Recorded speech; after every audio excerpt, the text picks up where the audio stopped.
Let's fly.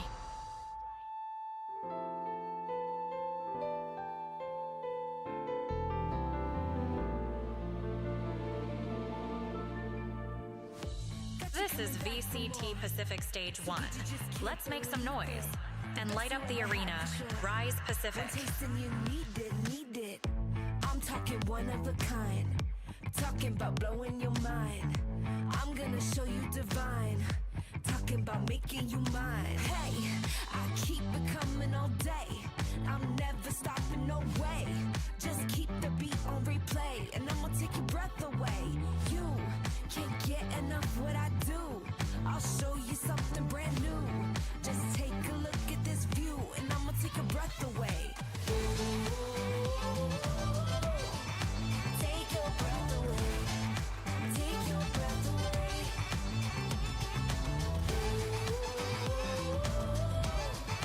Take your breath away. Take your breath away. You just got to have it, make you want it bad. It's better than you imagine. I'm gonna take your breath away.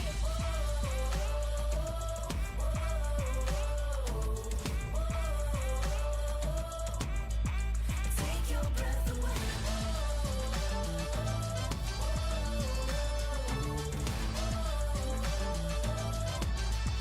Take your breath away. Take your breath away.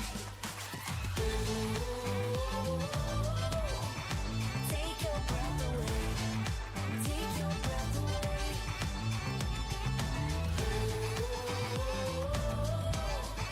Take your breath away.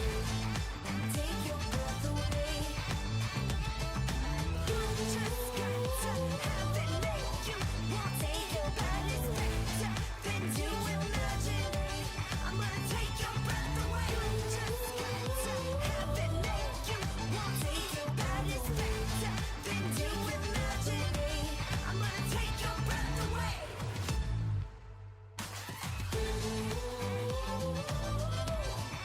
Take your breath away. Take your breath away.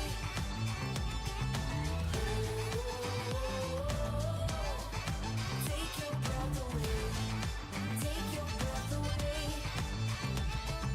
You just got to have it, make you want take your bad is better than you imagine.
Red Bull gives you wings. Red Bull gives you wings.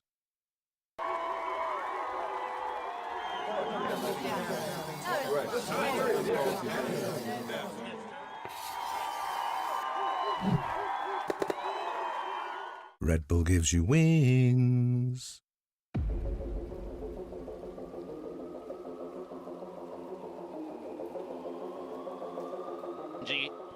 Can they not give up the isolated fights? Once again, spotted him out, able to find him there at range.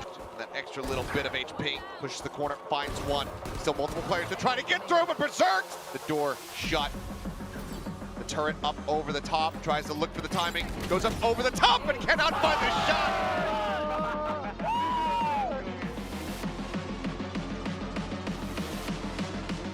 Francis, ooh, I think a bit gonna be shown there, swings the corner. Dami gonna be the one who actually just push out Manya, nice headshot. This is a little bit more costly, but Dami looking for an ace and will be able to find it.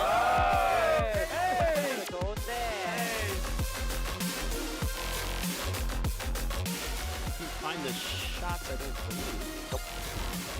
There we go. Yes, okay. Toss 9. Trying to hold here. Just that Sheriff in hand. Flash not going to connect, so just able to turn from it. Dodges out of the ball line. Gets the clean one tap on NC Slasher. Ping not bound. He's up close. And the ace is confirmed.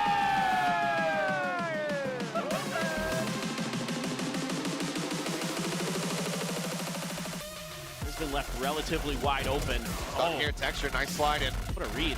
Yeah, able to find Dals 9, delivering his first death of the map thus far. Finding a third.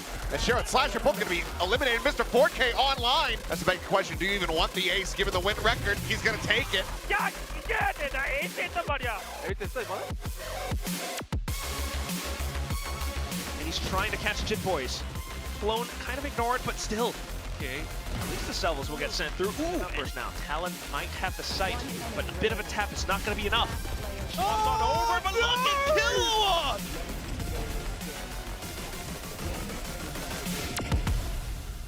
The prepare in the world, man. What the happened in that throw versus T1? That was diabolical. Tell us what the happened, please. Welcome everyone to another season, another episode of Timeout, where we don't get to hear from the players, but actually the coaches behind the scenes and the maybe brains of the teams, we could so say. Please come down and join us. But before we get started, Six Fingers, hello. Hello. You're here, but you're not here. Where are you? I'm in Indonesia right now. Well, I'm glad we can still have you here digitally, right? Robo Six Fingers here joining us. All right, well, now that we've all gathered here, this should be fun because I just had a discussion with the Korean and Japanese team coaches, and there were some interesting discussions, some interesting answers, and I'd love to hear what your thoughts are. Obviously, Masters Bangkok just happened. T1 takes the victory, Pacific back at the top of the leaderboard. And I just want to hear kind of your thoughts, you know, watching that game, or do you think now, all right, Pacific really truly is the best region in the world? They had arguably the most experienced players, right? And Stax is pretty much, I'm pretty sure, the most experienced player. You have Meteor. I mean, you have guys that have tenure, that know what it's like to play on that stage against guys that just don't. Specific teams are showing up, and it's not only those two. I think the competition's tight. I think there's different teams that could qualify, yeah. Meow, I want to ask you, just obviously a slow start for Team Secret, but how do you reflect on the team's performance? We played very poorly. Like, we tried to change a lot from what they played last year, right? And I guess that actually was the poison for us. Since we didn't have too much time, I shouldn't have changed the team like completely, right? So for this stage 1, I think I'm very confident. Can you give us a hint on any changes you've made? Roles, okay. Okay. Six Fingers, we'd like to hear your thoughts as well, because obviously I think there was a lot of discussion around Boom Esports coming in and can they do well, can they hang with the best? And I think you guys surprised a lot of people with the performance. Obviously, I'm sure you would have loved to do more, but how do you reflect on Boom's performance at kickoff? Can actually my team competing with the Pacific teams, like especially the franchise one, because last time we only played in the tier 2, right? And turns out they played quite well. We just like need to like fix some of our mistakes. I feel like we still can compete here, and then like I hope the best for the stage 1 for my team as well. For the other coaches here, were you surprised at Boom's performance, or? Not surprising both ways. Both ways. How they were winning and how they were throwing. How they were winning and how they were throwing. Okay. Let's get into the first piece here of Timeout. Now, this is continuing on from last year, but we've got little O and X panels here. If you lift, it's the second one under the Timeout panel. So I'm going to throw a bunch of statements at you, and if you agree, you hold up the circle, and if you disagree, you hold up the X. First up, teams now need a full coaching staff in order to win. 1, 2, 3. So we all agree except for. What? Whoa, hold on. It's hard. It's a really hard one because I was in the same boat. I needed to add someone. I felt like I couldn't do it alone. I think you can win just with one coach. Like it's not like it's impossible to do. Yes. So That's like, true. Both ways. That's true. Like, there's teams that can win with barely having a coach. Depends how much like responsibility True. your IGL has. It's possible. It's easier It's with not. that. You are not likely to be successful if that were the case, but anyone can hit lightning in a bottle. Yeah. Winning an international tournament means that you can come back and beat your region easily. All right, everybody disagrees. All right, well, Six Fingers, you were very quick to put up your X. Why do you disagree with that statement? Doesn't mean if you win something and then go back to your region, it's gonna be easier. I don't think so. Especially in the Pacific, because in the Pacific, we have so many teams that have different play style. Koreans they have like the structured one, right? And then like we have Pepper X with the one W Gaming one, right? Always paper. I knew it was coming. Always paper. We have structure, and then we have paper. I think it just raises the level, you know. Just because you play them every day, right? Like in scrims and stuff, you know, like, yeah, we can do it too. We have more time to practice than them now, right? We're watching them, like we know how they're playing already. Yeah. While they don't know what we're doing now, right? Yeah. So I think that has a big part also. And now new agents. Yeah. They New didn't really agents. nerf Tejo. We'll talk more about that. Good scrims means that the result will be replicated in a match. It's like a halfway. Yeah, I'm like a half actually. This The one. way it was phrased is it's like- no. Yeah. But the spirit of what you're saying. It's half. It's like half for me also Yeah, actually. no. Cannot simulate Yes, the I nerves, and agree. you cannot simulate the lights, and you cannot simulate the crowd. How much are you learning from the VOD? Oh, fair. A lot less than if you That's get true. smashed. It's better to lose actually. Yeah, a lot. you You lose, your right? peak at But least. also you don't want to lose all the time. We can learn a lot when we're losing, right? Like where we're struggling and like what's causing this loss streak for us. Definitely can have a big effect for us in the tournament I too. have a counter to that one, right? If Yeah. let's say you're going through a little bit of a streak, right? Yeah. Let's make it a little bit more specific. Okay. Let's say it's kind of like similar map, right? The same map. Okay, sure. And now you're losing. That means your VOD review is not effective, right? If you're making yeah. mistakes or you're finding new mistakes the whole time, that means just your macro of the map is just like you have so many problems, right? So it's kind of hard. 40% win rate in scrim. I don't have a job. We were not a 40% win rate team in scrims. We were 92. cooked. We were cooked for until like March, May, around there, like somewhere between March, April, May. I don't. But then it remember. picked up, right? Yeah. Then we didn't lose anything, and then still went 0-2 barbecue with champs. Champs, you must have gotten like 95. Brother, champs. talent, unplayable. Brother, we were destroyed. When I say it was Unplayable. free, I literally could just go to sleep during scrims. We're chilling. So from the outside, a lot of people always look at Pacific and they say, oh, Pacific's just chaotic and aggressive. They're just crazy. So do you agree? Okay. Not one team. Well, most people Yeah, agree. there's more now. There are, there are more now. There's more now. It's not only you guys know. You've inspired a nation, or nations. Some of the Korean team is now like mixing their gameplay with high risk kind of play. You know, if you can see like something like Nongshim, it's a very different play from the normal like DRX. Even like T1, they choose the high risk one. You know. Alex, you said no. I mean, Do you I it's think still just you. I think that no. I think we're trying not to be. Like for example, okay. the like Korean teams, right? Maybe we're talking about Meteor and stuff, but I think it's players that come from Gen G. Like they were just like, okay, I'm better than the guy, and they swing the guy, you know, kind of thing, and they pick one and run away. They still run away. You know what I mean? It's still within reason. You know, you know where they are. They are very much more aggressive. Same for T1. I think Meteor taught them how to play. Like it's a bit different now. I see them like using movement a lot more. Okay, so for our next segment, we actually collected a bunch of questions from you guys, the fans of VCT Pacific, ahead of time, and I'm sure it's all for Alex. so before we continue, this season we've prepared little timeout cards for all of you. So you'll each get one, and what you can do with these is basically this is your superpower, and Six Fingers, I'll put one in front of you, but you can basically raise your hand or shout or whatever you need to when you use the card. So whenever you want to interrupt, just raise a timeout card.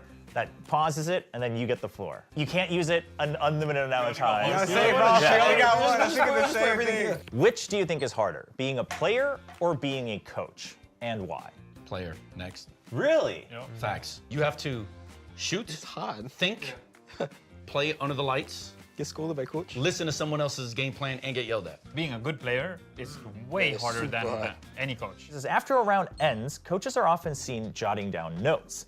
What are you writing down? mistakes, what they did good, and planning for the next round. I just want to make sure that I remember what to say in a timeout, because this is 1 minute, right?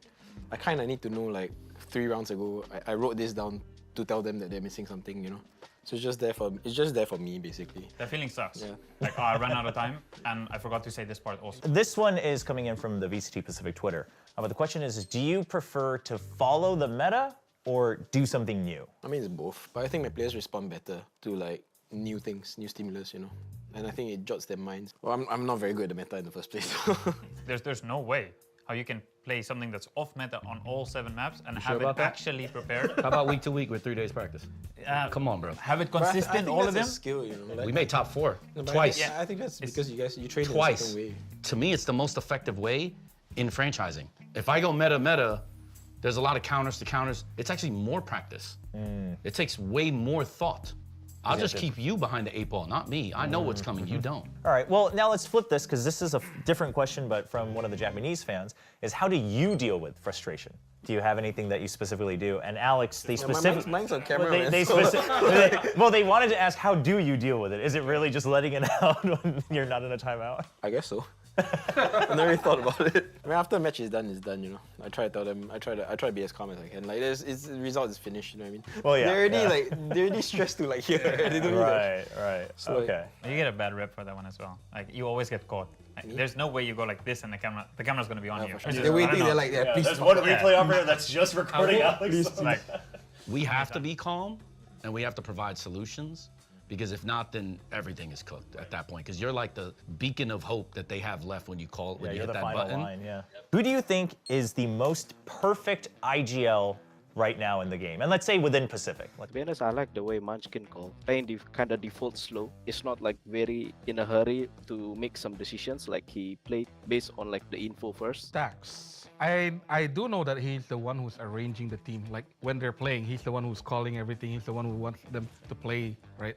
I think that's very, very good for an IGL to do. I'm not sure because we don't know them very well, but I think Francis is actually underrated. Notion Red Force. I think he's actually very good. That guy is good. Yeah, you know firsthand. Yeah. I'm just gonna be the homer and be like, I think You gotta say Cruz, right? he's the best IGL in the Pacific. It's Yeah? just, it's not even close. Sure, you can talk about the aim and all that stuff, but like, guys, it's just free. Like, it just is what it is, man. Sure. Oh, all right, time out. I'll counter you. Our new IGL. Okay. Maybe. Okay, how much can you But share? I haven't seen it. Nothing. I don't know. Nothing. That's where my timeout ends. Oh, no, fair, Okay, fair. but- No, while you were saying your own player, right? I was like thinking, oh, why didn't we say our own player? Well, he doesn't have one. I was on the competition. I had He's lost. So, what frustrates you the most as a coach when giving feedback? The thing that frustrates me most about timeouts is basically what Frost pointed out. It's like you tell them what to do, you know it's gonna work, and they do the exact opposite. And then you time out again, like. Okay, and for our very last question, Alex, you don't have to answer this one. One of the fans is curious, have you ever been envious of Alex's star power? Like his branding, his popularity? Has anybody ever told you have star power, though? No, I don't even. I don't tweet, I don't use Instagram. That is the funniest thing, because I was at the Champions Fan Fest last year, and there was a giant line for Alex's fan session for like signature. Crazy. But I was beside Jen though, so it might have been. You say that, but it was very clear that they were all there for Alex and not Jen, which was crazy to think about. For our last segment, I'm gonna go through and ask some questions, and you guys are gonna take your little timeout card here, and then you'll use that to point at who you think this is applicable to. So let's talk about the biggest news first. Who do you think will bring out Waylay first? On 3. 1, 2, 3. Ooh, okay, we got a little mix and match here. You think you're going to? You voted for yourself, Frost. Meaning they're gonna use it. Yeah, so can we just assume we're gonna see it just day one? Your very first match? Paper X. Yeah, you voted for Paper X. I gonna do think it. we know why, but Yeah, they always do something different, right? I think they just have the players for it now. Well, and she's Thai. Yeah, so you have to use. If I can't, guys, it was easy. It was an easy layup, guys. obviously some other changes came through in this patch as well. One of the other big ones is Teho. Teho's now been, we'll say, nerfed, right? Especially the salvos now no longer being able to kill Killjoy's lockdown. So on the count of 3, I want you to point to the coach you think is happiest that the salvos can no longer destroy a lockdown single-handedly. Oh, okay. Or just we're just following. He should have been nerfed. This is egregious. Egregious. But hey, what are you gonna do, bro? The Tejo crutch was so real. Unbelievable, bro. 60% pick rate. His first tournament ever. Usually they all climb. Yeah, because into people have to a slight buff, learn. learning curve, slight buff, and then you get Harbor at the end. But that wasn't it for agent changes this patch. There was another agent that received some big changes. That's going to be the ISO. So on this one, I want you to point to the coach that you think is happiest about ISO's changes. Your ISO player's gone. You think? Oh, I got the best ISO player in the world. What are you talking about? Hell nah, right here, right here. Give me all of them. Everybody's voting for Talon? Give me all of them. Hell no, I got Primi. I don't care. Is this simply because the other teams, you guys don't really see any other team playing ISO that much, or you just think he's still... T1's not here, so... Yeah, I would pick T1 also, maybe. Yeah, you would agree maybe. with T1. Or T1 or Talon also. All right, next up, of course, another big change this time is the map pool. Map pool changes again. Ascent is coming back. I know everyone's missed it so much. Icebox is coming back as well. And then Abyss and Bind are leaving us. Point to the coach that you think is happiest with the new map pool. On the count of 3, 1, 2, 3. You're pointing to Team Secret? Yep. Okay. When we scrim against Secret, they're really good at Ascent. I mean, I assume that they will be very happy when Ascent going back in. My win rate with Ascent was pretty good. Right. And Icebox. Oh, okay, so you're pretty happy about it as well. Okay. Why did you vote for yourself? Historically, we're good on Icebox in Ascent, and we had Bind as a ban recently, so it's gone. It just so fits like your... 3, yeah. Let's talk about the Ascent changes a little bit, though. Do you think, like, that B-wall change, was it a long time coming? Do you think it's enough? It changes a lot for Sova players. I'm curious as to what people will use to stop it. People are going to be way spicier about their picks now. Well, that's a lot of the major changes in game, obviously, map pool, new agents. But this one, it's not an in-game question, but we just want to hear your thoughts. Which coach would you want to play for at this table? On the count of 3. 1, 2, 3. 3 for Alex. Ewok? Sure. Okay. Oh, wow. Oh, everybody wants to play for Alex. Who are you pointing at Ewok? Yeah. Okay. Very, very structured. And then like open to doing plays. You know, everyone can chip in. Everybody voted for Alex. Just someone want to shout out why? More freedom. Yeah, I was gonna say. GG. That's the exact word I was thinking of. More freedom. GG. That's it. But historically, that's what players have wanted. They like the freedom to be able to do the things that they want to do. Video games are art, right? Sure. It's a lot of science and math, but it's art. Playing is also sports. It's an art. It's a performance. It's a performance. Yeah. And if you're 17, 18, 19, 20, that's what you don't want to think about macro. You don't want to get yelled at for micro. You don't want to think about vetoes. Hell nah. W gaming, bro. You just hold it and go. That's it for the questions that we have prepared from here, but also I want to open up the floor now for any questions you might have for each other, whether it's somebody specific or just kind of you want to get opinions from the other coaches while we have this chance.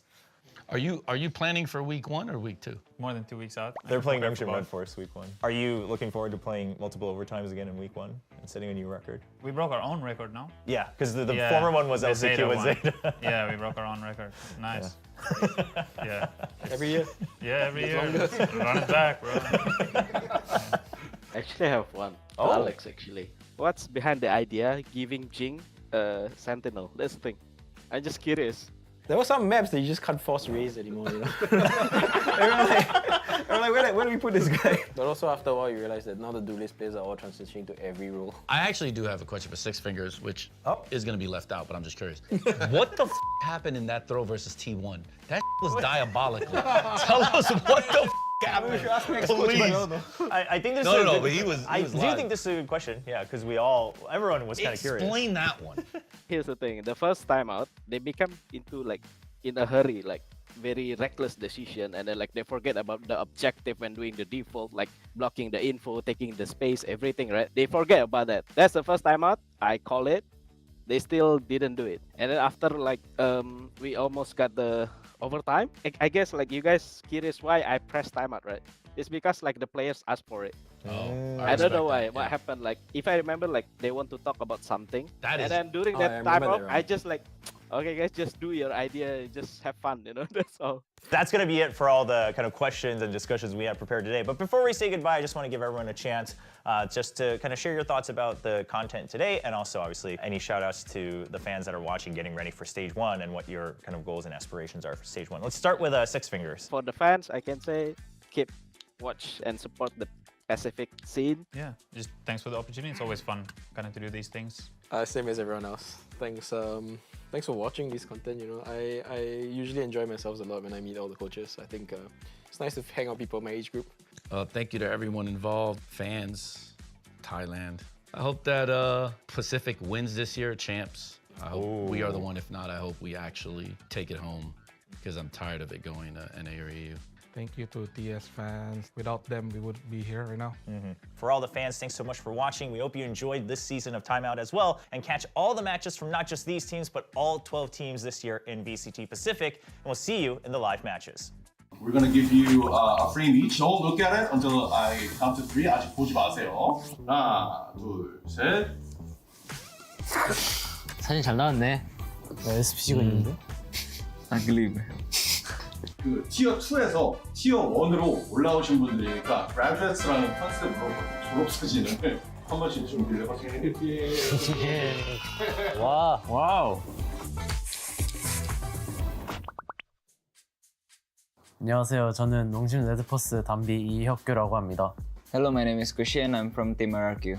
안녕하세요. 글로벌 e스포츠 유도탄 고경원입니다. 안녕하세요. DRX 현민입니다. It felt great at first when walking into the stage because the ones who have played in the stage, of course, like are high-skilled players and high-skilled teams.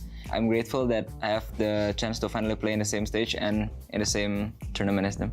다른 나라 선수들이랑 같은 무대에서 뛰고 있는 게 일단 신기하고 챔피언스 갈 수 있는 무대다 보니까 더 열심히 하게 되고 동기부여도 많이 생기는 것 같아요. 좋은 경쟁력에서 게임할 수 있다는 게 가장 큰 장점 중 하나인 것 같아요. 우승했을 때가 아마 페르시아가 3대1 클러치 했을 텐데 그때 그냥 눈 감고 있었거든요. 전. 근데 귀에서 클러치 소리 들리고 빅토리 소리 들리니까 좋아가지고 그냥 방방 뛰고 그랬던 것 같습니다.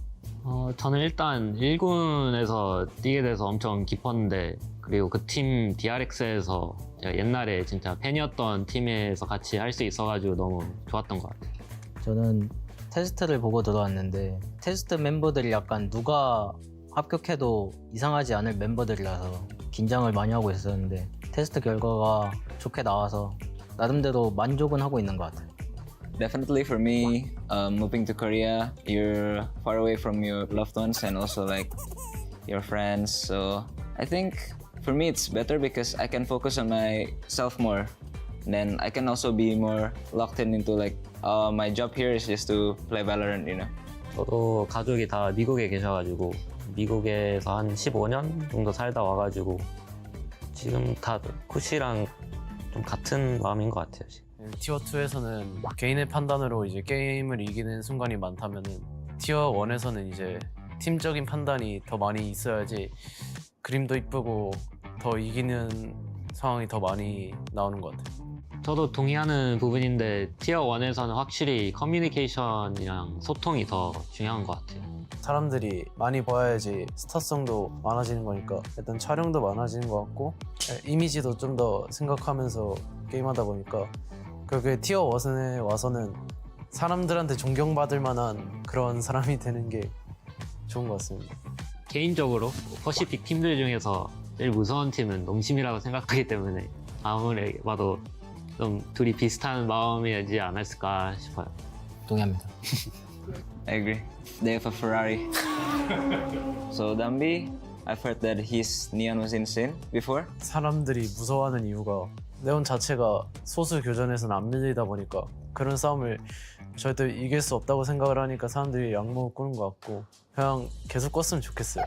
그래야지 좀 더 과감하게 플레이할 수 있고 저도 그렇게 해야 네온을 하는 의미가 있으니까. If I'm not wrong, Hyunmin, you're from NA? Yeah, I've heard that he's also a rank demon, people will say. God, he is just electric. Apparently you died. 8 HP. 저는 그 같이 해본 적은 없는데 총은 잘 쏜다는 소리가 많이 들어가지고 그 사람들한테. 그래서 엄청 잘하는 선수라고 생각했었어요. 유도타는 이제 진짜 그냥 잘 쏜다는 생각밖에 없었어요. 동의합니다. 신기했어요. 연장전에 이렇게 오랫동안 대회에서 한 것도 처음이고 언제 끝날지 모르겠는데 압박감이 솔직히 처음엔 들었는데 라운드 지나고 보니까 별로 안 들기도 하고 재밌기도 하고 빨리 끝내고 싶기도 하고. For me, it was super fun, really fun.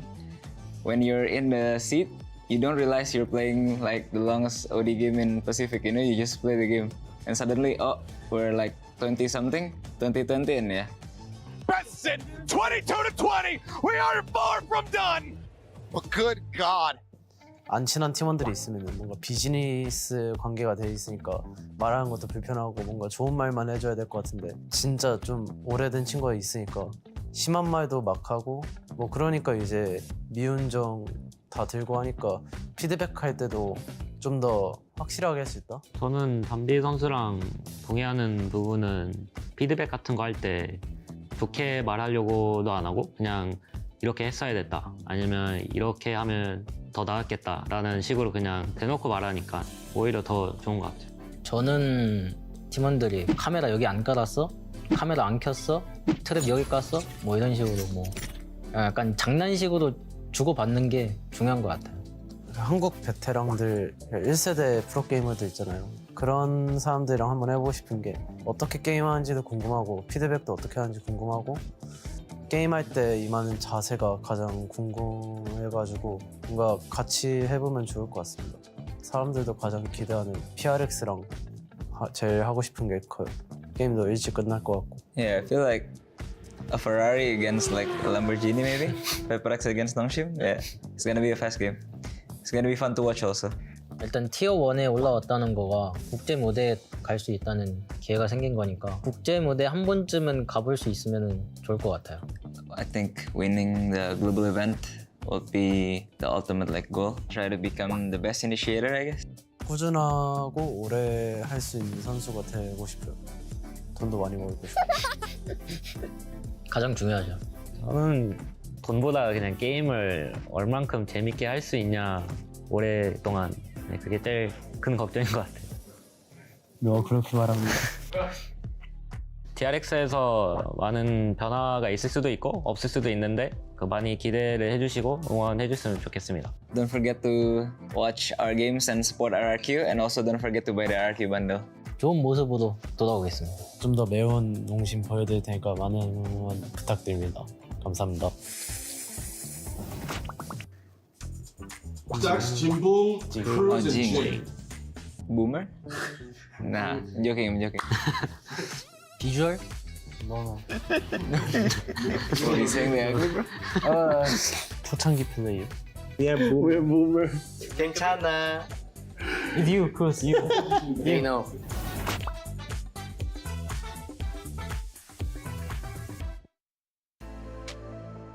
I feel my body ready. With every step I go up high. No, nothing's gonna stop me.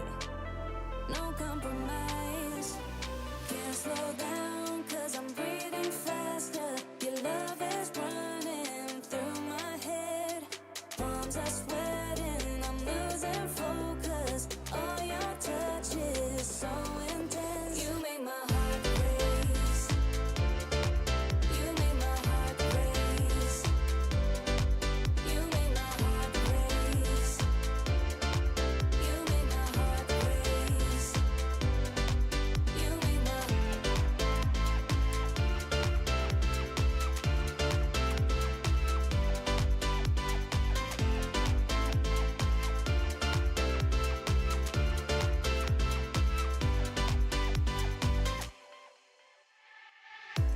I put it on repeat. The melody keeps playing in my head. My heart is up to speed, and I won't change it. Can't slow down, cause I'm breathing faster. Your love is running through my head.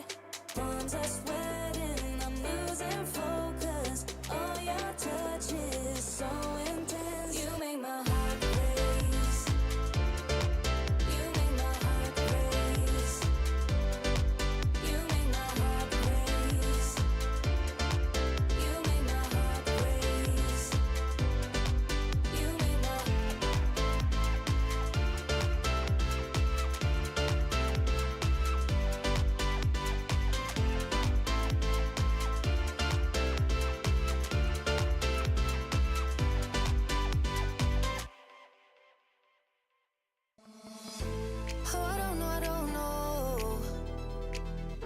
how to put it together. Ever since I found ya, my life just got better. Better than this, better than that, better than anything I ever had. Better than this, better than that, better than anything I ever had.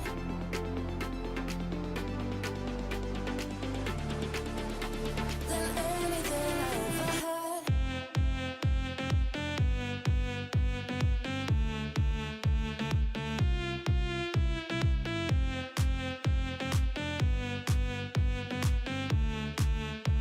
Than anything I ever had.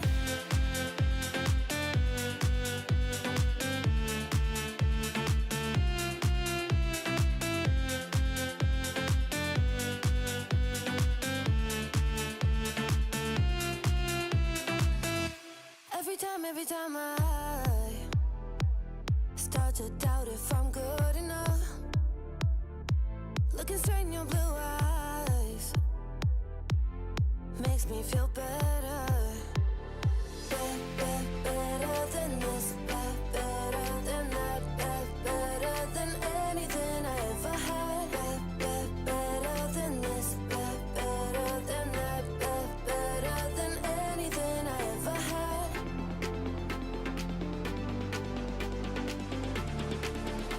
Than anything I ever had.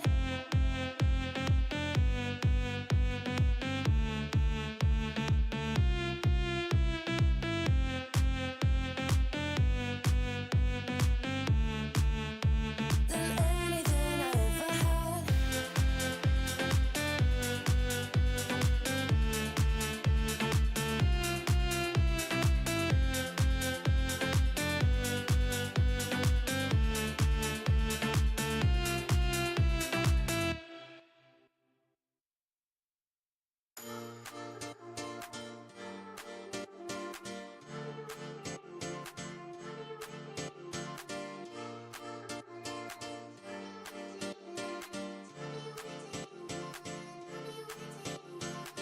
I wanna feel it, I wanna feel it. Don't need a reason, I just wanna feel it. I wanna feel it, I wanna feel it. So bring your body close, I wanna feel it. Feel it, feel it, feel it, feel it, feel it, feel it, feel it, feel it, feel it, feel it, feel it, feel it. So bring your body close, I wanna feel it. Everything that we need is here right now. It's only you that can give me just what I want. You take me higher, lift me off the ground. It's only you that can give me just what I want. Just what I want. Just what I want. Just what I want. It's only you that can give me just what I want. Just what I want. Just what I want. Just what I want.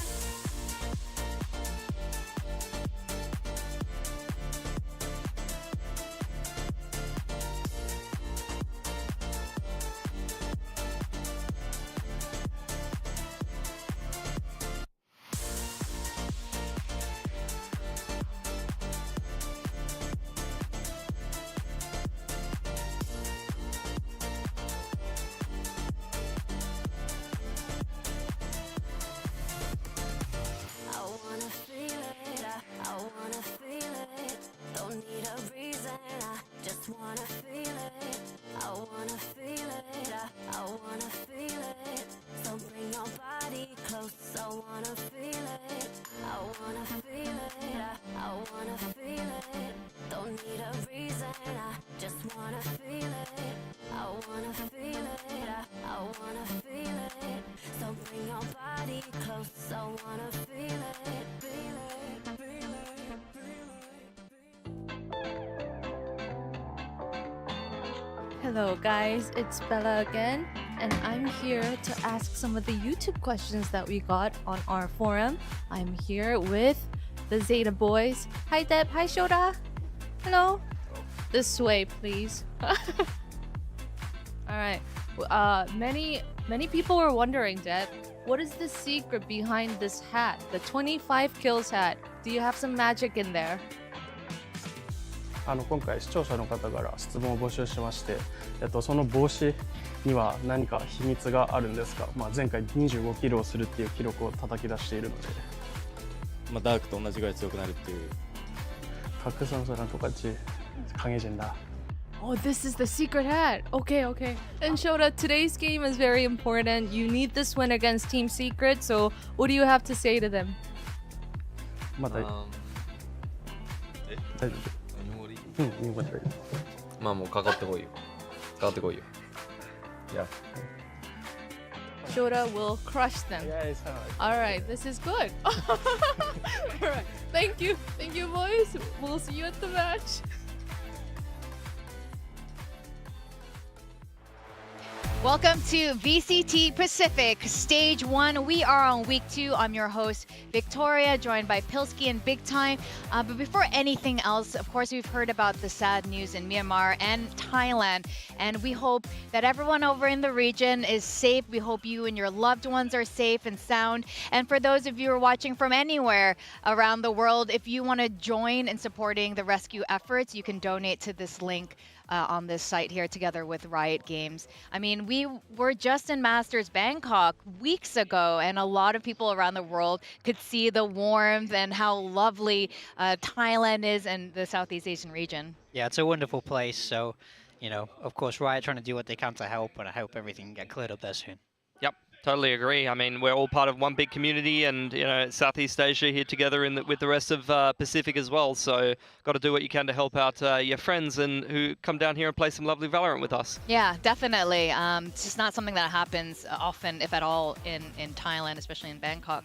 But with that, we are on stage 2. We are in Pacific, where we are seeing the flick of the week to start the week. Yeah. So we had some really stellar moments last week, and this are some of the moments here. That's a beautiful little transfer. I mean, yeah, Pacific is all about the mechanics, so I can't think of a better league to be showcasing such crispy flicks. And of course, I'm sure many of them inflicted by the Pulsar mouses that, you know, I know you love so much, Big Time. I actually have one, so it's actually quite good to be fair. But you know, I think Flick of the Week is always so fun to watch. We see so much like high mechanical skill in this league. It's just so fun. I feel like I could watch these montages for hours, to be honest. I don't know about you. I mean, there's a whole like YouTube meta about people slowing down a clip 3 times. Oh, look at this little head bob that he does. Look at this little mechanic, you know, and it gets, you know, 500,000 views. So there you go. Something else worth talking about, though, is the standings, because we're going into week 2 now. Yeah, so again, a lot of great moments from last week. A couple of upsets, but also a couple of things that went as expected. But what we saw overall were improvements across the boards from all the teams. Yeah, for sure. I think a lot of teams that did quite well, even in some of their losses. So, you know, up and down results, but some expected, some very kind of close make or break matches in that initial round. So we'll see as we head through into week 2. Still plenty of games to play, still early days. But every series does have an impact on where you're going to be ending up in the round robin. Now, we do definitely want to talk about some of these matches, some of the teams, and of course, who better to tell us what's been going on than the coaches themselves. And today we do have ZETA Division, and with us we have assistant coach Carlisle from ZETA with us. Welcome. Woo! Thank you. A little cozy on there. Now, Carlisle, last year your head coach. Now there's been a lot of shifting around on the different coach roles. In fact, the coaching staff has completely whittled down a lot. Can you tell me what's been happening there and who's coming up with all the plans with what we're seeing in game? How much do the coaches have input versus the players? What's up? Yeah, I think like we had some little changes. I think we bring XQQ back so he can speak Japanese with the players and we have more optimized situations.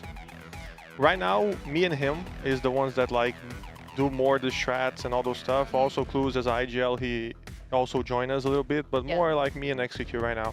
Okay, and I saw you and XQQ at kickoff. There was a meet and greet after, and I have to say, you guys completely bombed out really fast, but you didn't look bothered at all. Neither did XQQ.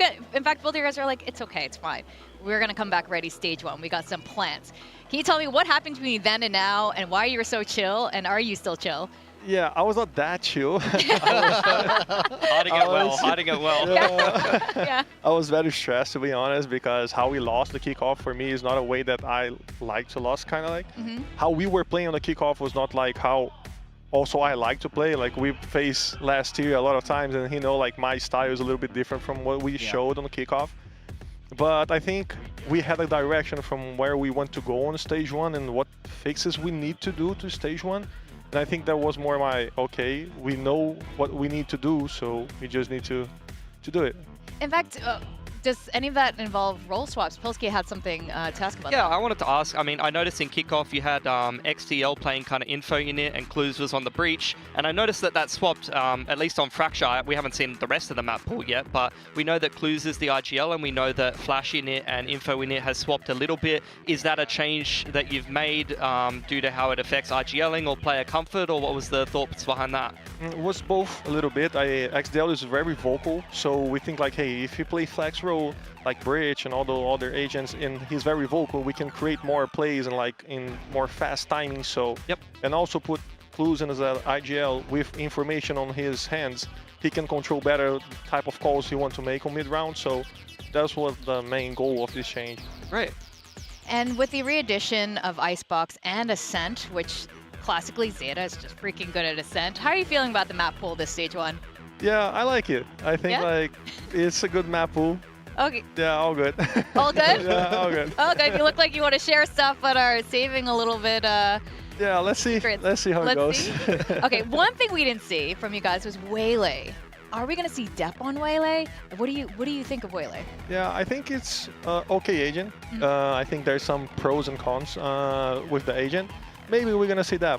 Let's see in the future. Yeah. All right. Okay, maybe. I like that. Sounds promising. Well, I do want to send you off to get ready for your match. Good luck and all the best on today's week 2. Thanks, Carlisle. Yeah, thank you. Thank you so much, guys. Thank you. Thank you for the insights. Appreciate it. You can just leave the headset here and head down to the stage. Thank you. Thank you very much. Thanks, Coach. All right. The gentle giant of ZETA Division, Coach Carlisle. Yeah. Now, we were talking about Waylay. He hinted maybe we could see Depp on it. I don't know who else on that team would be playing Waylay. I mean, with Depp playing Jet and Neon, it just seems kind of appropriate. But let's talk about the Waylays we did see from last week. We saw some pretty spectacular ones. Yeah, we did. I mean, it has a lower kind of pick rate. I don't think a lot of teams are wanting to take the risk on it. This is one of the more impressive usages I've seen it. Talon absolutely dominated Team Secret on Fracture and had some great structure with how they like to play it. Yeah, I think we're definitely seeing teams try and push the boundary with Waylay. You know, we saw with Teo in kickoff that it was an instant adopt. This isn't quite there yet, but it's always fun to see teams get creative. We see that double dash into Canteen. You can clear a lot of space very fast, and I think that this will become Waylay's niche. Yeah, I think for Paper Rex, it was a bit hit or miss, particularly on this Icebox game. I feel like it donated a first kill more often than it created a first kill. So it wasn't exactly what you wanted to see for Paper Rex. To be fair, this was a tough game for them, but this was a good use of it. Activating the refract there, getting up into Nest, getting that pick timing, and then it's basically just a free pick and you're totally home safe. Yeah, I think this kind of thing is what... that was a moment. I love that. Cool. You can't do that with another agent.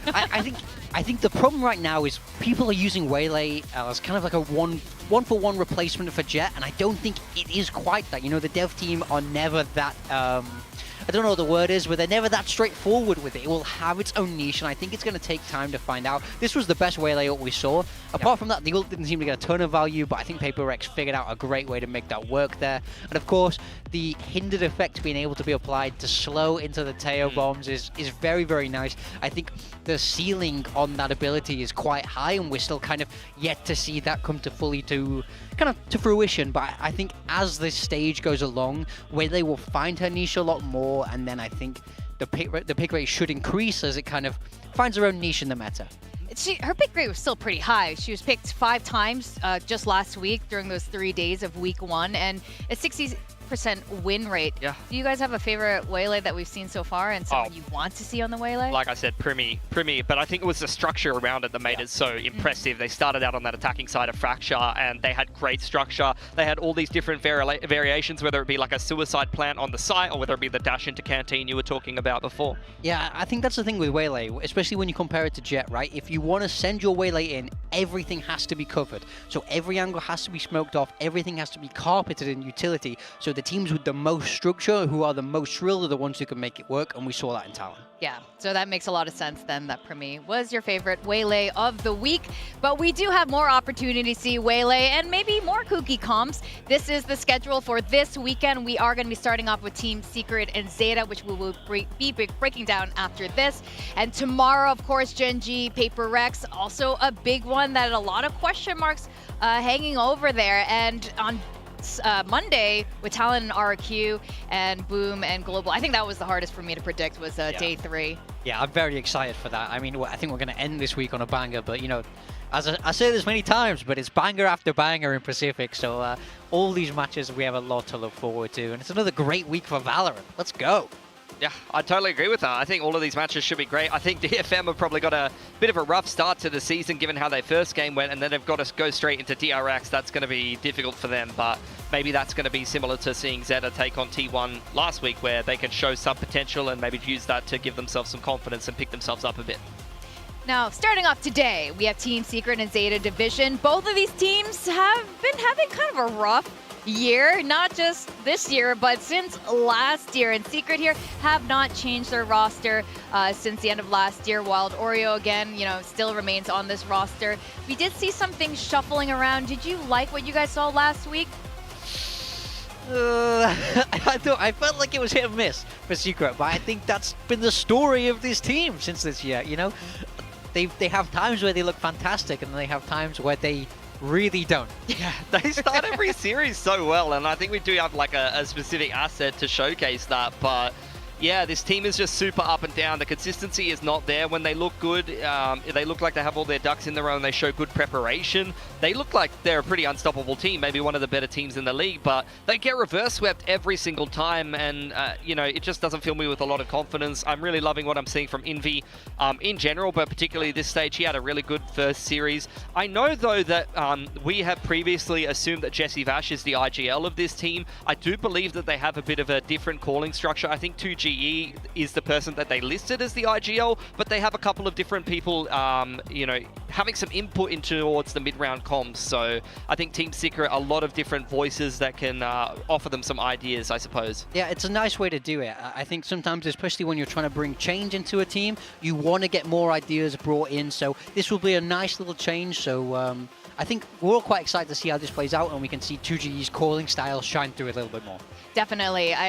You know, giving the mantle of calling to one of the younger players here, I think it's about time for Team Secret. The coaching staff has also changed quite a number of times over the last year as well. So hopefully we see the next evolution in the best of ways for this team. Like you said, Pilski, they have a lot of the right pieces, but we haven't really seen it at their, you know, full force yet. Now they'll be facing ZETA Division. We were just having a chat with Carlisle just now, and again, a little bit of a similar situation. You know, we still have Depp on the team, but we just haven't seen them the way they used to be. You know, 2023 or even 2022. I don't know what has happened with this team, but Carlisle looks like they've been working on a lot of stuff. I mean, this is a team that used to go to international events. ZETA used to be a mainstay at those big tournaments, but now not so much. But I will say, they ended last week on a positive note. They played T1 fairly close. They managed to take a map, so things are looking up for them from kickoff, but again, that means nothing if you get that win today. They need to use the momentum that they found last week. They need to draw from the strengths of that T1 game to take that forward to get the win.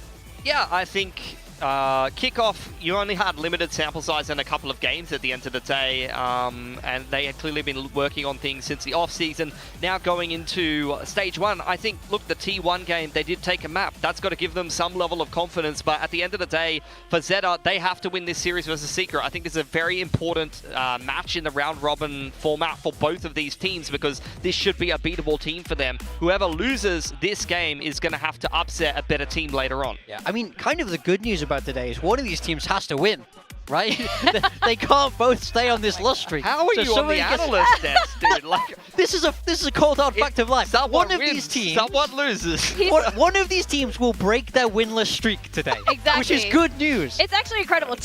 Over 200 in about 216 days, they have not won a match. That's a long time. It's a long and time. I guess Morgan's trying to look on the bright side of, well, maybe, yeah, they'll win something today. I do think there's a big difference between starting this league 0-2 and going 1-1. You can take positives from a win so much more easily than you can from a loss. There's a momentum factor to it. So this game is massively important, not only for playoff contenders, but for the mental of these two teams. If you go 0-2, it's hard to recover. I do want to ask also, there has been an interesting trend with Team Secret and their map draft. Before any of that, let's have a quick look at Envy and XTL here. Envy is such a, like, I heard you, Pilski, last time, and I completely agree with you. Envy is just so darn good. Yeah, I mean, I come from O's, so I'm used to having teams that are bad, and then there's like 1 or 2 players that are good on the team. You're like, man, imagine if that guy played on another team. Envy, for me, is like insane.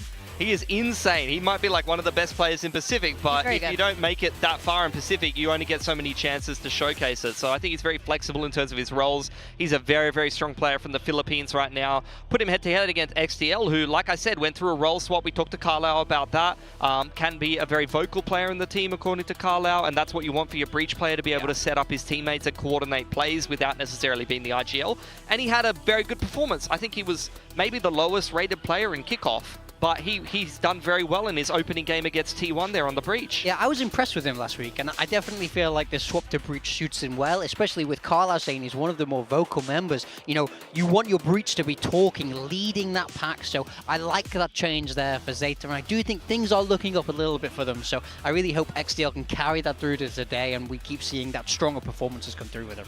Now tell us about this little trend we've been seeing from Team Secret. You guys were screaming about this I last mean, week. everyone has probably seen it, because every Filipino fan in every Secret series has watched them and gone, wow, we're the best!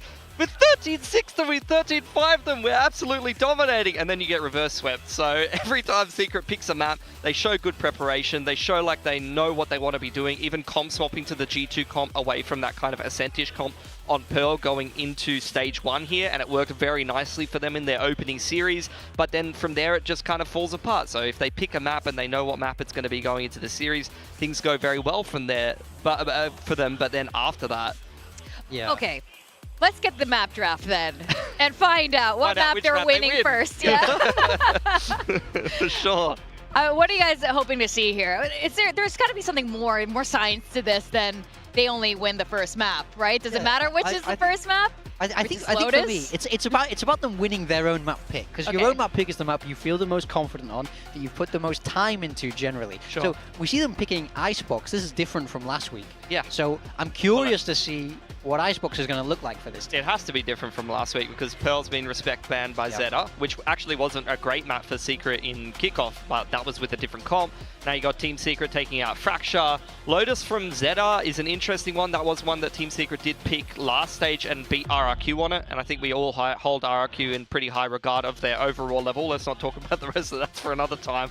And then Icebox, for sure, I think that's a different one. And we've seen a lot of Waylay popularity on Icebox so Also, far. ending on Haven, it's worth noting that both of these teams have played Haven already this stage, and it didn't look great for them, so this will be a tense map 3 if we go that far. But historically, it's been a good map for both of them. I remember ZETA in the off-season, and most of the Japanese teams usually pretty good on Haven. Yeah, no, that's a great point that they have been good on this map in the past, but it was with a slightly different roster, and some key players from both who performed really well in Haven aren't there. Now, So we split. are kind of split on this. I see I'm with the cast, well, not all the casters.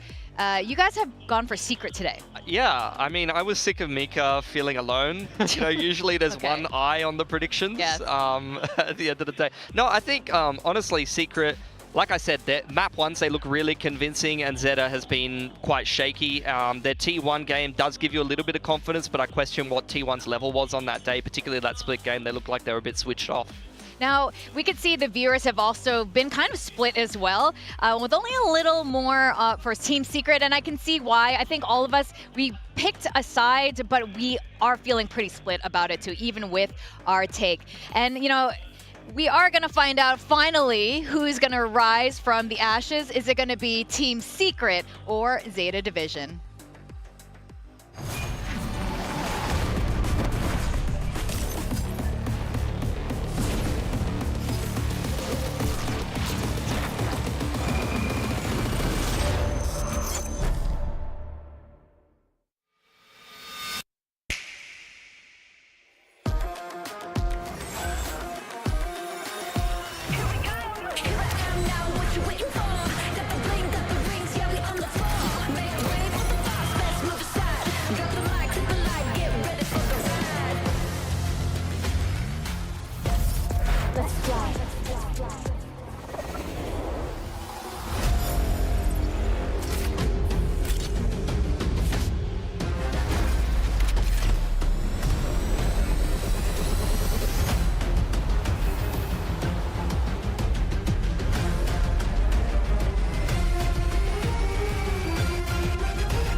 ...2025 VCT Pacific, Stage 1.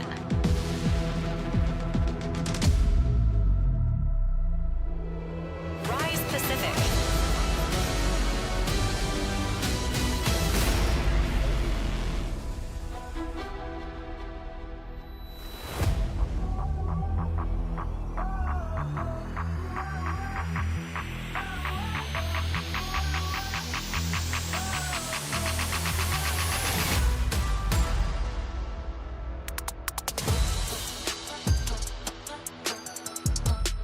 Team Secret. Yeah, it's a whole new level. It has been over 260 days since these regional staples have won a single match. It's Philippines Team Secret versus Japan's ZETA Division. Now, Secret's roster has so much experience as a squad collectively compared to ZETA Division's, but have we already seen peak Team Secret? Big Time, what did you end up predicting Secret today? I ended up predicting Secret because I do think that they have quite a high ceiling. When this team plays well, it looks like they play really well. We've seen it on their own map picks where they're able to look incredibly strong. It's just they need to carry that through the series. My hope is that as this year goes on, they'll get stronger and stronger on these maps and they can bring that level across. So I'm really hoping that they put more of that time in to get that ready for today. So that's why I've got them.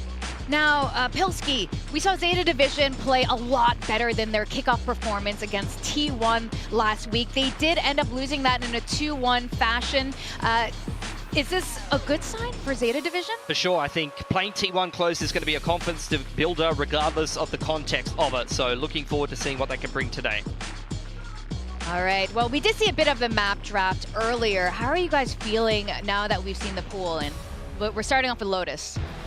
I think Team Secret, it seems like they have got a good preparation going into this series. So I'm looking forward to what they're going to be bringing. Coach Meow, he said that they have been swapping up the roles straight into kickoff, and they've had much more time to prepare that in towards stage 1. So I'll see if they have any more twists and turns. Pulling out Icebox already indicates that with their long-standing core, they're bringing a couple of tricks into this series. Yeah, I like Team Secret going to Icebox. I think this is the best way to be catching out your opponents right now. I think the map kind of only just being introduced again. You know, you have a lot more opportunity to be creative with the changes in the meta. So I think picking Icebox shows a lot of confidence for me from Team Secret. So I really hope they manage to convert that. But they also need to start strong on Lotus. If they lose this map 1, who knows where the momentum is going to take them.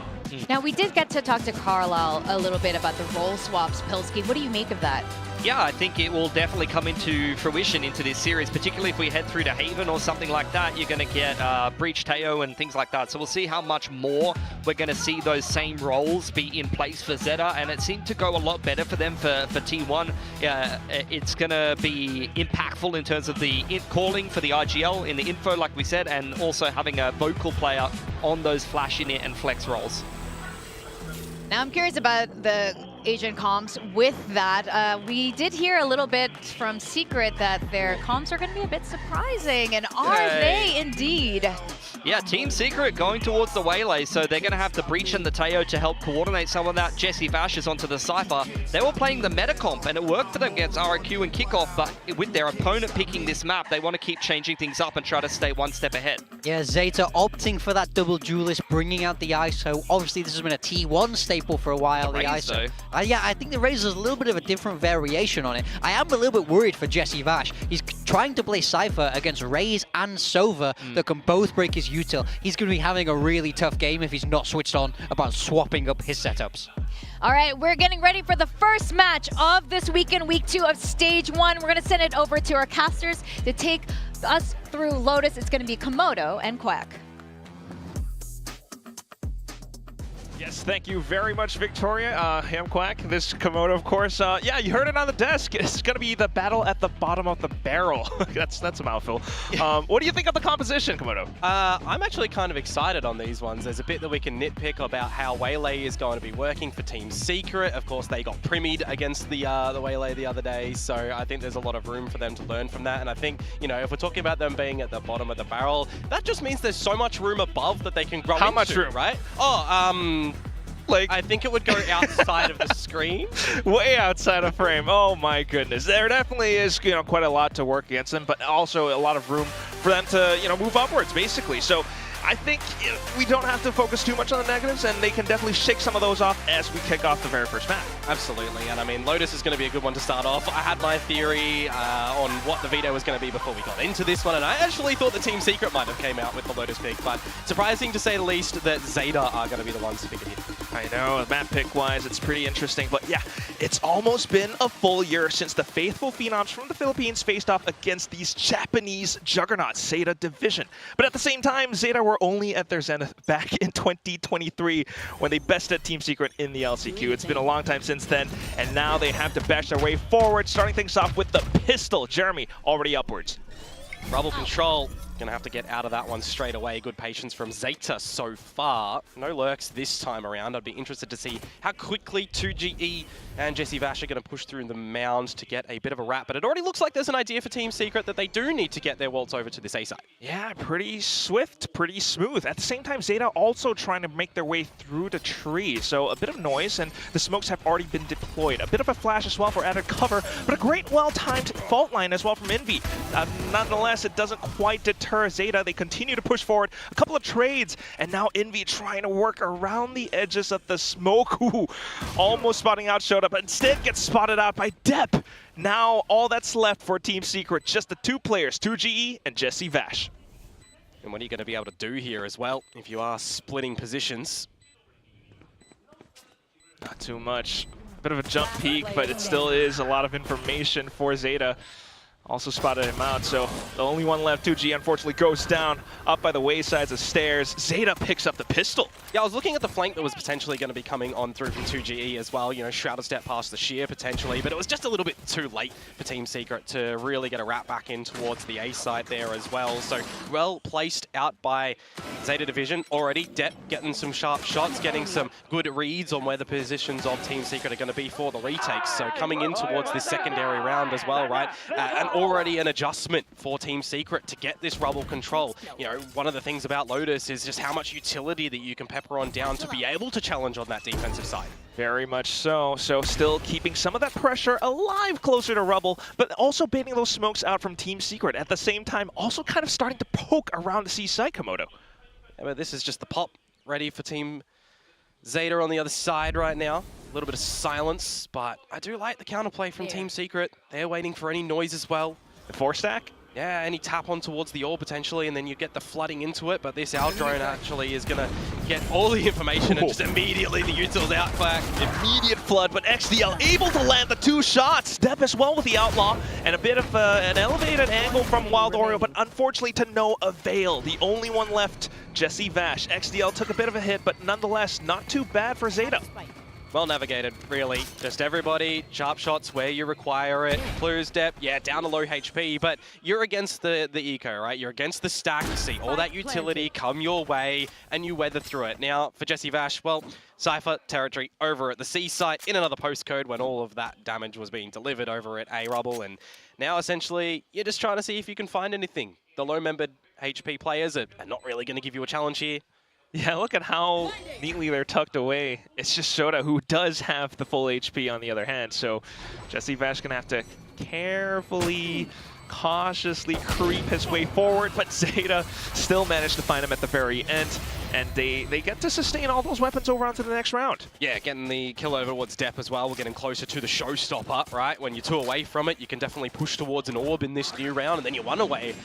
Specifically when this Outlaw will be retained in towards this next round as well, you're going to have to be cautious on the side of Team Secret with your shield buying and, you know, rifles. If you want to get the Vandals, you're lacking some utility elsewhere. So it'll be good to see what the turnout for this next round is going to be from Team Secret, if they have any sort of tendencies already that they want to get a little bit more challenging over at Rubble. Very much so. I mean, you would have to say a lot of the early round games start around this spot, and Team Secret are trying to adjust around that, having 2 more players closer to A-Link right now. And Jeremy's already popped Refract, so he's ready for a duel to be able to spot something and get out of dodge. Nothing spotted for now, though, especially with the smoke being propped up. ZETA, on the other hand, having some adjustments of their own as well. Yeah, I like this. They can use it as a little bit of a bait to keep Envy entertained over at the B site, making him a little bit head on a swivel to see if he needs to assist with any utility over towards Rubble, or if he really needs to stay focused with Wild Oreo to the front of B. Team Secret definitely getting an inkling of this as well, so keeping their positions a little bit fluid, kind of holding the angles off to the other way side, but ZETA once again kind of taking their time with things. Yeah, nobody really giving an opportunity for Depp to be able to find something, but first casualty, Sugar Zero down. Yeah, Team Secret will be the proactive ones this time, creeping forward, taking down Sugar Zero, Clues down to 1 HP, and that forces XDL's hand. He pushes up and gets taken out by Jeremy. Now the only ones left up by Pillar, and it's a simple flick from Wild Oreo, a double kill to pick the round up for Team Secret. Yeah, flawless. Not a single point of damage actually delivered over to them as well, so that's just some really sinister shots to come out from Team Secret. You do like to see that, and, you know, humble ZETA just a little bit, making sure that they're not able to get away with anything too sneaky. Yeah, definitely something for ZETA to think about. They often get into these positions where they have some space, they can launch a possible execute, but without much information, they start to hesitate. And Team Secret takes advantage of that every day of the week. So next round coming up now, adjustments on their way.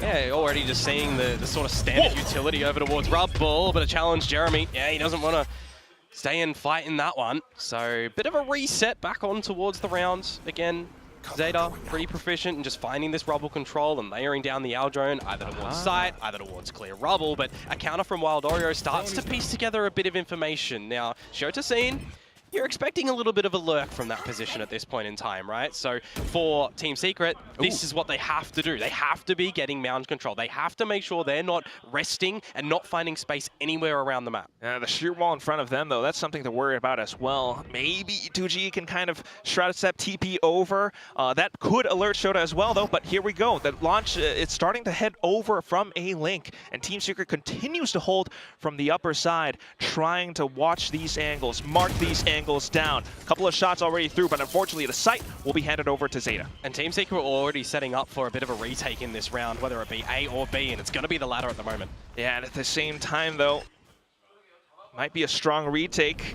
2GE has snuck over, but he is getting smoked off as well. Jesse Vash will start things off through the sheer wall. He takes Shota down. The second player down as well, and that could be where the dominoes continue to fall. Bit of a salvo, a bit of a shot from Envy, and all of a sudden all that's left is just Sugar Zero trapped and stuck inside of Link, and he's gonna get taken down. The defuse heads over onto Team Secret's way. Good flash from Envy at that last one that you do see, but really well-coordinated retake to come through from Team Secret as well. Not biting off more that they can chew in the earlier stages of the round as well. You know, 2GE, he's already showcasing from our little armchair position that he's happy enough to just TP past these shield walls to try and get some quick flanks activated. And I'm looking at Shota, I'm thinking, yeah, he's kind of looking for it at the moment, but the fact that there's then the further flank to come through from Jesse Vash as well, and Clues is losing his life, like, Team Secret are coming up with some pretty good ideas in the early game right now that this is the sort of time for ZETA that you need to really start to get a grasp on things. When you're looking to get towards ultimates on the board, you need to have a discussion, and I'm actually really glad that there's a timeout early on here for just that. Could that be the saving grace for ZETA? Whoa, wait, hold up. Unless, Am I seeing it wrong? It's the bad timeout, Quack.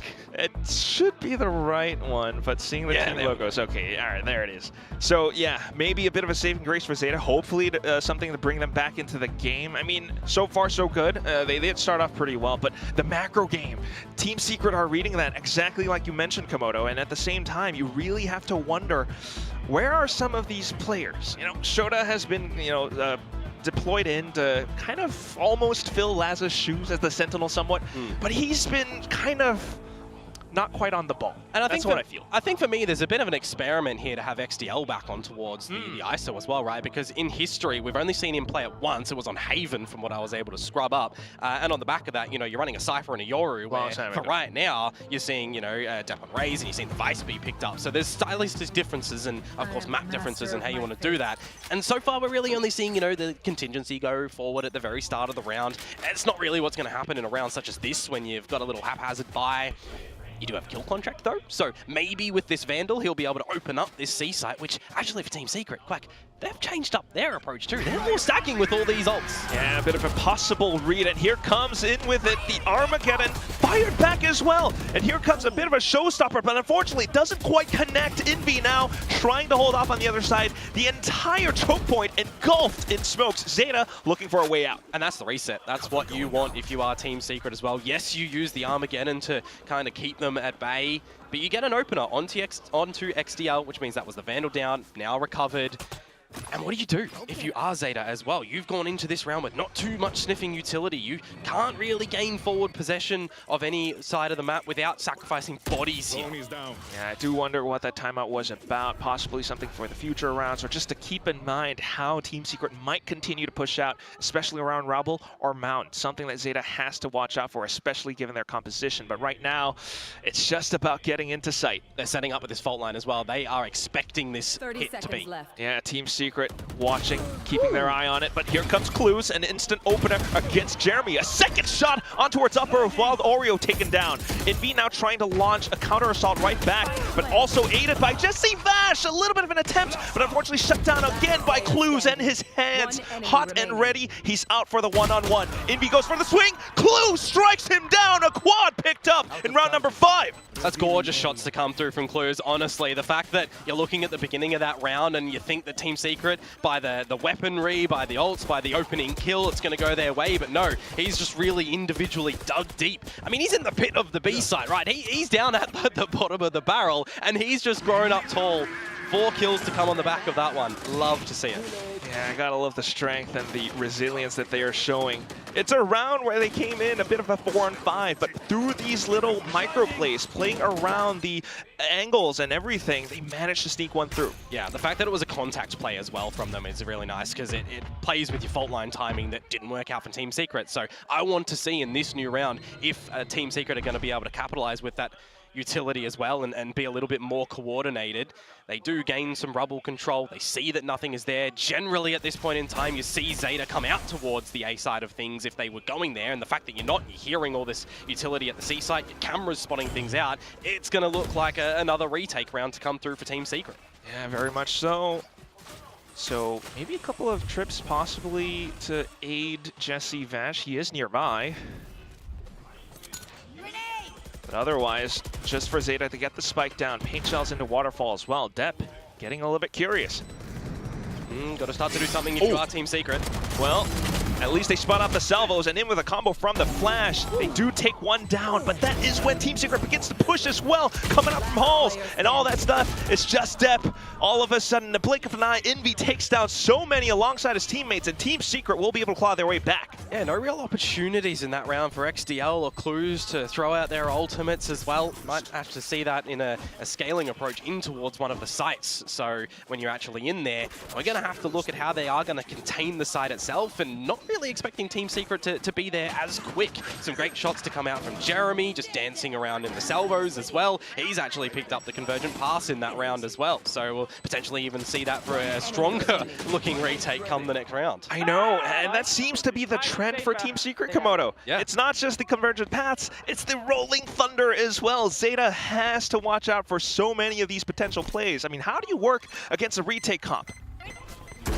Well, you got to try and pick them up early on, so they're missing a couple of these components, I reckon, right now. And so far, Team Secret, I mean, it's another situation where they're not immediately there for the battle, but all this empty territory, ZETA are already kind of figuring out that nothing's home over at the A site. They should be expecting a bit of another retake scenario here. You know Team Secret are going to be aware of what utility and weaponry is going to be, but with XDL opening things up, 2GE, that smokes down. Yeah, good little starter, and also for them to get into deeper enemy lines. XDL continuing with his onslaught, a second kill through, but what is this? A Cello taking out 2! All that's left now, it's a bit of a 2-on-2 as well, until Envy takes a shot out from stairs. The spike down and lost around tree. Is Jesse Vash aware of this? He's actually beginning to move to market, and there's a lot of work for Depp to do. Getting out from stairs, looking to clear, but as he swings the tight corner, Envy will be able to snipe him down with a headshot. That's Team Secret moving forward again. Yeah, a bit of a crossfire at the end there is always going to be reliable for them. But the thing is, for me, Jeremy throwing in the ultimate and then comboing that with the salvos is how you get 2 quick kills off the back of that. So those are the, you know, little things that you can kind of pick up, and you have to wonder for ZETA, are they ready for these sort of new mechanics to come on through that the Waylay is providing? Because it is still really early days that they're going to have to try and adjust with. Yeah, it's really, really tough for them, especially with Team Secret's retakes. You know, we didn't really see like many efforts for them to really kind of bait some of these out, but that was a bit of an eco round for them though, so not the biggest loss. We shall see how it works out in this round as they pop the kill contract, taking that 2GE away. XDL attempting it. He will be able to strike him down, and the rest of the team now looking to mark more positions, trying to push forward depth. He does get taken down. The trade's beginning to trickle through, and Clues will be able to find a bit of a double. That leaves Jeremy and Jesse Vash alone to defend the A site. Did they spot out Jesse Vash in this duel? I'm not 100% sure at the moment. By their pathing, I don't think they did. So they've noted Jeremy at A, but Jesse's position is unknown. So that's why you see this patience mark at the moment. If they do actually tend towards this C side and you're Jesse Vash, I don't think you want to even spot out that your camera is still positioned over here. I think you want to go into that and use it a little bit later, especially given the fact that Shota is 1 away from the ultimate too. If they need to use this to try and equalize on the 4-4, it's not a bad idea to pop it. There it goes. Well, at least it's the info. So it does give them a bit of help. But surely, with time passed by, Team Secret begins to move. Yeah, using all the utility to just figure out where Team Secret are coming from really nice and early. Okay, for Jeremy to try to speed things up a little bit as well. He does pop the light speed. Yeah, to get past the shear. Now for ZETA, are they aware? Did they hear anything? It was a little bit too far for them, but Clues spots the barrel and instantly flicks forward. Now on towards Waterfall, and he does take Jesse Vash down. A successful round for ZETA. Yeah, cheeky off angle to come out from Clues at the end of that one as well, and another 4K to come out for him as well. So definitely seeing some individual plays come out from him there. You can rely on those sometimes here and there, but ultimately it's going to be the team play. And that's kind of how things did start off in this round as well, right? Which team is going to get on top of all of these trades to come on out? And at the end of the day, ZETA, they will come away with the round. So a back and forth affair. Team Secret are going back to what we've already kind of see them do a lot here. It's playing the 4-1 with a lot more prowess and structure over towards this A side of things. I do have to imagine that does give them a boost of confidence for the upcoming rounds as well, especially for them to come away with a successful attacking side. That's something that they've struggled with before, which is the defense, where they're a little bit lacking. So now ZETA presence over and back to C. Wild Oreo getting that A orb as well will pick up the Armageddon. So very, very big valuable ult, whether you want to go for retake or stave off ZETA if they do bleed away this time, because they're not quite set on where they want to end things at the moment. If they go back towards some rubble re-clear, they're going to have to contend with 2GE, who could stall a little bit with the paranoia, with smokes as well. This is where I do want to see more depth from ZETA, right? You've been struggling with the retake so far with Team Secret's mid-range double init composition. How much of a fake can Clues sell over here at the moment on this C site to provide the team a bit of extra ease in towards this A site? I don't think it's much, because look at Wild Oreo. He is coming towards this A site with 2GE. It does allow for Shota to kind of sneak in, though, and he is marking the B site now. Oh, early Armageddon being popped by Wild Oreo. It's instantly sent over onto the A site. A bit of an assumption for Team Secret. And Depp is the one trying to sell a fake in towards the A site now. So even though Depp does go down, Razor Vines and Argros is being set up, but Shota falls. Clues has to move forward. Clues needs to find more for the team. The spike does get planted. And alongside Sugar Zero and XDL, they're trying to mark it down, but here comes Infi! Microflakes for days, and all that's left is just XDL stuck inside a link. He's got the elevation working against him. Team Secret will continue with their forward momentum. Yeah, a couple of good pieces of timing again for Team Secret to catch ZETA looking the wrong way, or with utility in hand as well, right? When they finally get into the B site, they pivot from A, caught out with the utility on the A site. Some just good allocations from Team Secret all in all. But Quack, no one's really been able to find some stability in this map just yet. We keep going back and forth with a couple more extra over towards Team Secret. I mean, I know we've had a really big map of Lotus before, right? 22-20. Hey.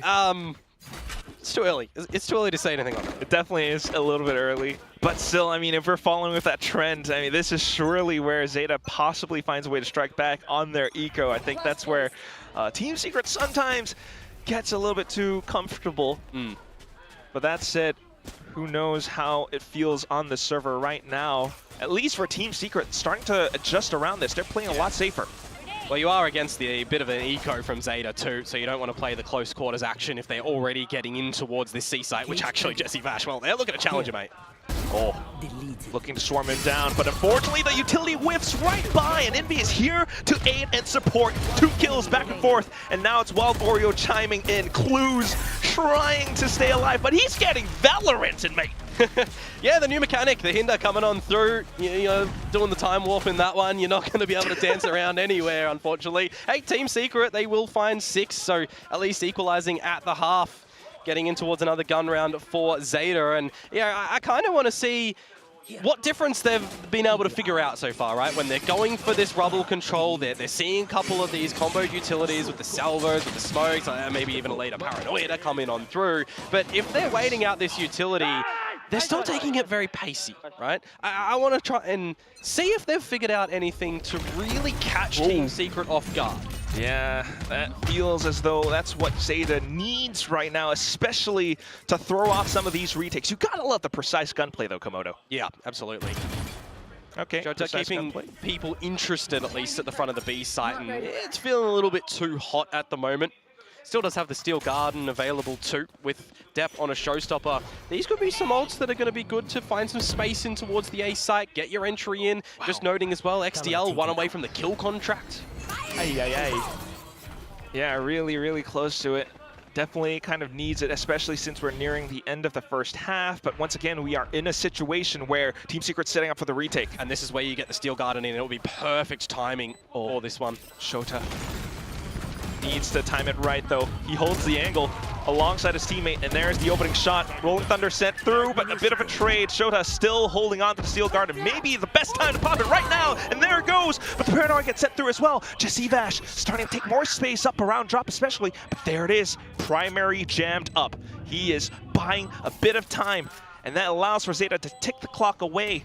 But at the same time, with utilities being sent down, more positions get smoked off. Shota has to hold. He does a good job of finding the first one. The Hunter Spear gets popped, but is it enough to hold it through? 2GE sticking the defuse, and Team Secret find the lead in this first half. Yeah, a little bit of ill positioning from Shota at the end there as well. Couldn't quite see if the spike was already half defused when the Hunter's Fury does come out. And at that point in time, I mean, for Clues, you're a bit too far away from it. You're not going to be able to find that one. A great attempt from them, I'm not going to lie, right? Finding the openings with the showstopper, getting a little bit of scarcity in towards it to force Team Secret for a bit of respect. But I feel like from what we've seen so far, you're forcing Team Secret to play to their comfort, which is these retakes. You need to be finding them early on. We need early opening advantages from ZETA, and they've not given themselves enough rope at the moment. It's the last round in the half. Exactly. Oh, last round of the first half.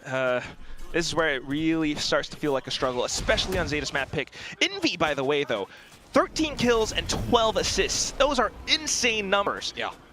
Moving forward now, and look at him. He's setting up for more utility into the C side, possibly. Zeta just kind of baited into the side once again. Yeah, it might be another 5 versus 5 retake. Okay, at least Shota's trying to poke around B site. Oh, they don't want to stay around C, however. Leave XDL to play to his own devices. I like this. Go for a late flank. You could technically even kill Contract if you wanted to, but at that point in time, you'll just get trounced upon. So really, it is going to come down to, do we decide to go A with our numbers and let him really lurk later, or do we want to try and draw some Team Secret members away from the C site, towards A, and then go back? I mean, 40 seconds to go. You do have a From the Shadows if you want to quickly get back over. Oh, wow. That is kind of the idea that they're trying to bring to fruition. Wow. Really playing with the time at the moment. 30 seconds to go. You finally let XDL sniff around the whole site. But still, instant utility. Salvos kind of gets the position away. They're trying to get ahead of the retakes, and so far, so good. A couple of trades out, especially with XDL holding the opposite angle. Instantly sends the kill contract as well to confirm that no one's on the other side, but now getting a little bit antsy, pushing out forward. XDL gets a kill. Sugar Zero as well. Down to just Jeremy, who able to get a bit more space, and there it is. Convergent path sent forward. Doesn't quite connect, though. How does Clues play this?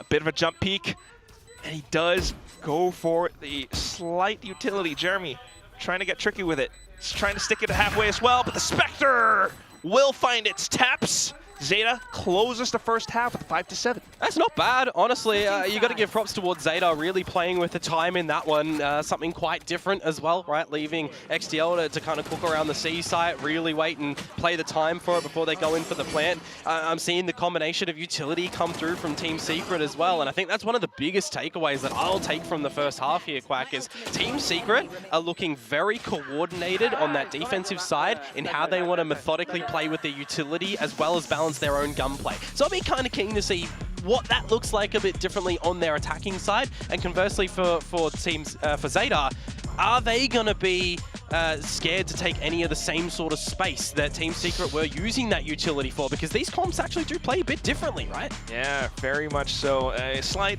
double duelist, the whole shebang. But that's the main story. It's just how does Zeta now look on their defensive side? They have been a little bit hesitant before, but they do kind of need to work alongside, how their composition is structured and how they do need to possibly push out and take more space, especially against Team Secret, who is playing very, very util heavy.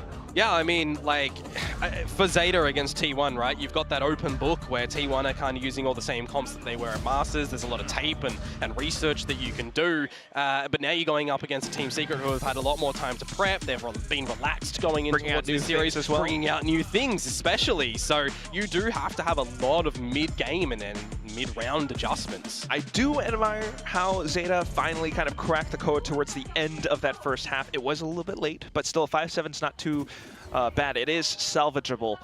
They managed to figure out how to play against that kind of retake style, so maybe that's going to help them with the post plans that Team Secret might have, but also curious to see how Jeremy pilots this waylay. Yeah, for sure. And to throw it on back as well, the first pistol round did go the way of Zeta, so they are going to be looking to double it on down. Whoa. Though opening frag goes the way of Jesse Vash. Very interesting. Bit of a drone, stealth drone towards the B side as well, just to open the door and to rendezvous everyone over onto the C site. Jeremy, alongside some flashes from Envy, trying to keep Zeta at bay. All the while, Jesse Vash pulling off a long flank from the A site. The Team Secret faithfuls are still getting a couple of true shots in against Waterfall. Yeah, it is technically a 2 versus 2 on the C site, so as much time as the team can buy will really help Jesse Vash here. Yeah, trying to keep themselves away.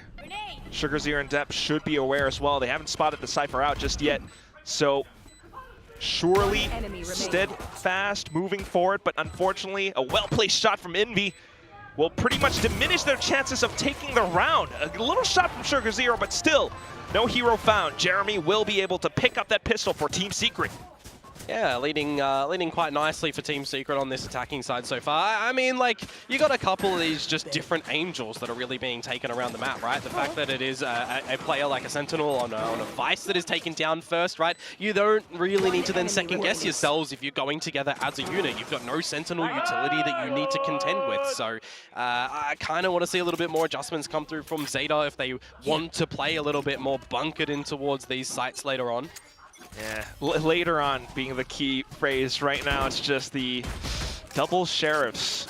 Not quite much on the util front as well. So ZETA just trying to push forward and trying to find what they can, but they're being smoked off as well. And it is Jesse Vash with a lone ghost trying to hold up on the eco for the team. And that baits ZETA into pushing forward. A bit of a blender as 2GE bursts them down. Jeremy off the other angle with the outlaw as well. Clues and XDL, you know, maybe they get a clue on where the site hit's gonna go, but will they be able to find frags? That is the question. Lightspeed over, and unfortunately no shots found, and they try to take a bit more space, but Clues looking to tap forward and be able to spray him full of holes with the Spectre. I mean, 2 players surviving at the end of the day. There's some good damage delivered by ZETA that'll make this bonus round look a little bit more potential. You know, probable for them, rather, I guess, right now. You know, you still, again, have to be considerate of this outlaw that you did get seen in towards that previous round. But all in all, you know, a couple of scrappy duels looking to come through from Team Secret. Some adjustments to be made. And I'm more wondering right now for Team Secret, we've seen, you know, some good timing on the utility, some good timing from Envy on these fault lines as well. Yeah. I'm thinking that this setup is a bit of a quicker one for some rubble control. Oh, very much so. Oh, okay, a bit of an exchange on the positions. Nice trade. Wow, Depth. Yeah, the trade does favor ZETA for now at least, as Depth continues to tap his way through. Good shot through, and that's going to be Clues holding down the B side as well. I mean, no clear routes for Team Secret in this round. Whoa, whoa. 2GE, wait, what? The flash! But Clues still manages to find the shot. Paranoia. Expiry, bit unfortunate there. Again, this is just one of them bonus rounds here, Quack. So the 2 surviving soldiers from the last round, well, we'll see if they can do anything here. What? As I say that, Wild Oreo, hold on. It's still a 2 versus 3, but a couple more shots like that, okay. No way, okay. Well, now he's online for the ace, but low HP. We'll see what he can do. Tries to creep forward. Had an idea of where Shota could have been coming from, but still, unfortunately, taken down close range. It makes you question it a little bit, doesn't it? Makes your heart thump. Oh, just a bit. What if the clutch would come through?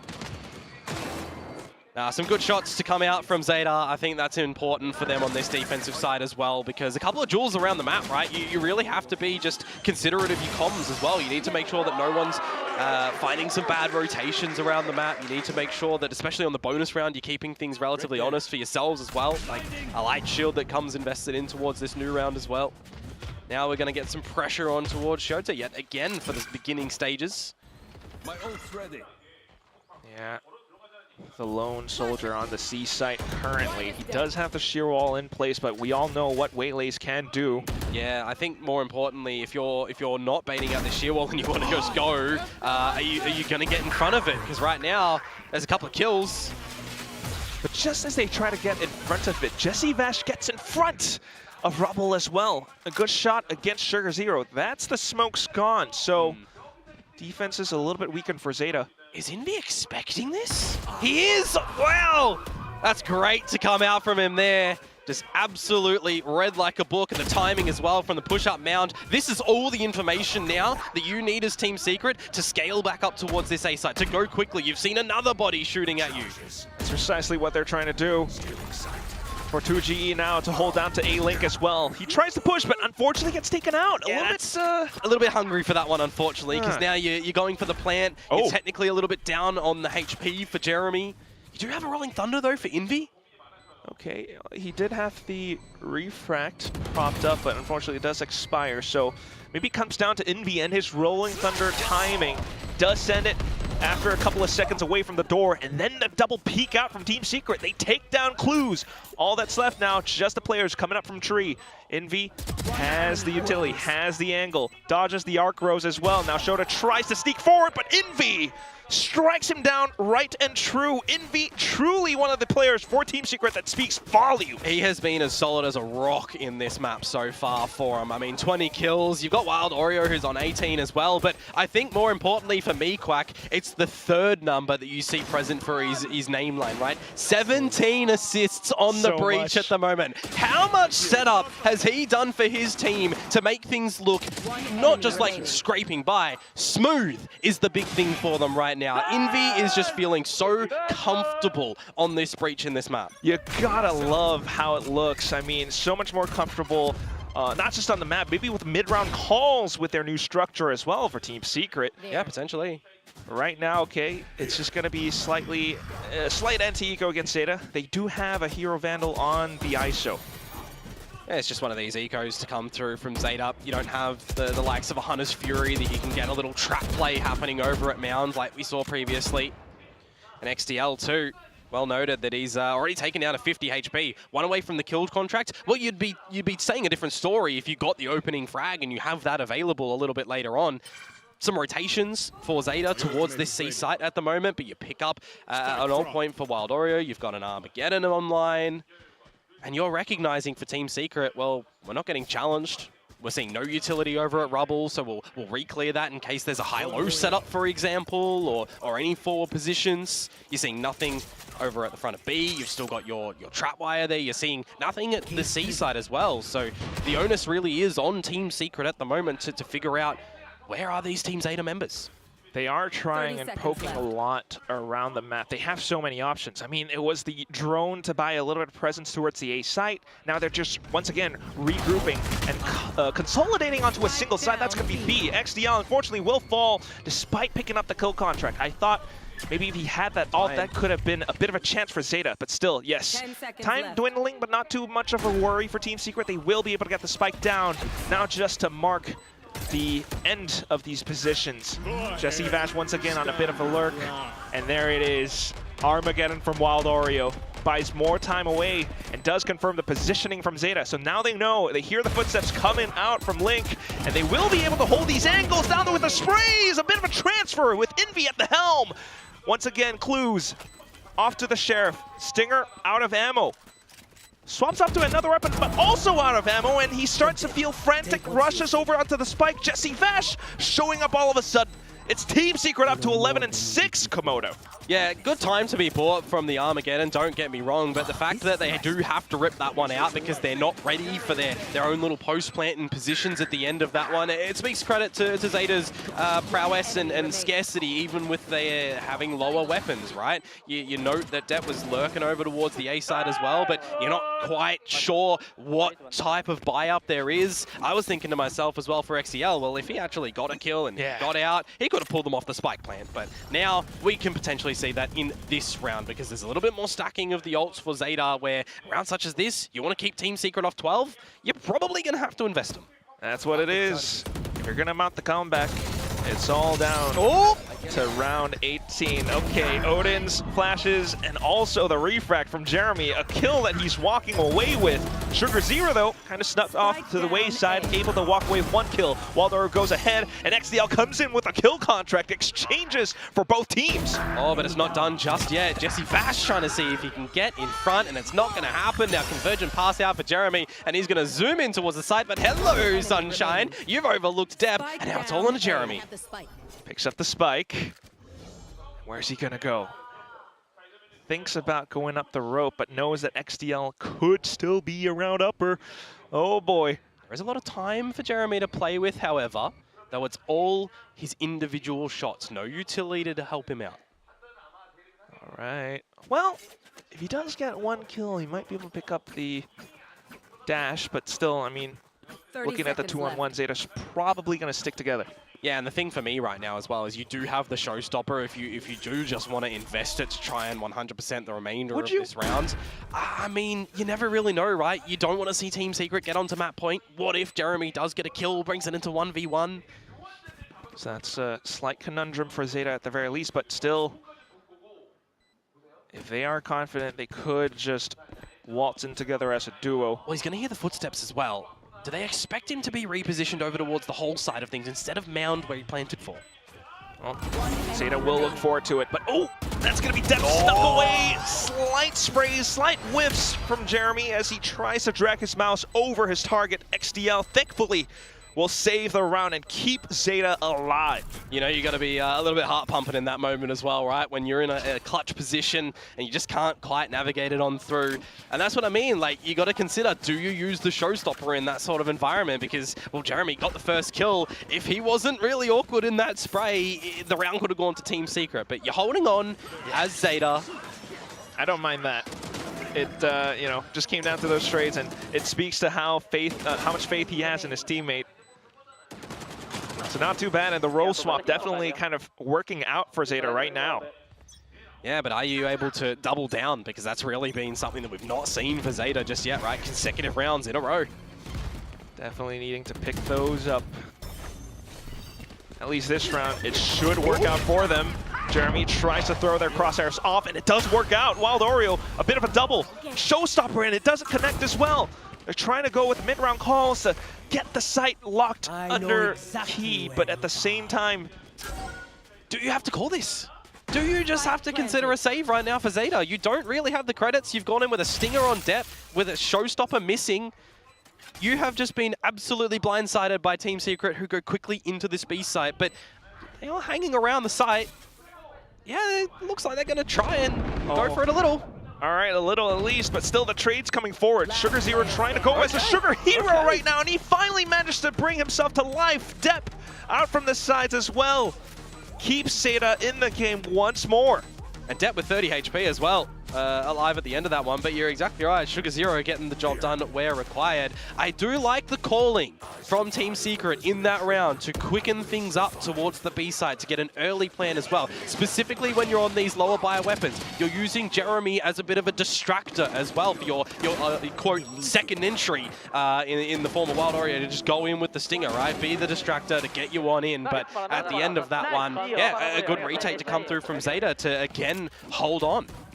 We hadn't seen consecutive rounds from them since the first pistol and second round of the whole map. Yeah, that's what it is so far for ZETA, but that's great. You know, they are always surely, but maybe slightly slowly adapting, right? Reading that it was that distracting play, so Sugar Zero was able to kind of micro-manage his angles through that one little link angle. Next round, though, now they're going to have to work against the full force from Team Secret, and it's the high-low setup. Sugar Zero able to walk away with one, and then Shrouded steps into safety. Yeah, got to recognize that he's a little bit vulnerable at the moment by himself. See what time he can potentially afford for either any assistance or if he can just figure out with all of his years of experience that, yeah, the hit's not coming. They're resetting. Still having to keep himself invested, though, especially the smoke expiring away. So this is when then ZETA starts to get a read that they do have to get more information. The duo of XDL as well as Shota slowly pushing up. They do see the trip. The drone didn't see Jesse Vash, though. Safeguard at least by this sheer wall, but clues. Alrighty, the kill there. Hunter's Fury afforded. Keeping ZETA's chances up in this current round. Sugar Zero also noting the footsteps outside of Mound. Now puts the smoke up for his team. If that Odin gets here, you could just let it rip. But at the same time, it's just going to be the Hunter's Fury for now to keep themselves very much so in the round. 2G forced to TP upward. And with that little bit of a tell, it might be some information for ZETA to look and snipe him down with a bit of a hunt from Shota. ZETA still very much in the game. Yeah. Will this be the comeback that the Japanese fans have been looking for? That's good patience, and so far it's working a treat for ZETA as well, right? Some early shenanigans afoot, some early challenges, the high-low setup working well, bit of a reset as well. That kill actually coming through is quite pivotal too, because if that goes Jesse Vash's way, he can call an audible for some rotations. You're incentivized as ZETA to try and cut them off in the middle of the map as well, but you already kind of have that idea as Team Secret that that's going to be a potential. So really well done for ZETA to be able to pull through with that round, and now Team Secret are going to come through with a timeout because they're feeling a little bit of pressure, right? Things aren't really rolling their way at the moment. You can come out with one cheeky idea here to get to map point. That's going to be worth its weight in gold. Very much, especially on ZETA's map pick. But at the same time, you know, that round just fills me with so much hope for ZETA, Komodo. I mean, last week, playing against T1, they did pull off a huge comeback on Split.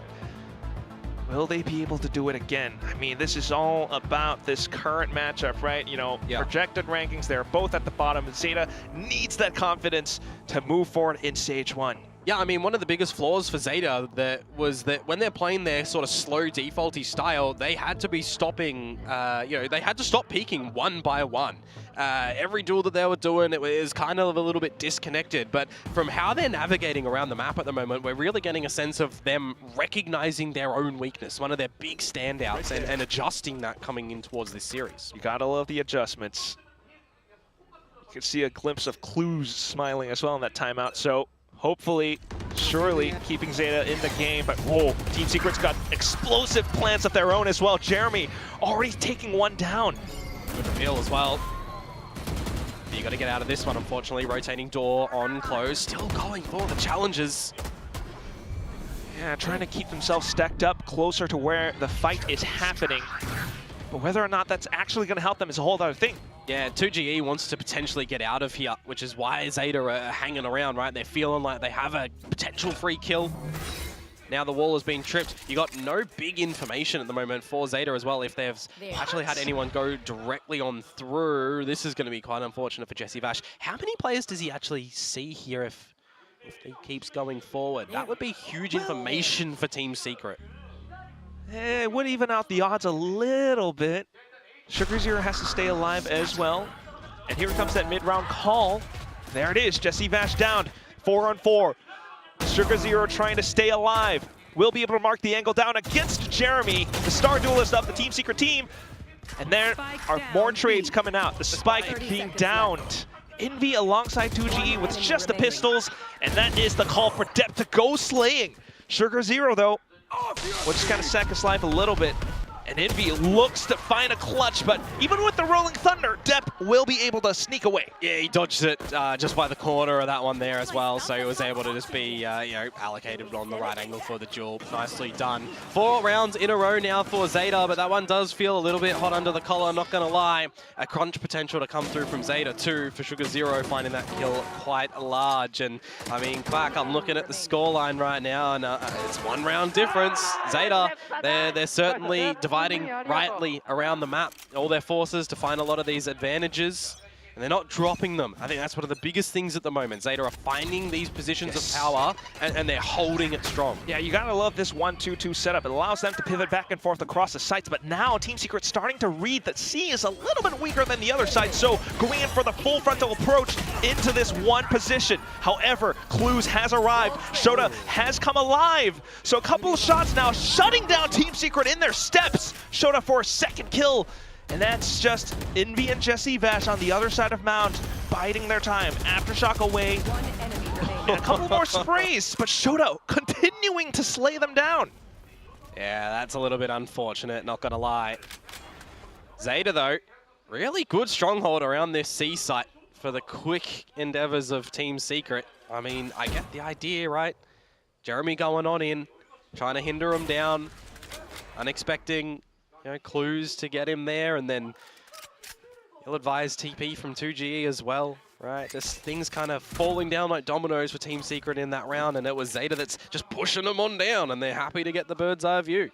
So this is going to be one of those situations for Jesse Vash where you're just going to disconnect yourself, go for the save. You've got some time to have a bit of a discussion in Team Secret's camp right now on really what is this next round, and potentially even the round after going to look like. There's a couple timeouts still to play for us, sure, but you know, this is going to be an equal scoreline now, 11 apiece after such a stellar lead for Team Secret, right? This is 5 rounds in a row for ZETA, where I was saying before, we hadn't seen anything consecutive since the beginning of the map. Yeah, 5 rounds is a lot.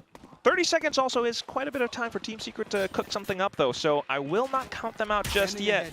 Certainly, possibly a bit of an approach to break ZETA's 1-2-2 setup. I mean, so far that's been the slight problem, is the fact that you've got players like XDL playing around, you know, Baby Door, A-Link, which allows him to play between both B and the A site. Also a bit of rubble control as well, so Team Secret hasn't quite been able to crack that open just yet. Maybe a bit of a multi-layered approach where they're able to draw someone out from the B site. There it is, timeout. Yeah, more discussions to be had for Team Secret. I mean, you've got these timeouts. If it's getting to the wire, definitely dive in towards them. You know, there's 5 rounds in a row that they can kind of use as a recipe to figure out where these weaknesses were, right? You've also got to consider that in the previous installment against RRQ, right, there's differences in terms of the agents, sure, but there's going to be some similar tells and some similar strategies that are going to come out that ZETA can get a bit of a feeling on what this one looks like and how they know how to counter it. So hopefully maybe past experiences will help them right now, but you gotta imagine also calling a timeout at this juncture might help ZETA as well. Got to be a bit of a momentum stall, right? If you're thinking as Team Secret, you want to stop a little bit of the momentum from ZETA as well. I mean, the timeout's going to be a boon to just have your own discussions, because I see the way that these rounds were working, right? Defuse after defuse after defuse. But currently, at least, I mean, reading the round from before, you know, when Team Secret had the slight eco, they were rushing down the B site. So a triple stack from ZETA right now in towards B main. Yeah, it's going to be the half buyout to back up Jesse Vash's Vandal carried over. Lots of stingers. Again, a round such as this, you want to be a bit explosive. Spot out some utility with that drone. Go in with Convergent Pass, with Armageddon. You know, layer a couple of these ultimates together to get the space. But the problematic thing for Team Secret then, how do they contend with a retake? Yeah, and this is what it is. Even with the timeout, you know, you're not entirely sure how ZETA might be playing in this current round, and ZETA have come away with their own adjustments. A lot of control around B main, and that allows them to maybe play around the door. They still haven't popped the shear yet, though. This is the problem. That's going to buy quite the amount of time at the 50-second mark as well. Okay. So just trying to trip some out, maybe bait out some utility before consolidating towards the A site. It's a similar strategy to what they've played before, though. Yeah, and already you're getting some movement from ZETA, too. Thinking that it's going to come over towards this A side. It is the right idea to position somebody like Depp over there early with the showstopper available. Very much so, and ZETA has the read. Still, though, Team Secret trying to play ahead of pace. But Depp's got the shot. Oh, no! Bit of a blunder! It blows in his face! XDL, though, will be able to find the shot, but oh, what is this? The Armageddon taking down 2! And they've still got Convergent Pass as well, with the Spike Plant going down now. That can buy such significant time. And there it is. Sets it up and deploys it. It forces ZETA out of position, but with the weaponry, Clues and Depp will still be able to gun down their opponents. Just Jeremy left. Has to go for the swing. And there are too many targets, too many bullets flying down his path, so it's still going to be ZETA picking up the round. The first team to reach map point. Yeah, it feels like Team Secret got a little bit confused at the end of that one, because as soon as the Convergent Pass comes out, you've got some of their players looking for a challenge over towards Drop, over towards Heaven, but then you've got someone trying to disconnect from the site in and of itself as well. It feels a little bit awkward for Team Secret there, when you consider that the Armageddon got the only 2 kills in the round. A bit too over-eager, you're thinking?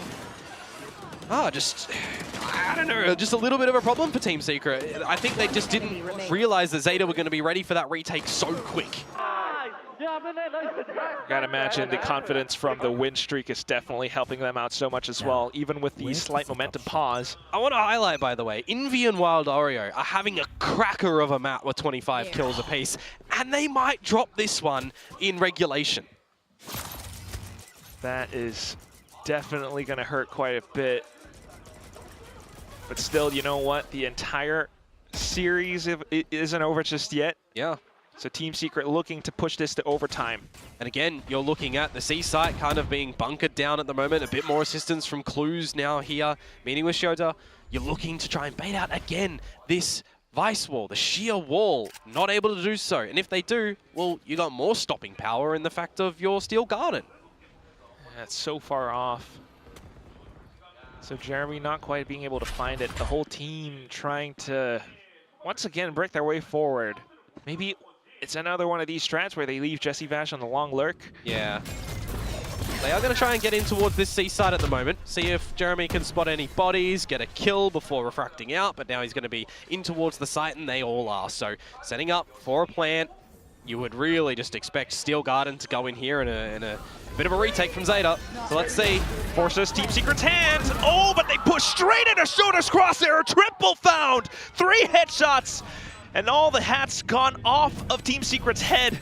Just Envy out from Mound. Jesse Vash trying to pull out the biggest flank of his life. Envy able to deal with the front though, but here comes the half stick. Clues has gotten it halfway, and Jesse Vash continues to peek. Oh, the smoke in his way. Sugar Zero! He picks up the round! A Red Bull clutch through a defuse of all things, and ZETA completes the comeback. Final score, 13-11.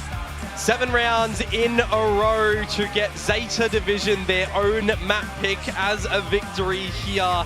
And what a mountain that they have climbed as well. On the defensive side with the double duelist, no less. Generally, so far this tourney, we've seen what? Double duelist defense? No, we don't need nothing like that. We're just going to aggress and aggress and aggress. But look how many retakes they come through with successfully here, Quack. They're going to be absolutely happy with that one. So much confidence found in just that little comeback from the second half. This also turns around their stats, which have been looking a little bit dire from before. Their defensive rounds haven't been the greatest, but off of this one, you have to be happy with how they are playing today. Yeah, I mean, I still want to give some really good credits over towards Team Secret as well. I think the first half that they did quite phenomenal, right? Yes. The way that they're positioning and trading each other with all of that utility, it was looking gorgeous for them. I know I highlighted the Envy's assists, right? It kind of does feel like it fell off a little bit towards the second half, but we got more coming through from Wild Oreo, so I think that quite offset it nicely. But yeah, I mean, the big elephant in the room is literally going to be these post plants that were faltering by Team Secret. A lot of the time, ZETA got in quick and they just weren't prepared. It was really, really tough. I mean, you know, this is even with the coach's intervention towards the end of the map. But that said, yeah, we definitely cannot leave Envy and Wild Oreo out of the conversation. They have been putting up huge numbers for the team. They did so well in the first half, but ZETA, I mean, wow, what a comeback. The adjustments through and through. They played the macro game well, and you've got to love how they are looking today. Will this be even better in the second map? You know, we'll toss this all over to the desk to talk about as they set us up for what could be more action coming through. Well, we already had a lot of action on the first map there. I thought we were going to have a Team Secret map 1 win again, this time on ZETA's map pick. But then ZETA started to come back, and there was a moment where there was a Tejo ult, and we're like, oh, okay, Team Secret's got this. But then no, ZETA keep their stride, keep it steady, and push back against ZETA's comp. Yeah, I mean, I felt like Team Secret had a good approach and a good game plan. Particularly their defense had a lot of depth to it, and it was very difficult for ZETA to work out. But at the end of the day, I think Secret, that is just a failure to close the game on the attacking side. You're up 11-6. The coach has a timeout to get some input. You've been shuffling around the IGL roles and a couple of different people that can have some input, and they still couldn't find a way to break the defensive side of a team that's playing a double duelist comp that doesn't have a terrible lot of util on the comp. Like the Raze offers a lot of util initially, but you know, you've just got the Vice wall over there. You know, I don't find ZETA's comp to be super complex to attack into, and they could have found an answer for it. No, a lot of nerves when it comes to closing out the game. Like, I think in theory, everybody understands how you should do it, right? You want to stack up those ultimates, you want to create rounds where it's impossible to lose, essentially, but all it takes is that little bit of nerves to creep in, and you start to think other things, or what's really common is someone tries to be the hero. Somebody tries to go, I'm going to win this game, I'm going to step up, and instead you end up making more mistakes. But this was Team Secret's game through and through, and I felt like it just went away for them towards the end. 7 rounds in a row for ZETA to clinch this game, and I mean, this shouldn't be happening for Team Secret. You got some big individual performances as well. Oh, for sure. In fact, we were talking about you're admiring Secret's comp change here and how they are shifting things and how ZETA couldn't quite respond to it on the get-go. Yeah, for sure. I mean, they mixed up into the Waylay. Both teams changing comps going into this game of Lotus. So Team Secret, I think, you know, ZETA, anything that they would have prepped going into this, their map pick is going to be pretty irrelevant. And the way that Secret played that defense in particular, a lot of change-ups of setups. I like the way they use the Waylay, and I think we have some replays around it as well to be able to get that rubble control, as well as some of the retake setups that we wanted to highlight as well. I think that their comp had a lot of depth on the defense, and it looked very convincing on the defense, but that attack side, like I said, was just not quite there, unfortunately. Yeah, honestly, in my mind, they should have got more. On that defender side, it was very, very good. We do have some replays that we can go into, I think, and we'll break this down a little bit more. But I really liked what they were doing from the start. I mean, this Waylay idea is lovely, right? You can get on top of rubble, take that first peek, and if you need to get away, you can get away for free. It's very little committed to it, right? You dash up on top of rubble, you've got the refract activated. If the other team does commit utility to be able to push you off the angle, you just refract and you get out of jail free, so to speak, and then you're able to adjust the rotations accordingly. Clues had a phenomenal game, though, it's worth mentioning, but some of these retake setups that Team Secret had were interesting as well. Yeah, I spoke in the pregame about how hard it would be for Jesse Vash to hold these sites, and I think he understood that as well, so he was playing a lot further back. We saw the retakes come in with this Breach Teo style, and it suited them so well.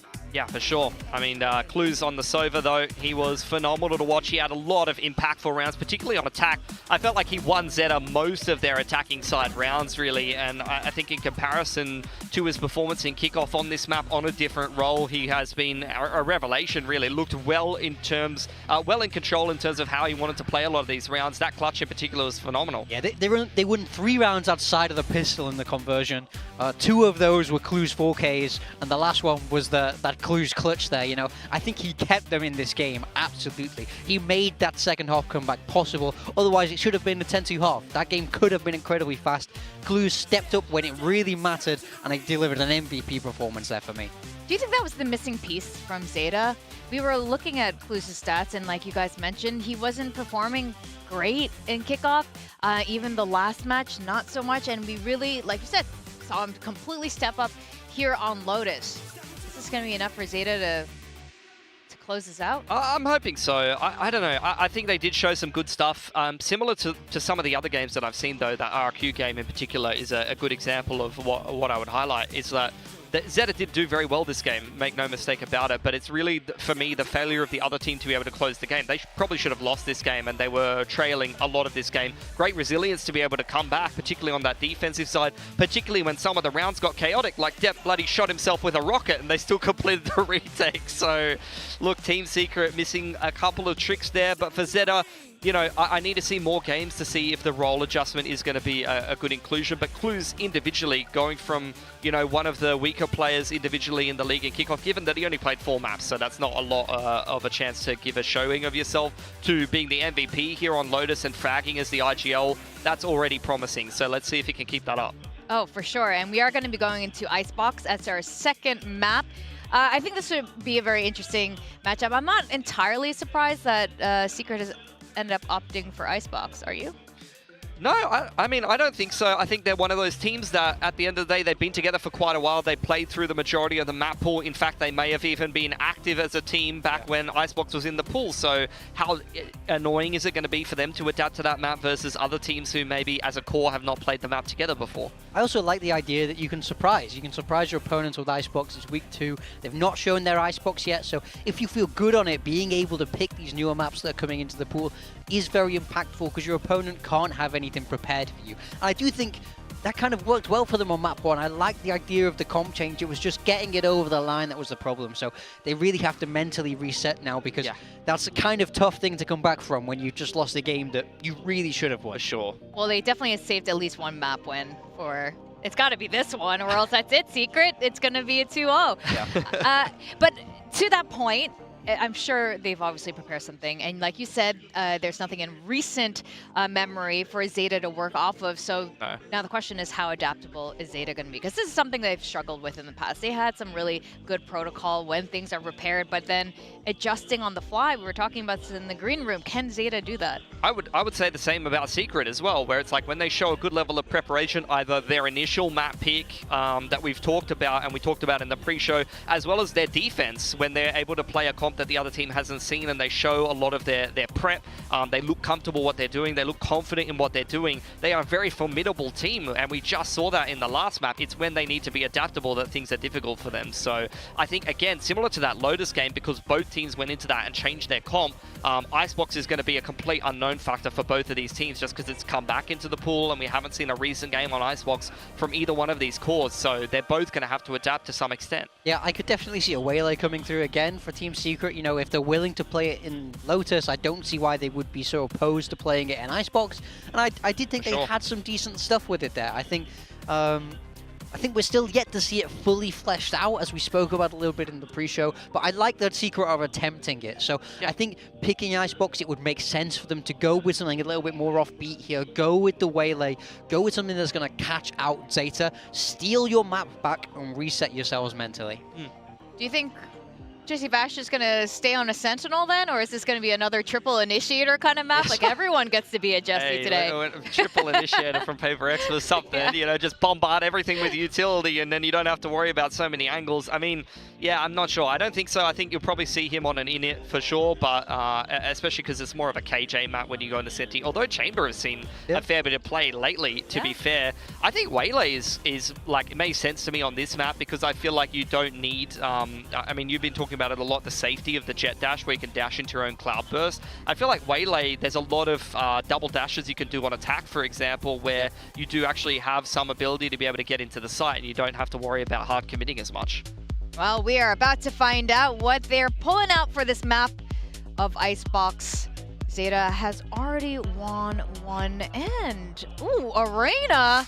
Arena is back. Yeah, ZETA, I mean, they're committing to that double duelist style that they were just playing on Lotus. They are going to have Dep and XDL. XDL once again on the ISO, which has been kind of mixed results on Icebox, but we'll see if they can back themselves well enough. Over on Team Secret, they are sticking with that Waylay on Jeremy. That makes a lot of sense for them, and they're leaning back towards the more meta we saw last year with Gecko KO. It is a very strong meta, and I also like it against that Reyna. If you can get rid of that dismiss and she's in a deep angle, she is in trouble. There isn't a lot of easy escape there. I'm interested to see how the Vice goes for ZETA as well. I have not seen that much Vice on Icebox, so we'll see how that gets utilized. Oh yeah, I'm very curious to see how ZETA is going to be playing this out. We're going to send this back to our casters to take map 2 away. It's Komodo and Quack.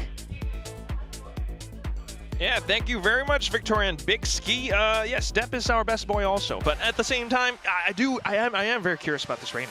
Yeah, I mean, Reyna's always a fun one, the old ranked agent. But look, if anyone can pull it off, we know a couple of the players within Pacific that are the Sharpies, right? That are the ones that we tend to see. I've always been a bit of a fan of Dep, you know, when it comes towards you know, Neon and just running around crazy, right? Missing a couple of ults in the last map. All right, we'll forget them. This time, when he pops the Empress, he just has to shoot. Yeah, no chance that you miss pressing the button that lets you go to the Empress. But still, yeah, the Waylay definitely still, you know, a bit of a hot topic as we have Jeremy in a position to refrag.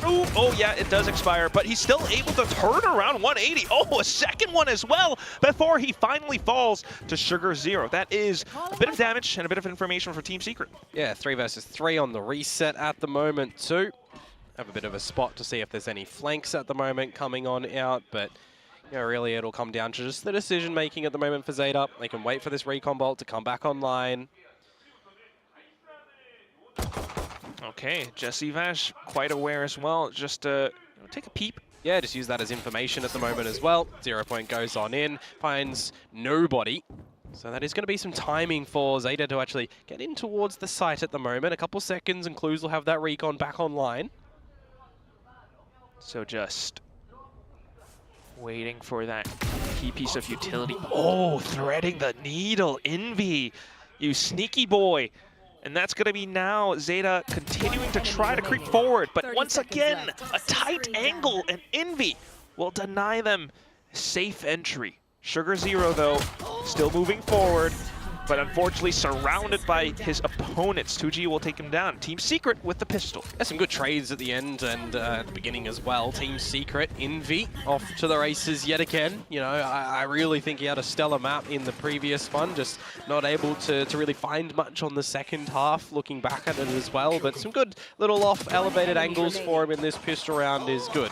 Now, I'm having a look at it and I'm seeing, you know, this agent composition that Team Secret are coming back towards. Yeah, it used to be an old bit of meta. You would substitute the Waylay in for the Jet. I do know that Tyloo are running this exact comp at the moment, and they've had some good results on it in its small sample size over in the CN region. League, which is running in the similar time, but also a couple of spams out from Envy, and he is able to walk away with 1 kill, 2 kill, and then 2 GE to continue holding out from Kitchen.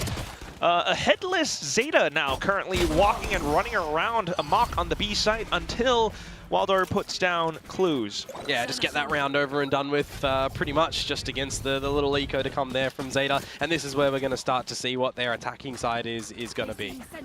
Yeah, that's going to be the biggest question that I have yet to find an answer to right now. You have the, you know, sort of double duelist. XDL has been providing quite a bit of value from before. I mean, when I think of Icebox and I think of some great changes towards what you're able to do on this map as well, I think elevation, right? Getting players on top of yellow if you're going towards B and you're trying to entry. Even getting them on top of green. You can't do that with this composition for ZETA Division, so they're going to be quite flat on the ground. And I wonder how much of a deficit that's actually going to provide them. Well, maybe that's where they're going to be expecting Jeremy up on top of these elevated positions instead, but still, yeah, it's definitely going to work against them quite a bit. So, drone out, just a scout. Oh, I've just noticed that the shear wall is going to be popped over at the B side as well, so that's some information for ZETA that they do have to be careful of a flank a little bit later on, but they are in through this A site at the moment, seeing no resistance from Team Secret. Oh, well, resistance in the form of utility, Komodo, so yeah, it works. It does buy a bit more time for the rotations to get in. And Team Secret have maintained most of their weapons from the previous round. Okay, but a slight whip on the Dizzy now. Waldario will still be able to regain his aim, and that's going to be Envy to strike back. Depp, however, elevated position through the ropes, will be able to find a shot against Jesse Vash. Now continuing to hold. They're low, though. Look at Depp, look at Sugar Zero. I mean, even Clues, right? They're all tagged up at the moment, and that's what can be a little bit of a problem. Sub 30 seconds to go and you're contending against some weapons. You know, there are still weapons that Team Secret have to play with here, don't forget, right? An Outlaw from 2GE can just finish you off. Even Jeremy, 2 HP. At least, well, taking the pace a little bit slower than Team Secret expects. That allows for Depp to regain some of his health. A second one in, and that's even more. 10 seconds and the spike. Oh, almost goes down. Okay, Sugar Zero has to quickly pick that back up. Envy still continuing to be a thorn in ZETA's sides. 0 point away, and he confirms that no one's up around yellow. So that is further information. But Depp still on a tear, and that's a quad right now. Online for the ace, but surely you play the safer game. There's a reposition from Envy, and Depp is looking at the correct angle here. Envy, your barrel's pretty long. He does sidestep it, but no, that's Depp. He's sharp as ever, and he's back online in map number 2. Ace in round 3 for Depp on the Reyna. We're questioning, why are we having a Reyna coming out? You know, I'm highlighting his last map's showstoppers. Well, those go into walls. Those don't work out. You got an Empress here. Yeah, you need to click some heads. And what has he done? Well, there's 5 kills to come on through. Oh, you gotta love it when Depp is playing this well again. Got to be confident. Absolutely have to be confident. If you're going in for a Reyna in a composition that's a double duelist comp and it's going to be, you know, quite flat-footed, you have to make sure that your utility and coordination is going to be quite pivotal, right? You need to make sure that you're letting Sugar Zero know when you need walls, when you need assistance. Or even just to go up for these duels. I mean, deep position found, and that's 2GE gone. Jeremy, though, trying to go away with a bit of a stun, but into an open position. It's Clues and the rest of ZETA surrounding the site. Waldario and Envy, though, trying to launch the retake, but unfortunately taken down by further members of ZETA Division. Envy No joy found as he tries to make a play out from Snow. So it's going to be ZETA moving forward with the lead right now. Yeah, just a quick barrage of duels over at the B site there. Kind of a little bit too quick and unaccounted for, right? Team Secret, 2 members just caught unawares real early in towards the round. And then with ZETA finding those kills, you know, they just start to whittle you down little by little. They don't even need to focus on getting a plant in that situation because they're peeking together in numbers, spotting out where Team Secret are coming from by this extra utility that is being thrown their way. So quick change of pace will equalize us up and push Team Secret onto a bit more of an eco for this new round. Again, they want to go for a little bit of this early B control. We've seen the shear wall be prominent time and time again. But if they do, you know, peek out behind that, well, you actually have a change up this time in Shota just looking at it. Yeah, I've also just noticed it's also the toxic screen from Sugar Zero that does keep some of these Team Secret players invested closer to B. Meanwhile, for this current round, especially with the successes from before, a sure-footed ZETA alongside XDL and Dep puts themselves up closer to 410. Gotta be careful with this Killjoy utility at the moment, though, from Jesse Vash. If you are destroying it, well, job's kind of done at the moment on this little eco buy that comes through for Team Secret. Oh, well, Team Secret trying to get ahead of the spike plant, but it's not going to happen just yet. It's Dep who's gotten 2 big kills, dismisses away, and now a slightly weaker equipped Team Secret trying to retake, but also for Shota on a bit of a lurk. Spots out the first. Taken out by Jeremy, though. That could be a weapon. Potentially. I mean, do you want to just go at it? You will if you are Team Secret, right? This is just your eco round. Now you've got a Bucky and a Vandal. There is a Sheriff for 2G2. Yeah, I mean, you could use it if you want to, but still 3 members for ZETA at the end of the day. Yeah, not entirely sure where they could be, so 2G to move forward. He does spot out at least one. The one that you gotta watch out for, though, really is Dep up by pipes, and he does find 2GE. Takes the rope away, and that's gonna be Sugar Zero finding Jeremy at the end as the spike gets stuck. So a bit more for ZETA as they move forward steadily.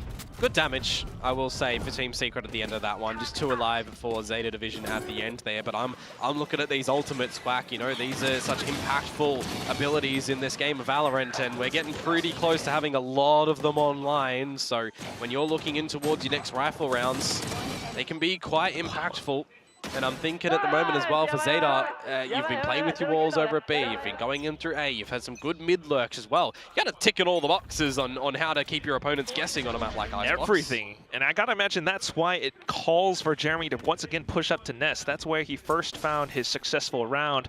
But nothing found, even with a 0 point from Envy. So yeah, Team Secret immediately back to B. And look how much of a rotation that sends them for. Hey, the turret in mid's not spotting anything at the moment either. So as far as Sugar Zero is concerned, position unchecked. Could cause more mayhem if he takes away that drone or keeps himself hidden. Team Secret trying to dispel the fog of war, but it's heavily working against them right now.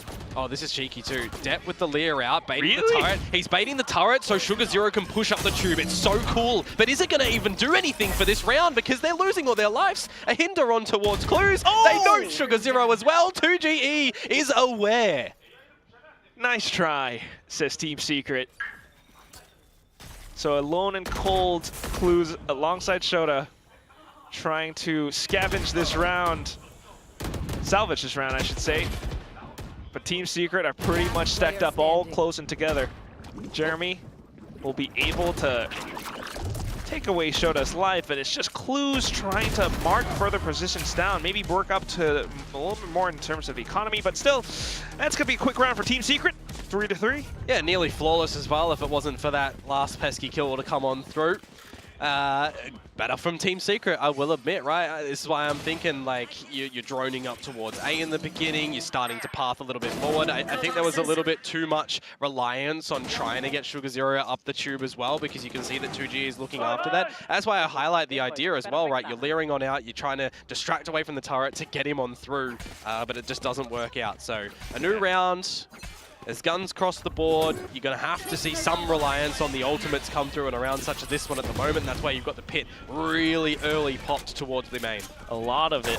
Still though, XDL is really close to his kill contract. If he does pick up an outdoor or, you know, a kill somewhere else, might be able to sneak 2G away from his little hidey hole. We have noted Jeremy pushing A quite often as well, right? So you could even use it over there. Early Hunter's Fury, however, at the moment from Clues, it's not getting anybody on the bolts.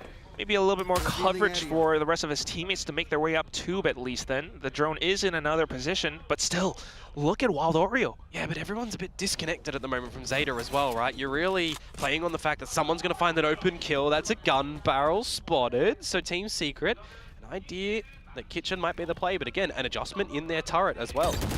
Yeah, huge reads coming out from Team Secret right now, but they have to work against the ISO, and that affords ZETA a bit of a trade. Clues then finds one more coming out from mid, and all that's left for Team Secret to work off of is just 2GE. Maybe a hidden position. Is he able to collect? Finds the first. Oh, but not quite the second. A refract from Jeremy as well, and that pulls even further away. So 1-on-3, Jeremy has to nail more targets if he is to keep his team in this round. The spike goes down for ZETA. Yeah, this is going to be a little bit too difficult for him, a bit far-fetched. So you just got to call it as it is, save the Vandal in towards the next round, and have another crack at it. I mean, the economy is going to permit another buy for Team Secret, so you're not going to be too unhappy about that.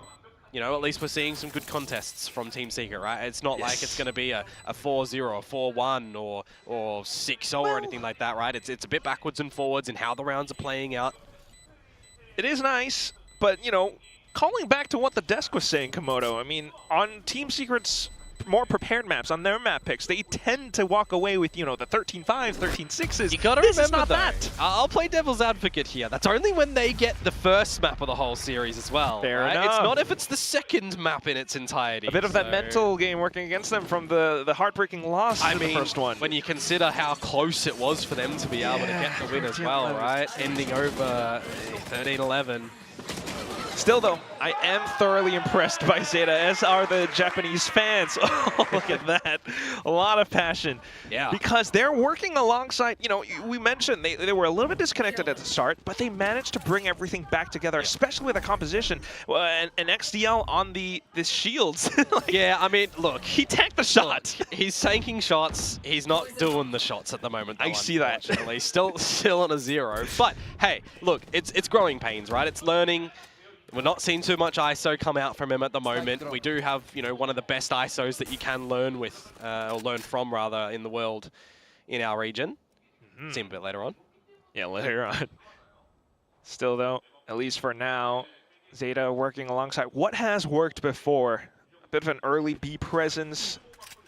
And then the duo of Clues and XDL to if he goes find their way back into A. Kill contract here. The drone's going to have to spot somebody first, otherwise you're sending into mid, and you're pulling in Jeremy. Oh, that's incredible. Here we go. One-on-one. He's on the board. XDL cracks the egg and finds his first kill in round number 8. And look how much that's drawn towards this A site. This is a perfect example of a bait play in towards the A site, and you draw out the fish ult. Oh my god, ladies and gents, this is how you sell a fake kill contract and a drone. That's all you need. And with that, Depp into a deep lurk as well, spots out the barrel and tries to play hooky along with a tight angle, gets the kill and dismisses away. Oh, almost just in time, but Indy will be able to strike him in the back. So a 3-on-4 now, if Team Secret can move even further up, trying to make use of the position up on B upper, but still the steel guarded, quickly invested by Shota. Keeps Team Secret once again at bay.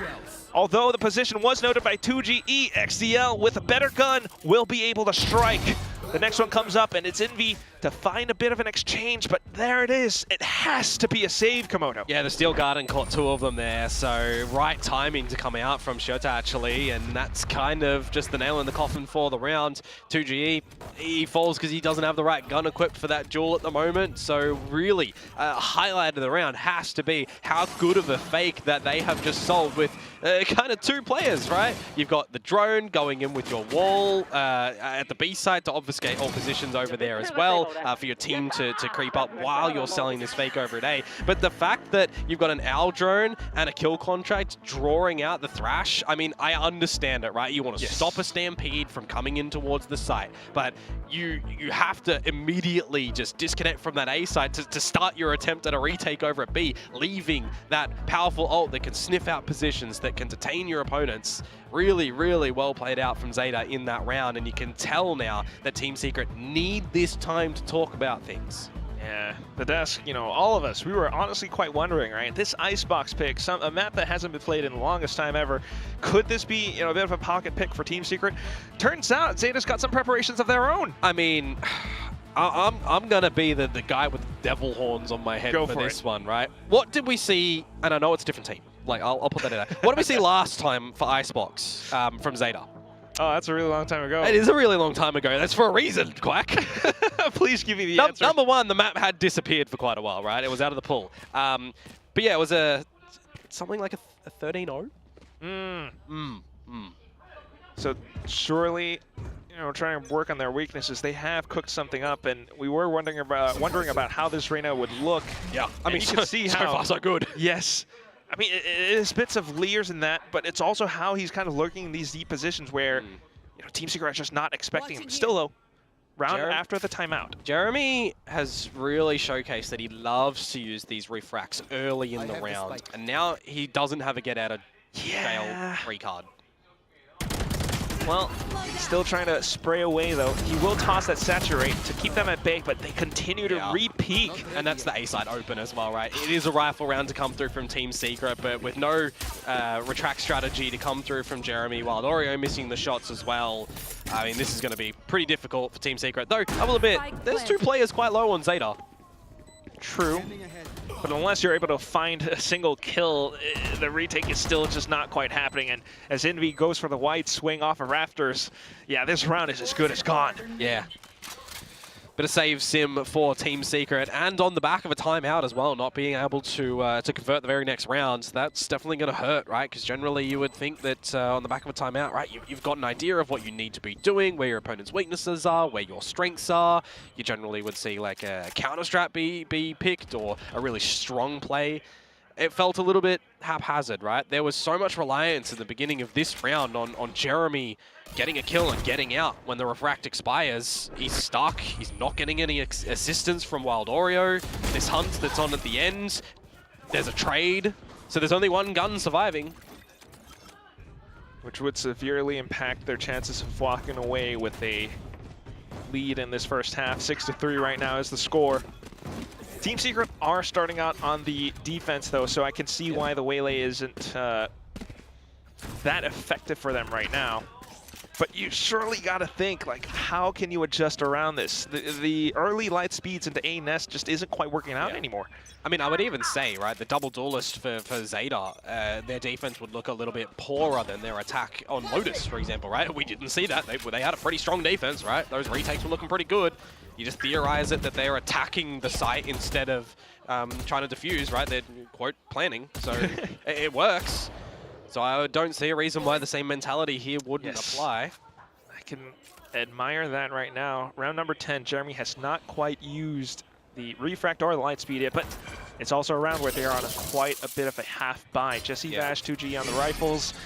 Doing their best to hold out around the B site right now, which is where ZETA has placed down this toxic screen again. But here comes XDL, trying to take Jesse Vash away. Jesse Vash will strike back with a Guardian.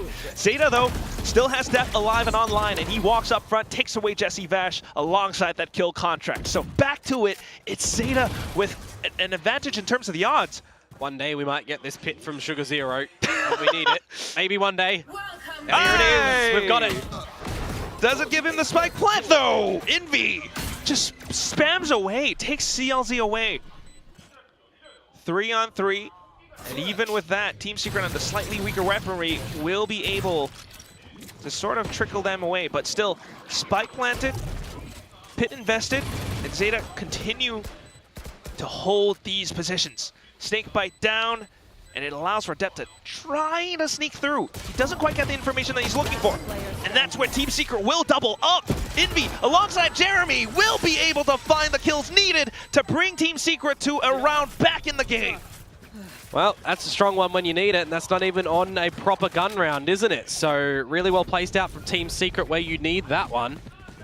And that's got to give you enough confidence to try and get back in towards this one. I mean, it really does start off with Jesse Vash, doesn't it? Yeah, he gets that first kill and traded on out, but that's a little bit of a propellant for the rest of the team. Time to be bought to get in towards this one. And you also got to kind of wonder as well for ZETA, right? Playing a bit more outside of the pit, is that too ill-advised? Not too much. You know, you did have 3 players online, but still, that's just Team Secret. Not fully respecting utility, but next round coming up. There. And that's Team Secret once again, with Jeremy playing it safe. Holds the high-low instead. Oh, look at Death. What a swing! Instantly, Wild Oreo decimated. And now Shota comes in to refill Death's position. They continue to hold these spots. And in with the tags, Clues will fire away with the Hunter's Fury just to allow his teammates safe passage into the site. Yeah, player advantage for ZETA, an open site ready for the planting as well and to set up how they do want it. So it's going to really come down on Team Secret. How does this retake work as well? Are they going to be careful for Sugar Zero on the lurk? Though before the plant even goes down, you're going to relinquish territory of this site and you're going to adjust things. Now this is where Sugar Zero on the lurk can come out pretty clutch. What a mid-round call. The timing of the peaks, though, has to be pristine. And he goes for a little bit of it. Does spot out Envy. The shot's being traded back, though. Oh, and Depp's got his teammates back. A second kill in the round for ZETA. And once again, it's Team Secret down in the dumps. Sugar Zero's position not quite detected, and as the right time ticks on the clock, Sugar Zero will find the 2 headshots needed to bring ZETA to 7. Yeah, that lurk to come out from him there was pretty damn good, I will say.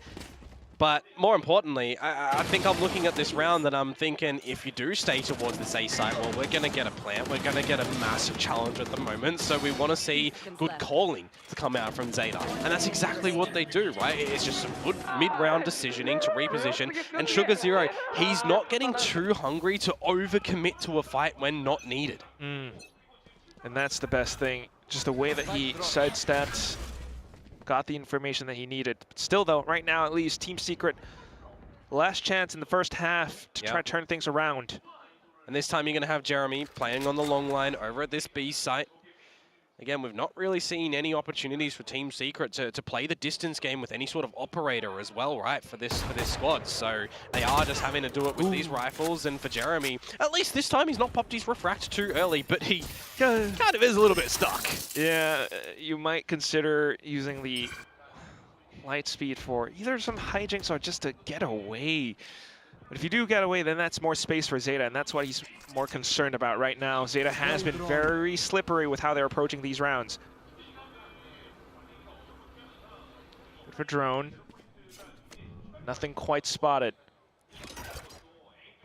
Team Secret are looking to peek out. A bit of a flash allows for the mid peek, and they don't spot anything out. So ZETA could only be either on the A site or B. But there is a bit of a fake onto the A site as well. And that's Jeremy finding 2 kills outside of Garage. Pops the convergent path, but then XDL gets ahead.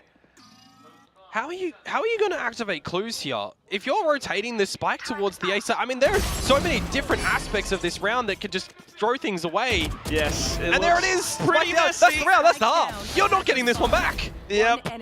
Spike down. Unless Clues can find all 3 kills in a matter of 10 seconds, which is highly unlikely. It's going to be Team Secret turning this to a 5-7. Clues, though, certainly will try not going down without a fight. They gave him a challenge. I mean, Team Secret are not protecting KD here. They want to close that one up. Switching sides. So still, I mean, ZETA maybe starting to overcook a little bit on some of these approaches, but still, it doesn't look too bad in this first half overall. You know, they found a lot of successful rounds. Team Secret are the ones, you know, trying to punch back against them. Spike down, attacker spawn. Well, 7-5 at the half. So, I mean, for ZETA Division, right, you definitely want to see how far forward they could get on their attacking side when you consider that they are on that double duelist, you know, meta, if you want to call it meta, their own little stretch of the meta at the moment. But is it really enough when I consider, again, what we saw over on Lotus, right, with their defensive side still looking pretty prominent, even on the double duelist? I think it's pretty, it's all right. It's mid-round. It's midway. It's not comfortable. It's not bad.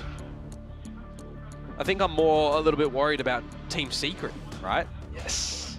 How are they going to look to close out rounds now? How are their post plants going to look when they're trying to protect this spike? Oh my. Was that like a Naruto reference? Well, whatever it is, it's certainly something that Team Secret needs. You know, you voiced your concerns for them, and I have to agree. Because if this second half doesn't go their way, they're looking at continuing forward with their loss streak. Well, yeah, I mean, no team wants to experience. No, and I mean, this is one of those series for both of these teams where, yeah, it's week 2, but with the way that these groups are, right, top 4 get through in towards playoffs for the chance to get to Masters Toronto. You don't want to be in the bottom 2. Yeah. Well, neither team will get relegated. So, I mean, that's the one thing that I can kind of come up with right now. They are at the bottom. So, on their map pick, does Team Secret have an answer? Especially on the attack, you have to imagine they have something, anything. Jeremy up to the top tube, but it's Soda stuck underneath. He does get a frag, and then for Sugar Zero to trade. That's Wild Oreo gone. Jeremy not quite finding anything either. Spikes on the ground, Komodo. Yeah, Sugar Zero, proficient with the pistols, looking for another, but that doesn't work out. So a 2 versus 4 turn 2 versus 3. There is an opportunity here for Team Secret to get the plant. You got a Nano Swarm for Jesse Vash, which you can either use when he's waltzing around. You could even come back and use it on the spike, but I don't think that's going to be possible for him because he's going to be playing for a little bit of time at the moment, hearing the information to commune over towards 2GE, and they're not looking at him whatsoever, Jesse Vash. Yeah, I like this. He spots 2 of them out to a pop, and he's on for the triple. Nano Swarm just a pop away at XDL's shield, and he's forced to hunt him down, but Jesse Vash already has the traps in wait. Team Secret strikes back. That is big to come out from him, a 4K. I mean, we've seen a couple of big fragging moments in this series already today, namely, you know, from the likes of Clues, for example, but over on Team Secret's side, you know, 25 plus kills for 2 of their members on the previous map. Those are some of the highlights, but where was Jesse Vash, right? What was he really trying to find when he's playing on towards that Cypher on Lotus? Well, he's getting shut down a lot, right? He's being forced into those retakes. Here, you got to take the onus into your own hands. You got to do something, and for some repositions, for some good shots to come out from him as well. And it's that, you know, even on the Sentinel role, it's something that he is, you know, not a stranger to. Yeah. That said, now with the guns, Team Secret eagerly looking for their next round up. ZETA, however, will put up the green curtain. And one of the differences as well when we're going to see the Killjoy versus the Vice is how you're containing flanks at the moment too, right? What garage control you're looking for at the moment. That's where Depp is pushing towards. And in a round with the pistols back like this, it shouldn't matter too much at the moment. But it certainly could alert you to what could be happening on the next. But right now, at least, a bit more information out from Wild Oreo. We'll be able to spray down at his next opponent. Oh, what is this? Envy! Unfortunate. Does get domed by Sugar Zero. Jesse Vash here to bail out the team. Uncle Jesse continuing to hold the back line, spots them out from screens, but with multiple targets, he does get a little bit overwhelmed. 2GE now the only one left. With the Outlaw as well, has to reload. That gives XDL a bit more timing to push up. Goes for the ropes, and 2G has no idea! ZETA turns things around in round number 14. You know, Paper Thin said it best. Sometimes we have the power. It's not going to do too much, we say. This pistol round to come through from ZETA, we say. And the shots are being collected whilst blinded, by the way. Uncle Jesse Vash, as you say, and you cursed him into the ground on that one. I mean, at the end of the day, you've got to hit your shots. That's what Valorant can sometimes come down to when you omit the abilities, right? And ZETA Division in that round, they hit their shots. It is what it is. What it is, though, is not. I'm not going to listen to Paper Thin because he's always rooting for the Japanese team. I kid. But that said, yes, ZETA's definitely looking a lot better right now. And with the confidence found, they're going to move up front. And that's where XDL does get taken out, unfortunately. But CLZ has his team. And that's going to be 2 Outlaw shots being fired off. Depp, though, caught alone up on 410. Unfortunately, getting taken down. Wild Oreo still able to fire some shots back.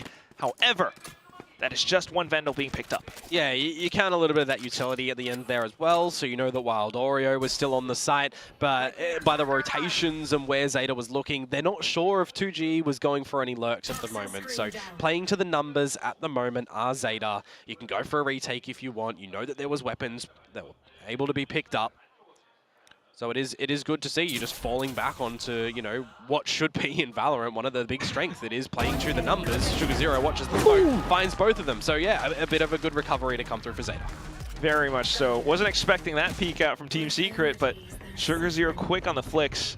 And yes, why not, right? Work with a safe bet. You have those numbers after all. Yeah. Great shots from Clues, I will say. Very quick with that Outlaw. Definitely a powerful weapon as well when it does come in towards a, well, what should have been a bonus round, but no, you know, one of those good rounds for ZETA to get on the board. Now we finally have our first gun round, and Sugar Zero on the defensive side is one away from the Viper's Pit. If he's able to find that one, that could be a good stalling tactic, or great in a retake if ZETA want to switch over to that if they have it. Especially in some of the upcoming rounds, but this is where I really want to see a lot more coming out from young Jeremy. He is on the waylay. This is the gun round. This is where Team Secret needs to put their foot in the ground. Absolutely. Okay. Get across towards Yellow as well. Good flash drive to permit a bit of entry, but how far forward does he want to go? Just a quick spot, an exchange of a single bullet each, refract out of there. And I'm actually also seeing no forward positions from Jesse Vash by himself at the moment because it's only him towards this A site. But likewise, right? He's not seeing anything too far forward from ZETA.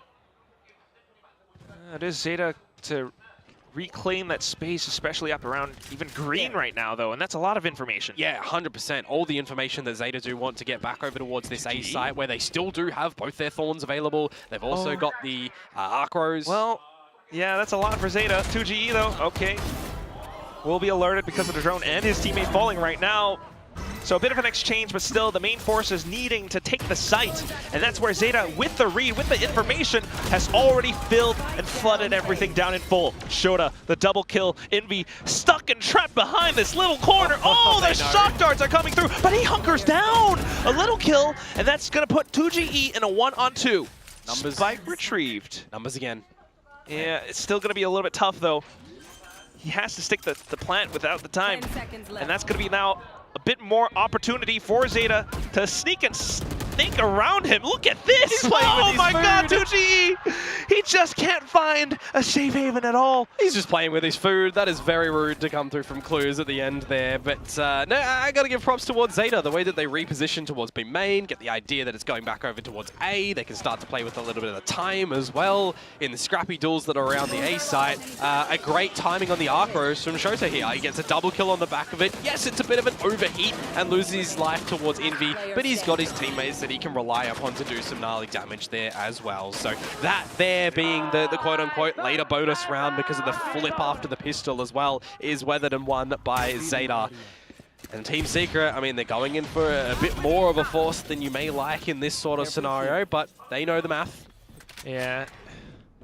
You know, it is somewhat mid to late, Komodo, but I am starting to get very, very concerned for Team Secret as Jeremy falls right now. 2GE, though, holding the back line, will be able to fire back and punch against XDL. Unfortunately, however, Wingman will not be able to get the spike down, and that is allowing for ZETA to really sneak back into the site, similar to what they've done just previously. Sugar Zero from screens, more players from rafters now. They have everything swarmed, and Jesse Vash, with just a stinger, tries to find a little bit more. He spotted both. Yeah, a little bit of information, but does he have the shots? ZETA is able to play ring around the rosy with this. They're looking for that little tap from Uncle Jesse. 40 seconds to go. Okay. I think it would be so risky if he even contemplated using the lockdown at the moment. He really needs to just play with the time himself and think, where do they reposition? You've cleared the whole site, but they've gone out. The lockdown would force them to rush against him. Exactly. So he's really clearing everything out. The spike hasn't quite yet been picked up, and ZETA is just still waiting ever so patiently. Swaps for the weapon. He's thinking that they might have rotated. The thing but you really got to play your hand here. With a retake as well, it's a dart in. Oh. There's the dart, and instantly he knows where they are coming from. Has to watch for Raptors as well. And further ring around the Rosies. ZETA works together as a duo. A bit of a high-low with the crouch as well. Jesse goes for the huge loop around them, but Clues is already marking the back! And that's ZETA! Upwards and forwards with double digits. Yeah, a little bit too difficult at the end there. Had it been a 1 versus 1, you know, of course those scenarios we'll never know. Maybe you would be more incentivized to actually drop the lockdown in that sort of scenario. I think 100% Jesse Vash would have done that, but a 1 versus 2, yeah, just a little bit too difficult for him in the back of that one. And remember, that was, you know, the bit more of the half-light to come on through. Oh, man. So it's not the worst things. You've got some damage on towards ZETA, but I got to say, right, I look at this scoreboard And I have a flashback to an hour or so ago, right? When we had such a stretch in front from Team Secret. When they hit 11, right? We saw 7 rounds in a row for ZETA to close out the map, 13-11. Where are we, Quack? What's the scoreline? 11-6. Are we looking for that from Team Secret? I don't know if it's there. Surely the timeout invested, but will that bring them any fruit? Bear them any fruit? We have a lot of online alts online right now. Yes. A lot of them. Yeah, we could definitely just have one of those big old Valorant rounds come forward as well right now. But yeah, I think my questions at the moment that I had for the beginning of this map have sort of started to be answered on how Dep was going to look on towards the Reyna, on how XDL is going to continue on towards this ISO as well, what strengths we're going to see there. And conversely as well, for Team Secret, you know, Jeremy on the Waylay, right? With this coming on back, how is Team Secret going to look? Because when you have a Jet in the mix substituted for the Waylay, right, you're trying to still, you know, create space for your team, get set up by the flash drives. It's the same sort of principles that they are doing at the moment, but we're not really seeing ZETA Division give any jewels at the moment over towards Jeremy to be able to capitalize in getting a kill, getting out. The positions that they've been playing so far have been quite defensive. And now, after a timeout of all times, ZETA's triple stacking on B, and they're looking to possibly push out a garage. It's going to be dark days for Team Secret ahead of him, unless 2GE is able to snuff something out. And at the same time, for Jeremy, once again, you know, I am reminded of what Big Time has been talking about, the need to support the Waylay right here. But, okay, a little bit of information, but unfortunately, it's just a one-on-one trade. Yeah, but look at the wrap potential to come through from ZETA at the moment. It's got to have to be go time for Team Secret. They recognize that they have to hold W. Does Jesse have anything, though? That's the question. He's able to find the first, needs a little bit more. Null Command being popped as well, and it does allow for Team Secret to get the spike down early and quick. Jesse Vash quickly coming back to regroup with the rest of his team. Hunter's Fury in for clues if they do need it. Remember, he is playing towards the boiler. Oh. Well, all them stuck up together, but Soda! What is that? The full mat dump into every player from Team Secret. That's a massacre. That is absolutely a massacre. You're looking at that flank to come out from ZETA, and you're noting that Sugar Zero was spotted out there by Jesse Vash as well. But I guess in this world, Team Secret weren't expecting a third player to come through from the wrap. I'm thinking here, I'm sitting here like, oh yeah, Clues is going to be able to use a Hunter's Fury to try and find some more time for them to get a wrap. Maybe Jesse Vash is going to drop a lockdown. You could counter it with that. But no, let's just have our third member just surprise everybody on Team Secret. Right? Yeah, I was thinking for Shoda to maybe watch out for you know, his teammates if anything, but I mean, the fact that Sugar Zero plays it on the belt, right? I look at that replay, all 4 members look to the belt. No one's even thinking that that's going to be possible. That's a feels bad moment, but we are where we are, and it is map point for ZETA. Bit of a spam as well, just in case Jeremy might have dashed on over to Nest. But he's nowhere to be found. It's going to be the Thrash that is brought over to the B site. Yeah, clear all the closer positions that ZETA have been quite proficient in finding, not going to lie. Doing it together in numbers. Oh my god, ZETA still has 5 ultimates online. Yeah, that's, I mean, if you want to get back into a round like this, number one, you don't want to be up against, well, probably any ults. You want all of your weaponry. You don't really have that either. I mean, Jeremy could layer in Convergent Pass, you can get a lockdown in there. You currently don't see anyone at the A site, but ZETA are 100% happy enough to play for a retake in this scenario. Oh, so much so. Now the question is Team Secret able to recognize this fact? Are they able to get ahead of some of these possible retakes coming through? Pit up and Wingman for the spike. Here we go. You're going to get in the Gulag, and then it's going to be a scrap. All right. Let's see how the scrap goes. At least Clues, though, we'll be able to find a little bit more. And XDL instantly deleting Jeremy as well. Duelist for Duelist.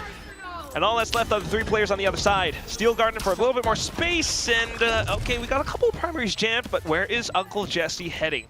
He is up by belt, and he's looking for a little bit more positioning in towards the spike. Maybe a couple of sprays. Oh, but look at Sugar Zero sneaking from right underneath. 2GE strikes one down. Jesse Vash for a little bit more. But still, the spike is getting stuck, and Jesse Vash has to swap over to the sidearm. Hops over and gets the right click into Clues. What a round for Team Secret. They hold on. They throw everything with the kitchen sink in that one, Quack.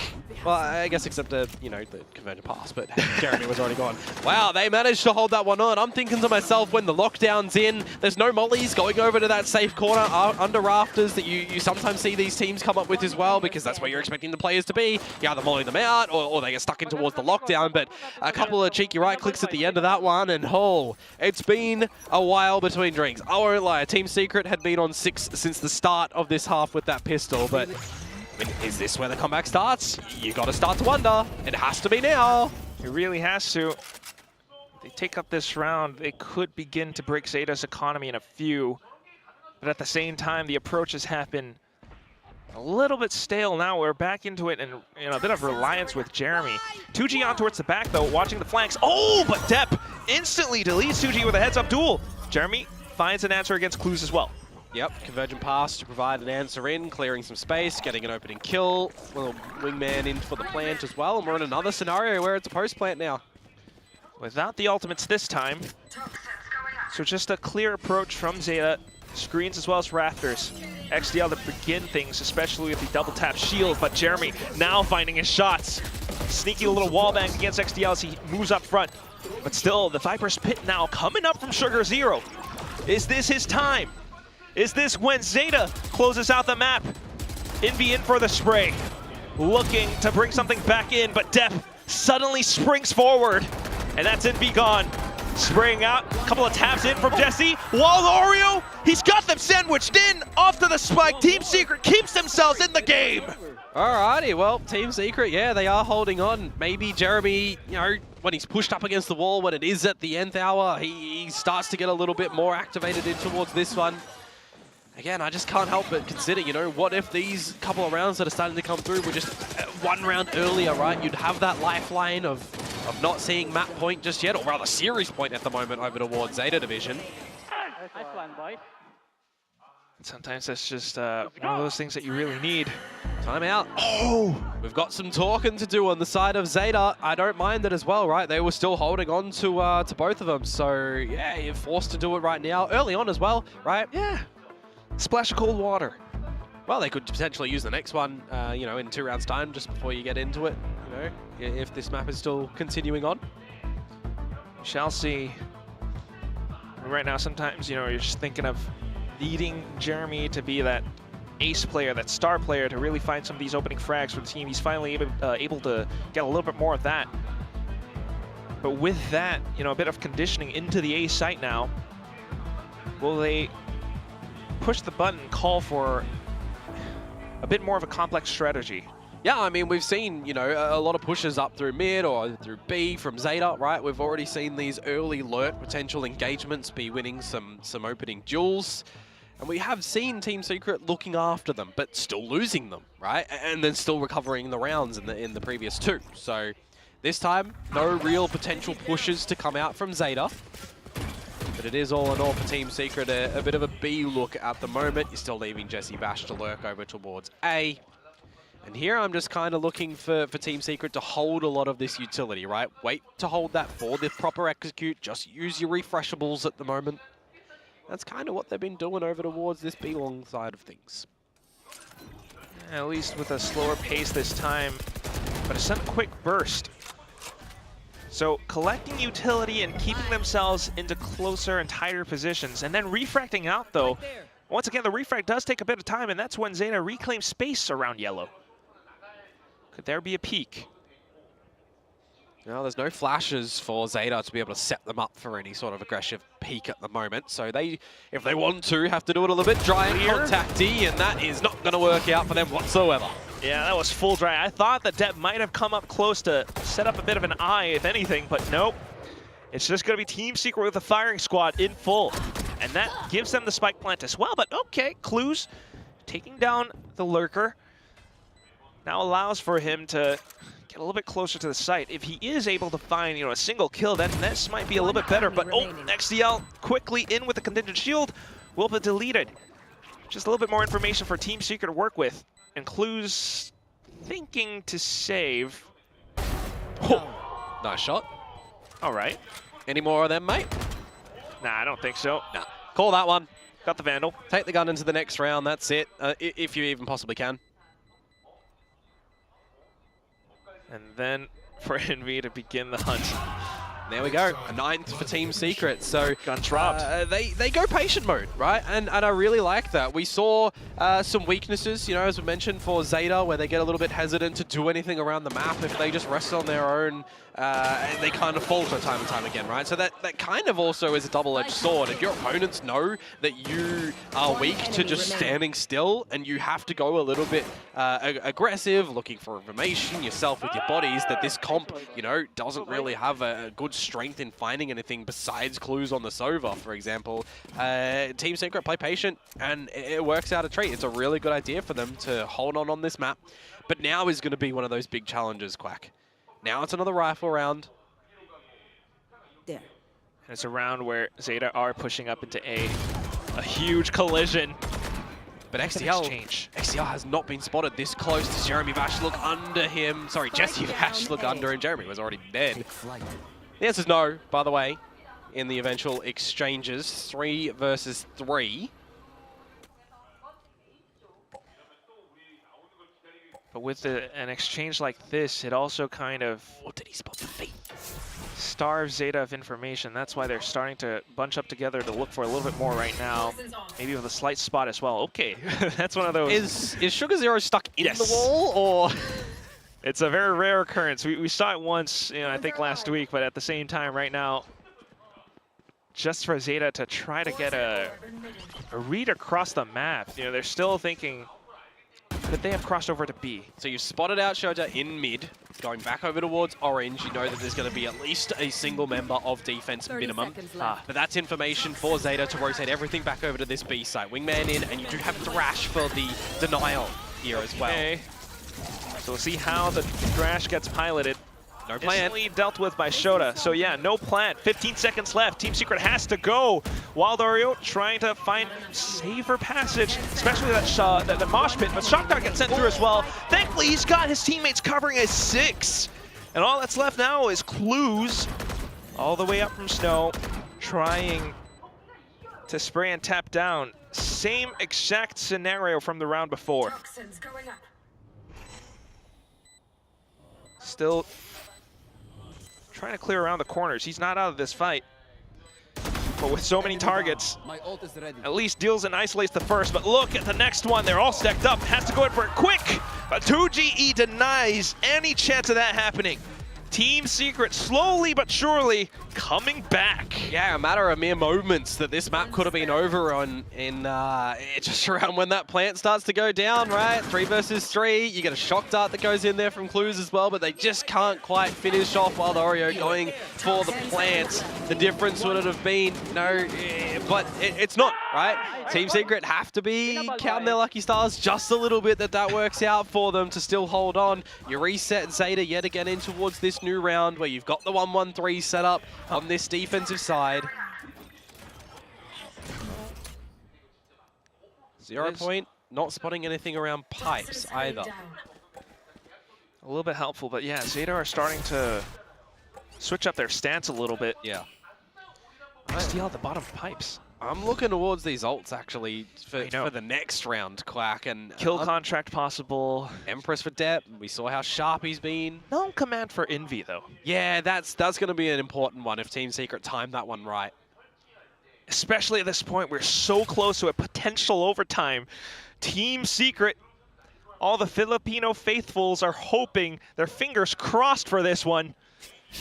And the team just setting themselves up for an execute towards the A site right now. Got to give themselves enough time as well, so we're in towards there. But Deb, I said how sharp he can be. And he's getting sharper every round. Null command is in too, by the way. Well, that just keeps those abilities suppressed. ZETA are still in sight, Komodo. There's 4 of them on the site. Those guns, those crosshairs are trained down to these very angles, and there's the first Envy for the trade. And he's looking for a little bit more, has to push it further up front. 2GE going into Flood alongside his teammate, fallen teammate. Hunter's Fury now tracks onto 2GE, but that's where Jesse Vest strikes. 20 seconds. Is it gonna be enough? You still gotta get the spike down. And 2GE trails back. Oh, he ran Shock Dart's through, half HP. There's gonna be a little bit more. Sheriff's firing away, and ZETA looking for an opportunity to sneak up. Close in for the first, Shota for the next, and ZETA closes out the map. Final score 13-10. I'm talking about these ultimates for the next round, and I'm thinking to myself, hang on a second, what if I jinx it and there is no next round? We know how sharp these guys on Zeta Division can be. The Sheriffs get the job done in the end, and it's the time, once again, for Secret. It gets away from them. They don't give themselves enough air to breathe. Yeah, especially out from the first half on their own map pick, no less. It was definitely something that stings. This will leave a mark, but still, you gotta admire some of the effort, some of the changes to the composition with how they're playing. Jesse Vash on the lurks, he's found quite a few. Jeremy on the waylay though, that leaves a little bit wanting. Yeah, I mean, Waylay's been an interesting one with this agent coming in at the moment, right? We've not really seen too many stellar Waylays at the moment, so maybe Waylay isn't the way. Maybe it is just a little bit better to be playing on these Breach Tejos or double duelisting in, because, I mean, even on the defensive side, right, where you think double duelists are a little bit weaker, Zeta Division, right? They are shooting out with all of these weapons. Double duelists is looking great for them, and I think there's going to be a lot to learn as well for XDL specifically, bringing out the ISO, but yeah, I think it did all right. Yeah, that's the main thing. It's the fact that Zeta have done some of their prep work as well. They've brought up the reads against Team Secret. That's all from us. We're going to toss it over to the beautiful Bella with the interview up against Zeta.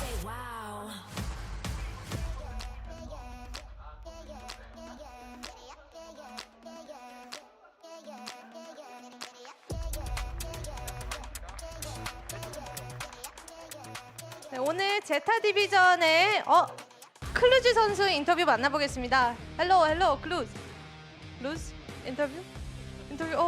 sorry. 안녕하세요. 자, 안녕하세요. 여기 서주시면 되고요. 소연님 여기 서주시면 됩니다. Hi guys, it's Bella for the post-match interview. I'm with Zeta Division's Clues and our translator Toyo. 박수 부탁드리겠습니다. This was a much-needed win for Zeta, and Shota mentioned in the pre-show that they will crush today's game, and crush they did. Clues, you played spectacular, fantastic today. So how satisfied are you with today's win? 오늘 쇼타 선수가 프리쇼에서 우리 한번 혼쭐 내주겠다라고 이야기를 했었는데 클루즈 선수가 대활약을 해줬어요. 오늘 승리에 얼마나 만족하고 있는지부터 한번 직접 듣고 싶습니다. まず勝利おめでとうございます。試合前のインタビューで翔太選手が、TS に向けてかかってこいよと一言言って、かなり大活躍したのですけど、今の意気込みをお聞かせてください。はい、本当に僕らまだ一勝もできてなかったんで、とりあえず勝ち切れて本当にホッとしてます。 우리가 아직 1승도 못 해갖고 엄청 좀 무서웠는데, 근데 이렇게 이겨서 많이 기쁩니다. Yeah, we hadn't had a win in so long, so I'm extremely satisfied and happy with today's win, which I was meaning to ask about this. This is the win that wiped the 264-day streak, so how it must feel liberating in a way to get those shackles off and to get the pressure off. 안 그래도 이제 쇼타 선수가 이야기를 해주셨었던 것처럼 쇼타 선수래. 클루즈 선수가 이야기해 주신 것처럼 264일 만에 승리거든요. 그래서 조금은 이 해방된 것 같은 느낌일 텐데 그동안 부담감에 대해서도 한번 좀 물어보고 싶어요. 実は264日目ぶりの勝利となっているんですけども、ちょっとほっとした、気持ちもあるとは思います。今どういったお気持ちなのか実際。いや本当にほっとしたっていう感想ですね。 진짜로 안심을 했다라고.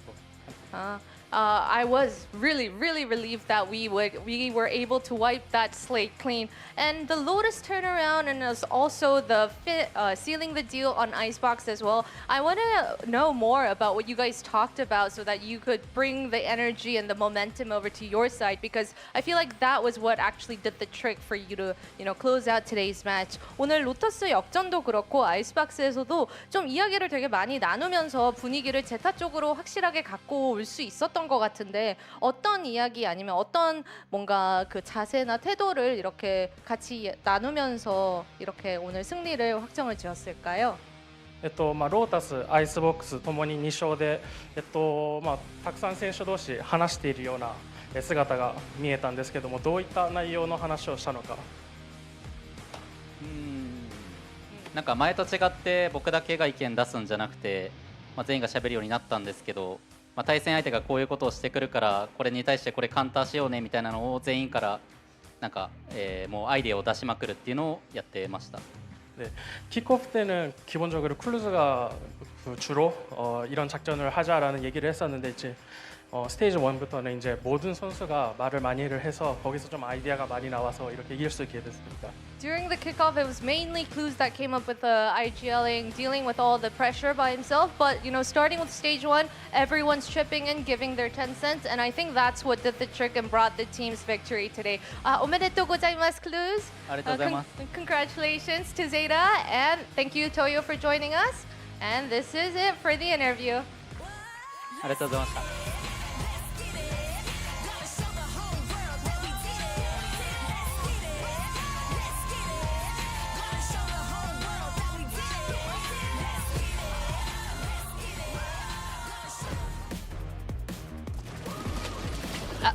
About damn time, Zeta Division finally gets a match win in a 2-0 fashion, closing it out on Icebox here with a brand new comp, brand new look.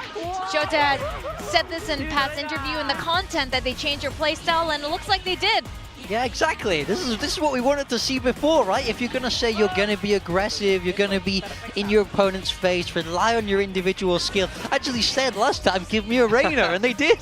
So I'm happy, and I felt like Depp was free on this map. He had a lot of freedom to be able to do what he wanted to do. Yeah. I feel like they played this double duelist really, really well. Nice to see them embracing this different style. I think there's more ceiling there. Like, I didn't even really feel like XDL delivered that much in terms of fragging impact on the ISO. And I think, look, even T1, what we've seen from a lot of their ISO comps is that even, I mean, obviously their ISO frags is Meteor, but even when you don't frag, there's still a lot of utility around the Asian, and structure-wise, although it's a more straightforward and straight-up approach, it has a lot of merits. So, end of the day, look, I think it's good to see a different gear from them. I totally agree. I think having someone like Depp in your team, the way that he was popping off early in that game, gave them so much momentum and gave them kind of the round lead that they needed to be able to, you know, front run this game and bring it to the finish line.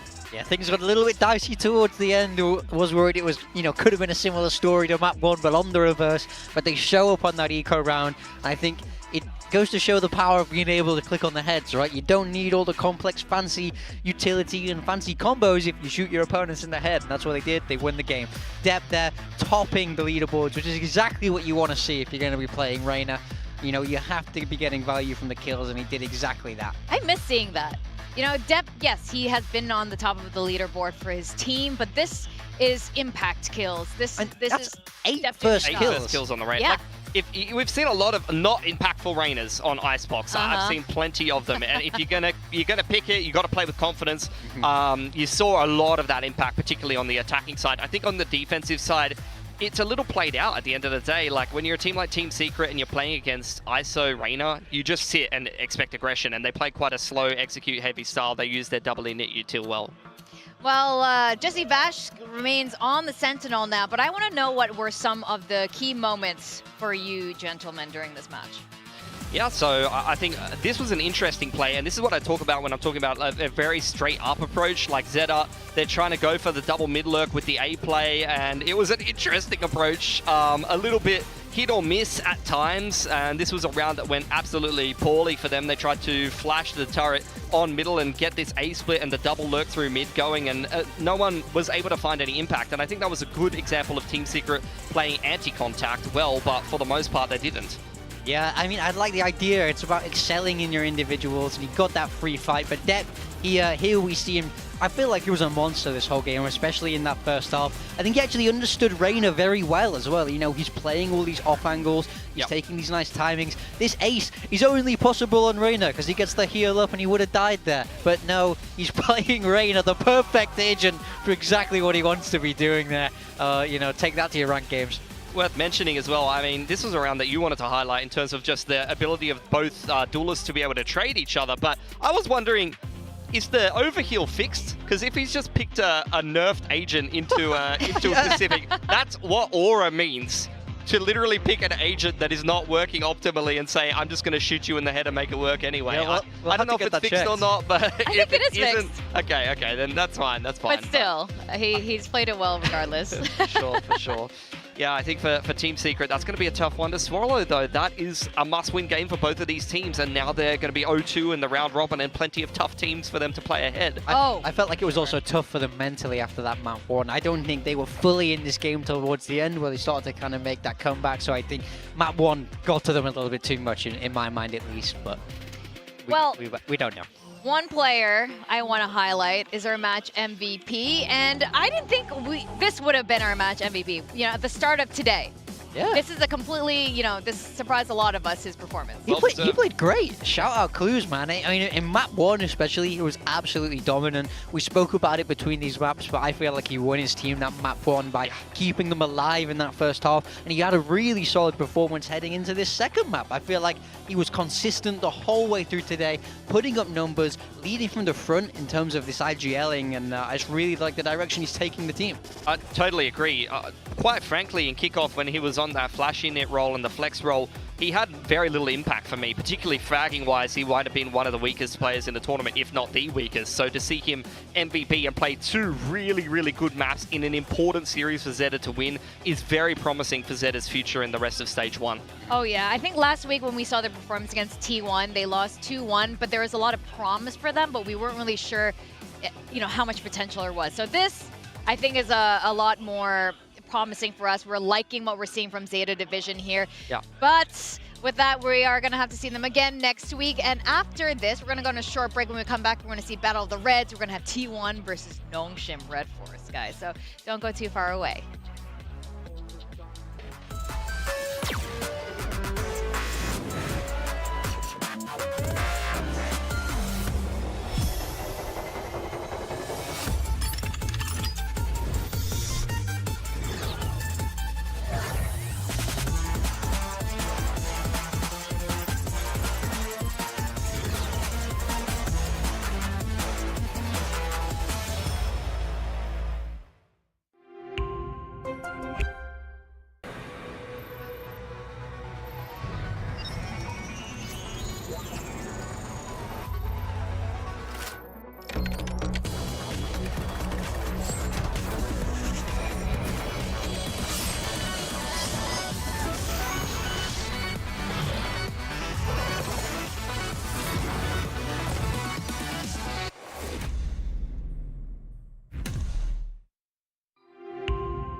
Red Bull gives you wings. Red Bull gives you wings.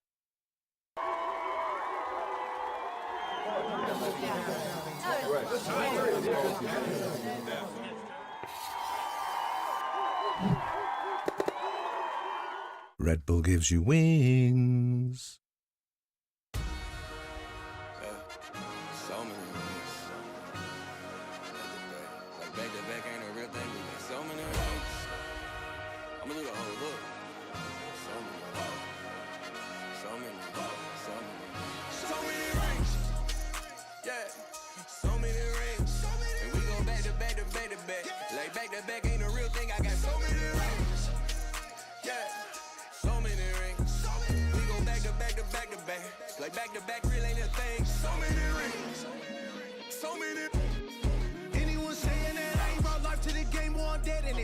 Touching a record on celibate. I done locked up the game like a felony.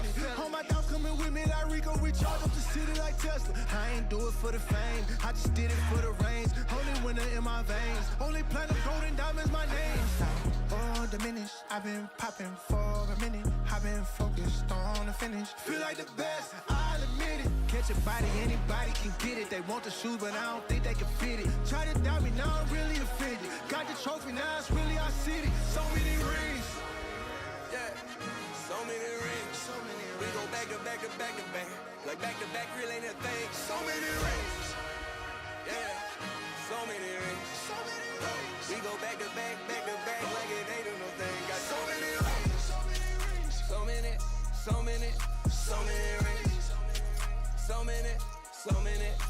so many rings, so many rings, so many, so many, hey, so many, so many.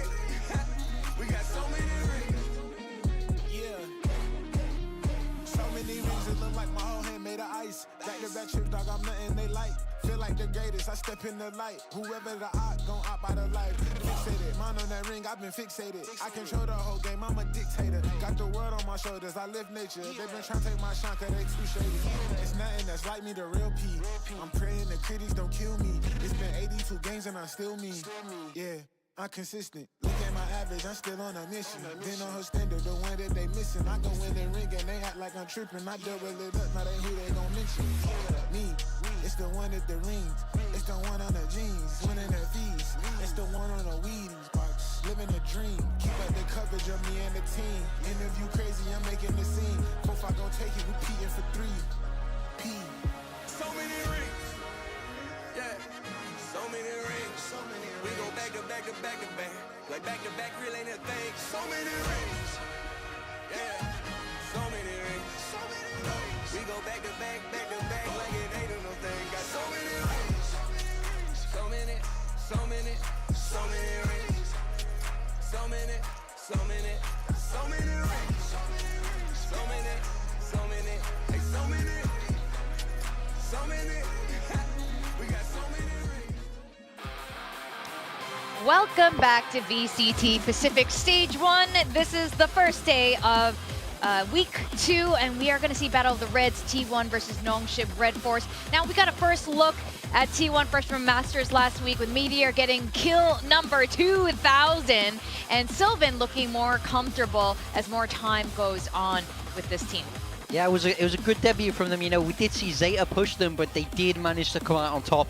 That's the most important thing. Coming fresh off that Masters win, they're looking to carry that momentum as far through this Stage 1 as they possibly can. And I think they certainly started strong last week, Persky.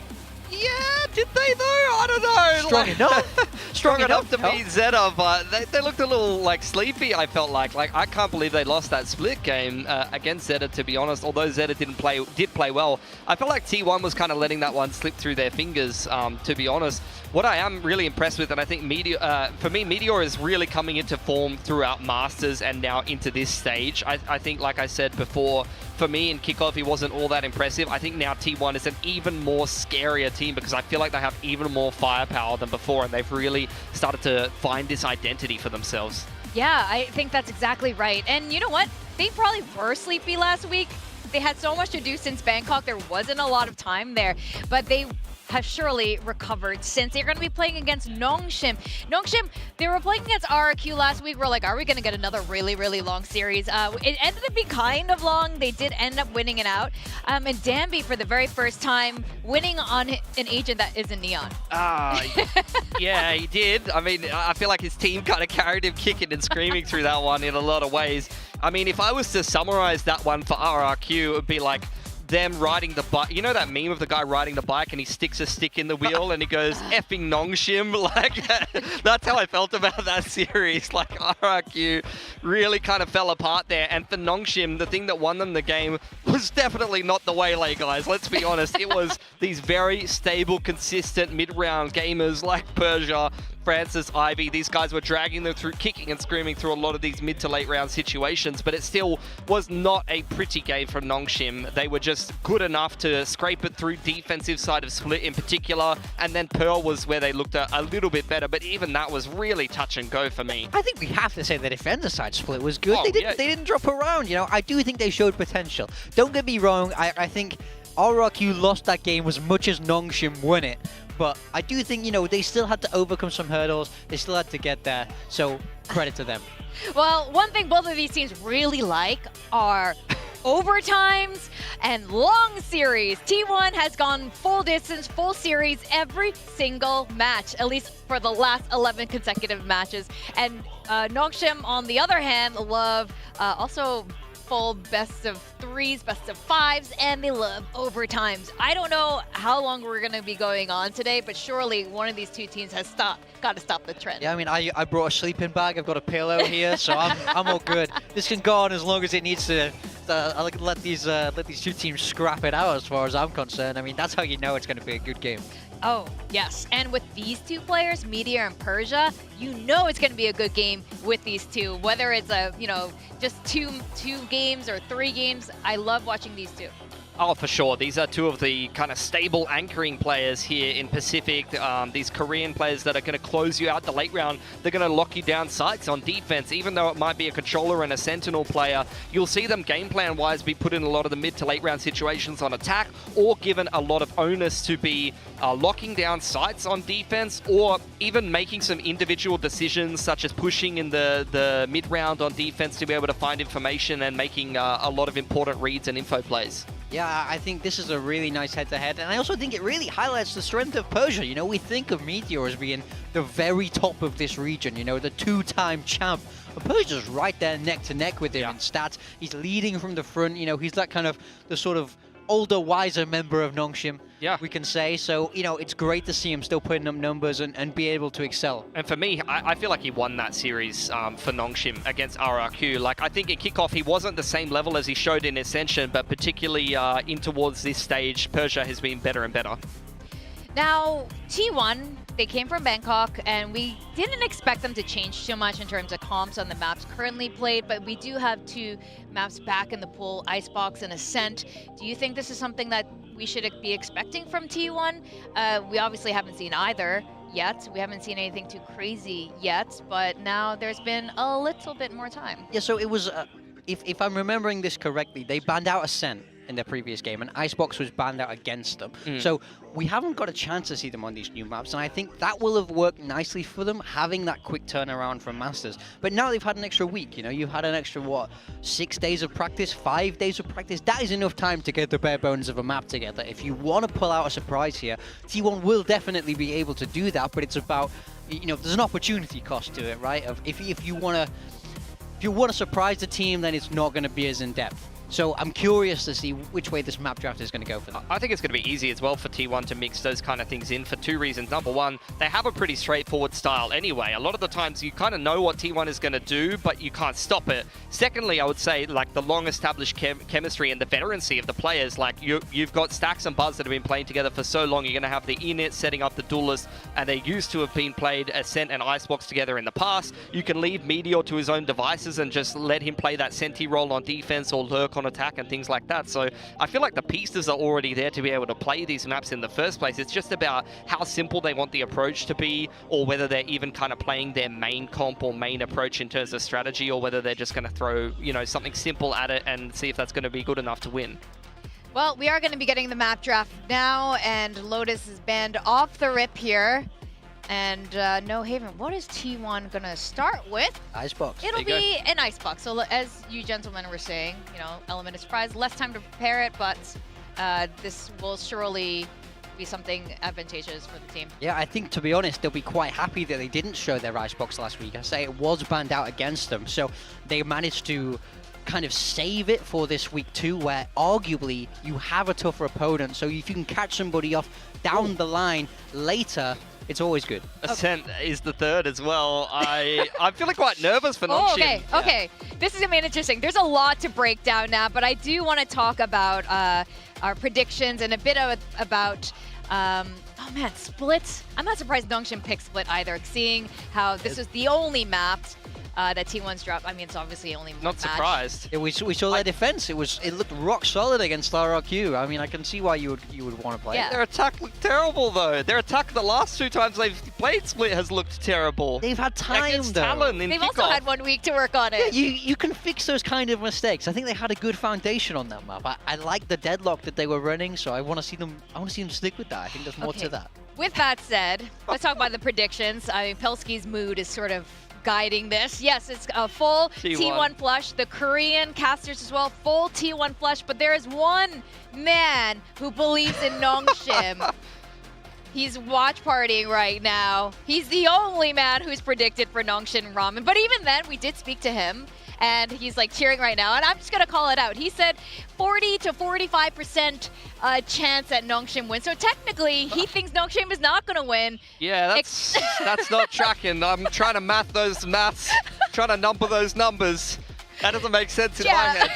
Wait, is he on Nongshim as an org or something like that? Doesn't he get paid by those guys? Like, yeah, the extra 5% is the bias there to push him into the I think there's a couple Nongshim trade. The way I see this, right, I went for T1, we all went for T1, but I don't think that this is going to be a crazy one-sided game. Like, I wouldn't have been shocked to see more people predict for Nongshim. I do think they have an opportunity to upset here. This isn't the kind of clean sweep our predictions might suggest it to be. It's just hard to go against T1 right now. I think that's what all of us would think. I mean, yes, absolutely. They're the Masters Bangkok champions, fresh from Bangkok. So, of course, we're going to pick T1. And I think Chopra was right. It's about a 40% chance that Nongshim could win this. So, with that, we're just going to have to wait and see.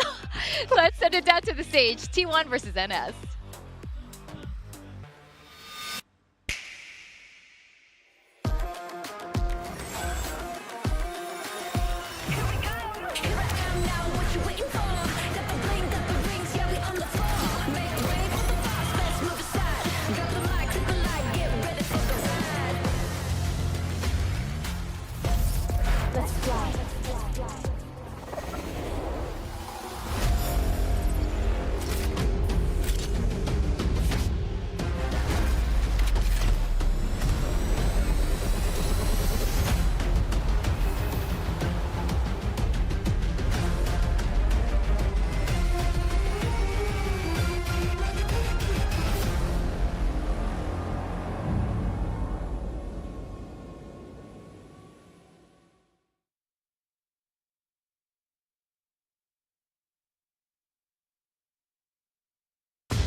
...2025 VCT Pacific, Stage 1.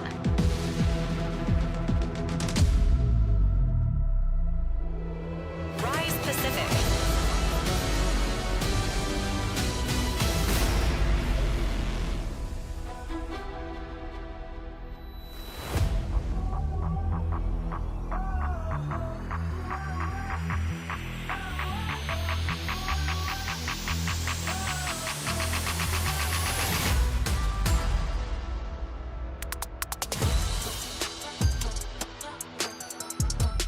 T1.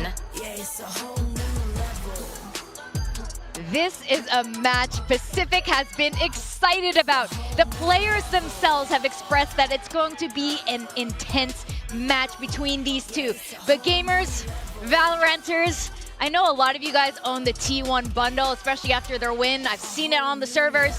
But I think we've all heard, we're finally getting the Ascension bundles according to Jake Shin. So, Nongshim bundles, anyone? Do you guys, like, what are they going to look like? Have little noodles on it? Yeah, I hope they work noodles in there somehow, like one of the color palettes. I'm not sure how creative they can be this year, but if the classic doesn't right-click noodles out of it, I'm not buying it. That's as far as Would you want it to have like soggy noodles or like the dry form before it's cooked? Soggy noodles for sure. Like, you know the right-click, right? Yeah, the traces are just noodles. That would be absolutely goated. I mean, this match is super exciting for me because this is the new wave of Korean players playing against some of the vets that have had a lot of experience and will have inspired a lot of these players on the come-up. So it's almost like a moment to play against your heroes, really. Nongshim have not taken on T1 yet. Yeah, we know from Nongshim as well. They spoke a lot last year in Ascension about how Ascension was that stepping stone. They believe they could be one of the better teams in the world, one of the better teams in Pacific, and there's no bigger gatekeeper of that than T1. We've just seen what they've managed to do on an international level, and T1 are such an institution here in Korea. These Nongshim players will have grown up seeing T1 brands everywhere, watching these players play, so now they have another chance to overcome this Goliath of T1.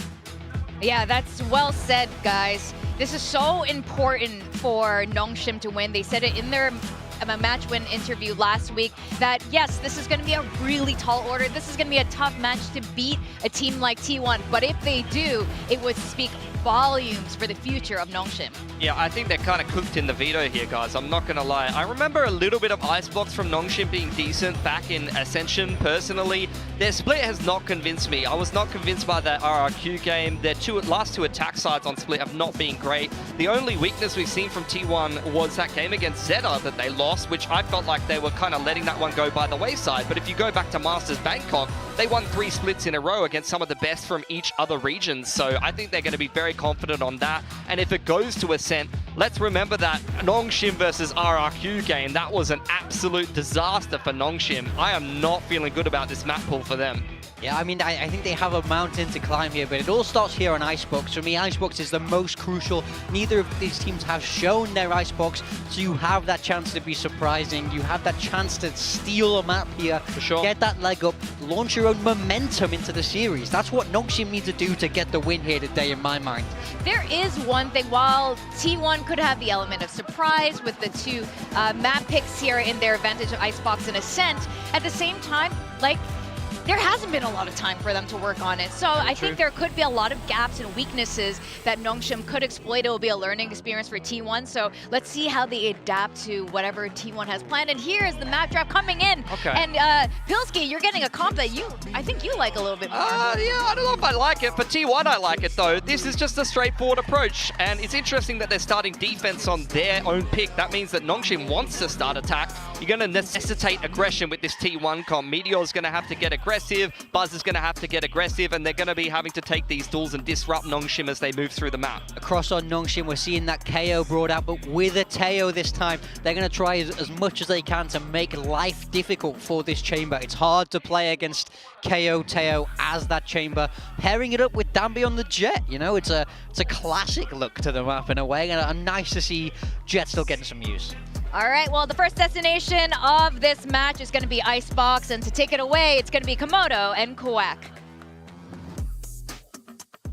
That's right. It's going to be a bit of this ascended Korean derby, possibly. You know, the challengers Nongshim Red Force playing up against, you know, the champions of T1. Yeah. But yeah, bringing to you all the action, Quackmoto. I mean, what do you think of this comp? I'm still kind of like, whoa. Yeah, I mean, I'm looking at this and I actually thought Dami might be bringing back out the Neon on this map. I mean, he can be quite proficient on it. I'm remembering back towards the Ascension Grand Finals where they played Boom, and it was a mirror match as well, where we actually had the Viper and the Harbor as what they were running back then. I thought it would have been cool if they re-brought that one back out, but no, they're going into something different, but I think different is the name of the game over for T1, because I've got in my notes here as well, I had if Icebox, Meteor Chamber question mark, and the answer is going to be no. Actually, Meteor onto Reina and Buzz is onto Chamber. Yeah. So I'm kind of interested to see how this switch up's going to go. Really, really interesting. Buzz has been, you know, taking up on some of the off responsibilities. He did that a little bit last week against ZETA Division, so not entirely surprised, but we'll see how this role swap actually does play out. I mean, the Reina is still a bit of a head scratcher for me, but we did see how well it worked out with ZETA operating it just before. 100%. Dep did a phenomenal job. Speaking of, a phenomenal job is what you want from your KO 0 points. So to be able to start off with 3 of them is not a bad thing. Very, very good thing. A bit of a tag, though, on towards Buzz, so he's going to have to kind of rendezvous away, but at the same time, early presence from Nongshim closer towards B, and that pulls Meteor away. Well, still going for a little bit more of a challenge at the moment, but you got to start to fall back just a little bit if you are T1. It's good respect, actually, from Nongshim as well, not trying to overstay anything, not trying to give an advantage over towards T1 here too. And again, similarly, Margaret's not pushing too far up towards the A side just yet. So if needed, Nongshim can fall back away from the B side. They could shift into letting Persia lurk if they want. Oh. Another 0 point, also still 3 players tagged. But they're just waiting for the utility to refresh back in before they launch their assault. Nongshim.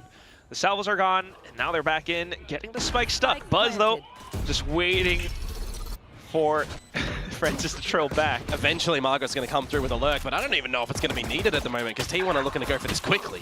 Yeah, not quite working out too well, though. Well, the lurk could come into fruition, especially if T1 continue to stay bunched up closer towards the site. Trying to move forward, though, again with a 0 point, but Stacks. Good for the first one. Danby continuing to hold out from Green. But here come the shots. Ivy, though. Wait, hang on a second. We missed all of that. I thought Ivy was going to be dead. There's 3 players surrounding him. How the heck has he just come away with that one? Replay, please. Yeah, I think that is warranted in this sort of scenario. I'm saying that T1's going in for this retake. I'm seeing no wall anymore from a Viper. I'm seeing missed shots out of Danby, but Ivy. All right, here it is. 1, 2. Oh, okay, Stacks was low. Okay, but still, I mean, at face value, that's a 4K to come through from him, and that's a pistol round for Nongshim, right? You got to alleviate some nerves somehow against the T1 Titans. Pistol round's not bad. Definitely easing things up a little bit. A couple more kills would be welcome as well. More for the Armageddon coming through. But oh, look at that.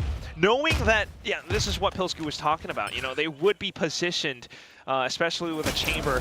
The salvos and everything's going to make your life so tough. So Snakebite back in, but still Buzz unfortunately gets sniped down. And that's just Sylvan now. Well, he's got his teammates right up next to him. High-low setups for... Yeah. Oh. And I mean, just while we've got this eco round as well, the importance on this game at the moment for our IGLs and coaches being able to figure things out midway through this map is going to be so crucial, because there's not a lot of tape on this map, you know, since it's come back for these two teams. Even if you want to try and stretch it back to when it was last in, I mean, it's going to look very different in terms of metas and evolution of these players. So it really is going to come down to the prep, what you can pilfer from other teams that are playing this map at the moment, from when you're watching and what you've liked from what you've seen. Plant does go down though for Nongshim. So let's see how many of these pistols give up a duel, or how many are going to go up at the spike. Yeah, pretty comfortably right now. At least though, T1 trying to attempt at something from behind, especially with Meteor. Not quite noted just yet. They do have the alarm bot in his way. But out from rafters and out from underneath. No one's looking for this. Oh, Meteor tracking the crosshairs. It takes too many shots, but he still does at least get away with one. So a couple of guns robbed away from Nongshim right now. And the spike continuing to tick away. Pretty soon they're going to have to find their exit out of this site. All right, and there it is. Francis to do all the work. A fragment as well as a Guardian shot, and that puts Nongshim up to 2. Yeah, and I mean, if you want to consider that Nongshim, you know, did decide to start on this attacking side, finding that pistol and the secondary round is definitely going to be a good thing to be seeing. But I think more importantly for me, it's what is this first rifle round going to look like with the different changes that we've got on this composition for T1? Where is Meteor going to look to get activated? How is Buzz going to be playing around this chamber? He's going to be presumably positioned over towards that B site, right? So he can just rendezvous out of there from playing something like top yellow. And that's exactly what's going to be happening on here. So it's going to be the 2-1-2 default spread out across the map for T1, which actually could give some potential chances here for Nongshim. If they're able to find an opening kill or a player that's just caught a little bit ill-timed for T1. More importantly as well, I think Quack right now, with Ivy's 4K previously and some early extras, he's one away from the Armageddon. There's the ill timing I'm talking about though, by the way. Meteor down first. Yeah, reading that he has been trying to push up from before. Buzz also trying to go for some adjustments of his own, you know, no longer holding the linear line down. I'm not quite sure how helpful this will be. He doesn't quite have the rendezvous needed to get away. So Salvo is instantly deployed and Buzz into a deep spot. Still though, able to walk away with at least one around yellow. Now needing to back off. And this is where you can get a little bit of a reset happening as well. You can also consider if you want to try and use this Armageddon to clear a lot of the B side at the moment. Oh, definitely could. 5 HP lurk on Margaret at the moment, so gotta keep your eyes open, see if T1 are aware of this one. But a big old swing from Nongshim as they start to scale up towards this B side. 30 seconds to go to get a plant too. Okay, Margaret fearing the trademark as well, but it just allows for the team to slowly creep up onto its yellow. Sylvan, though, holding down the lines. We'll be able to find a double kill. Spike down on the ground and time slowly dwindling away. Margaret with a lurk, finding a shot against Sylvan now, and that's the chance to get the spike planted. But look how far open it is at the moment. You got to cross safely. At least that wall is up. At least Persia is still alive, so there will be time. Izu down. Now it's on to Stacks. Oh, fragment. Stacks looking for the 1-on-2. He does kind of bounce it, but it doesn't quite land at the feet of Persia. So still needing to find his targets. He goes for a little trickle against the toxic screen and finds Margaret. Now where is Persia? Goes for a little crouch, and that's gonna be the shot against Persia. No idea that he had crossed over onto the other side. Yeah, a lot of angles that Stacks actually could have repositioned to and played with the time, but as soon as the wall comes on down, finding that kill. I'm not going to call it a clean round by any means for T1, but they do get that bonus round over the line. Some great damage to come on through. I think a little bit of overzealousness from Meteor, of course, going by himself. You're always going to understand the idea, though, as well. When you've got a Masters winning team versus an Ascension team, there's going to be this level of dominance that T1 want to try and instill, this fear factor. that they have to be a team that has to be, like, you got to be scared of them, right? So going for these challenges, if Meteor finds an opening like that, it could have been really well for them. But hey, there you go. Yeah. Stacks is going to get his 10th clutch. 10th clutch ever. Not bad. It's always lovely. But you're absolutely right, Komodo. I mean, the fact that you got this turret placed down now, they're continuously watching out in case Meteor does push. He is, in fact, right now up towards Pipes, but we do have an outlaw from Margaret as well, marking the position. Got to see as well, by the way, that with that previous round going T1's way and only one gun surviving, they're going to have to play a little bit more respectable and balance out their own economy for these next couple rounds. So they're on the pretty save buy. Meteor given the Phantom. See what he can do. Fortunately, I don't think he's going to be able to flank or alert too much. Right now, just a lot of heat headed down Buzz and Sylvan's way. Meteor getting taken down by mid as well, thanks to Margaret and this outlaw. Izu, though, will be able to trade that off and does find the pickup for himself. It's a 2-on-3 for T1, where they don't quite have the weaponry. Yeah, but it's a good amount of time to be bought already from when the plant does go down. Some sniffing out for any potential flanks as well for Nongshim. And now they can focus on towards the side itself. That's a lot more secure, but okay. Izu, still sharp as ever, will be able to start us off with the first frag. Then on towards the next. Unfortunately, the outlaw this time not quite able to land onto its target. Ivy sidestepping away. Yeah, you got to hit both of those shots, unfortunately, there to finish off Ivy. You miss one of them, and you're not able to pull out your sidearm quick enough. 3-1, Nongshim. Are they going to have enough info and power in towards this next round, though, to continue this lead on the attacking side? I mean, we do consider, right, that it is a Masters winner versus an Ascended team, but Nongshim are not a team that you have to just, you know, think of a weaker variety. I've really been impressed by their timing on utilities in all the maps that they've been playing, some individual moments of brilliance to come out as well. Well, looking to launch more of that right now, at least. Nongshim continuing forward with this pressure into the B site. Yep. T1 have been facing against this for the longest time. Meteor might have swapped up the positions, but he's getting gunned down. Yeah, and I mean, a stark difference to what we saw from Depp, right? Where Depp's getting a lot of these openers, or he's assisting with these openers. Meteor's not able to do so at the moment. It also does invite for a couple more T1 players, especially with time trailed away. Persia times it, but still stacks. Yeah. Great on the flick. If that wall didn't come up, I think Persia wins that duel. But in the 4 versus 4 now, there's Pit around this A site. Darnby dispatches of that one. Trades abound. Izu going huge. Izu. Just Izu, unfortunately, getting taken away. So down to the spike, 1-on-2. Nano Swarm down at his feet, but still, Buzz able to sneak up from behind, around to T1, finally finding the adjustments. Absurd that Izu's able to get away with that many as well, right? When you think that there's an opening frag gone the way of Nongshim, and it's a call, it's an audible call. Let's just rotate back towards the A side after we find an opener. We'll leave Persia to lurk. He loses his life, and it's kind of the go time, right? You're trying to bully your way into a site where you also got to contend with the decay wall that comes up over at this A site. You got a Viper's Pit too, but all the kills that start to come on down, I mean, look how quickly he's just able to adjust and find all of those kills. Sensational. Just the fact that he was keeping himself tucked away as well. Yeah. So now a little bit of a slight half buy coming up from Nongshim.